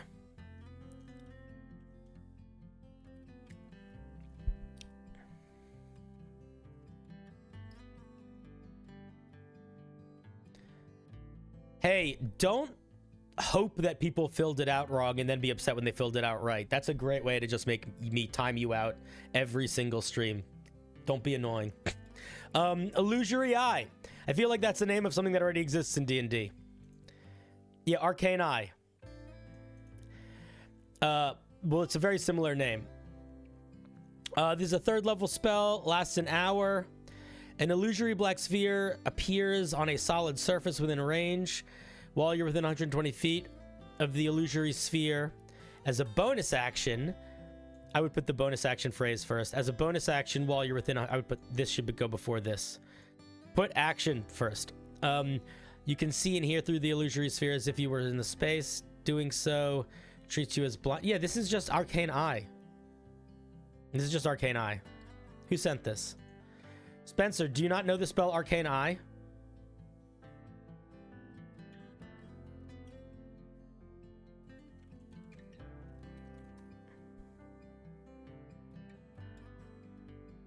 It's a 4th level spell. It lasts an hour. You create a little thing that you can see through. You can move it around. So it's higher level. Yeah, I would say I don't think this spell needs to exist.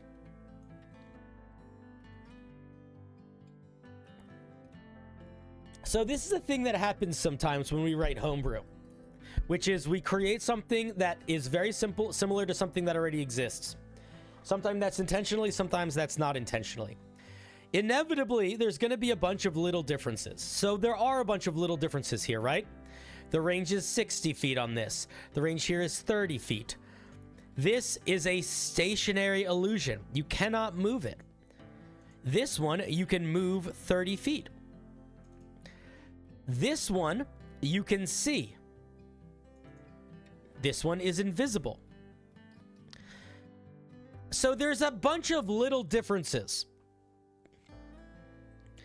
The question that I would ask you as the writer, or you as the audience, is, are those little differences enough to merit this thing being worth existing or not? Or being worth writing or not? I would say, in my opinion, the little details aren't what make the spell. The little details are the little details. What makes the spell is what the spell does. And what this spell does is so similar to Arcane Eye. I agree that it's like it makes little security cameras, and that's neat. But so does Arcane Eye. It's the same. What it does is it creates a little object that you can see through, that you can place somewhere. So what I would say to you is, if you feel like this should exist as a spell, you need to prove to me why it should exist. And in order to prove why it should exist, I need to see not just little details as being different. I need to see some big core differences. I need to see a reason for me to learn this spell as opposed to Arcane Eye, separate from, well, it's a different range. You know what I mean? So that's what I would say. I would say, what is the point of this spell? And I don't mean that in a negative way. I mean, literally, decide what the point of this spell is, and then whatever that is, make this more that in a way that it really feels different than Arcane Eye. And if the point of this spell is really similar to Arcane Eye, then I think the conclusion to come to is, it's a great writing experiment, but it's not something you need to really worry about working on. If you're like, the goal doesn't need to be to make it game ready, because there's stuff that already does that. It's good writing exercise, but unnecessary to force yourself to work to polish it. Better to polish something that is doing something fresh and new. That's my opinion. But you can do whatever you want with it. Also, this should be a divination spell, not an illusion spell. Yeah, King Crusher, exactly, yeah. Literally, same thought. Actually, I think we almost said the same sentence.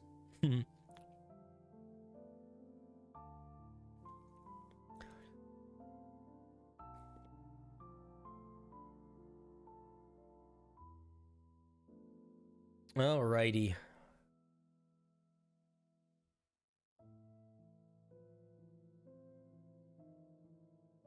All right, crew. We are going to start rapping for the eve.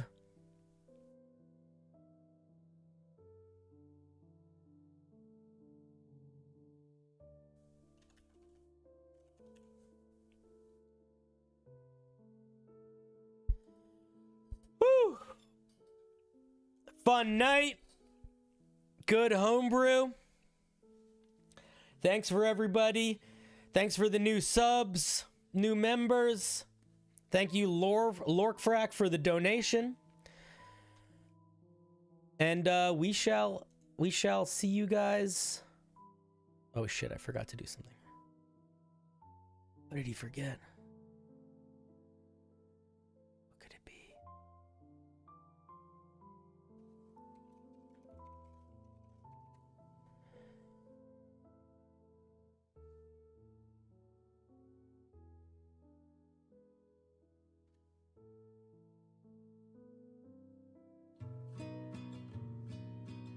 All right, guys.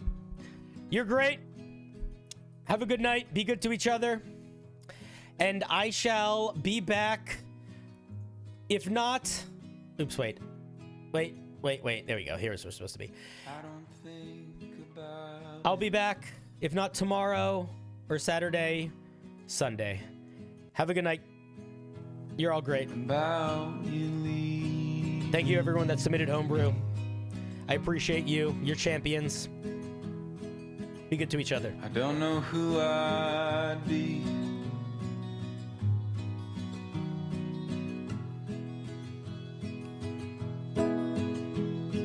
Would everything we built just turn to broken leaves? I don't think about it.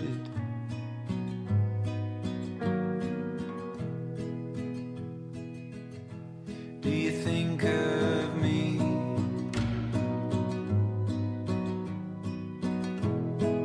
You feel like the people you know that play now Walking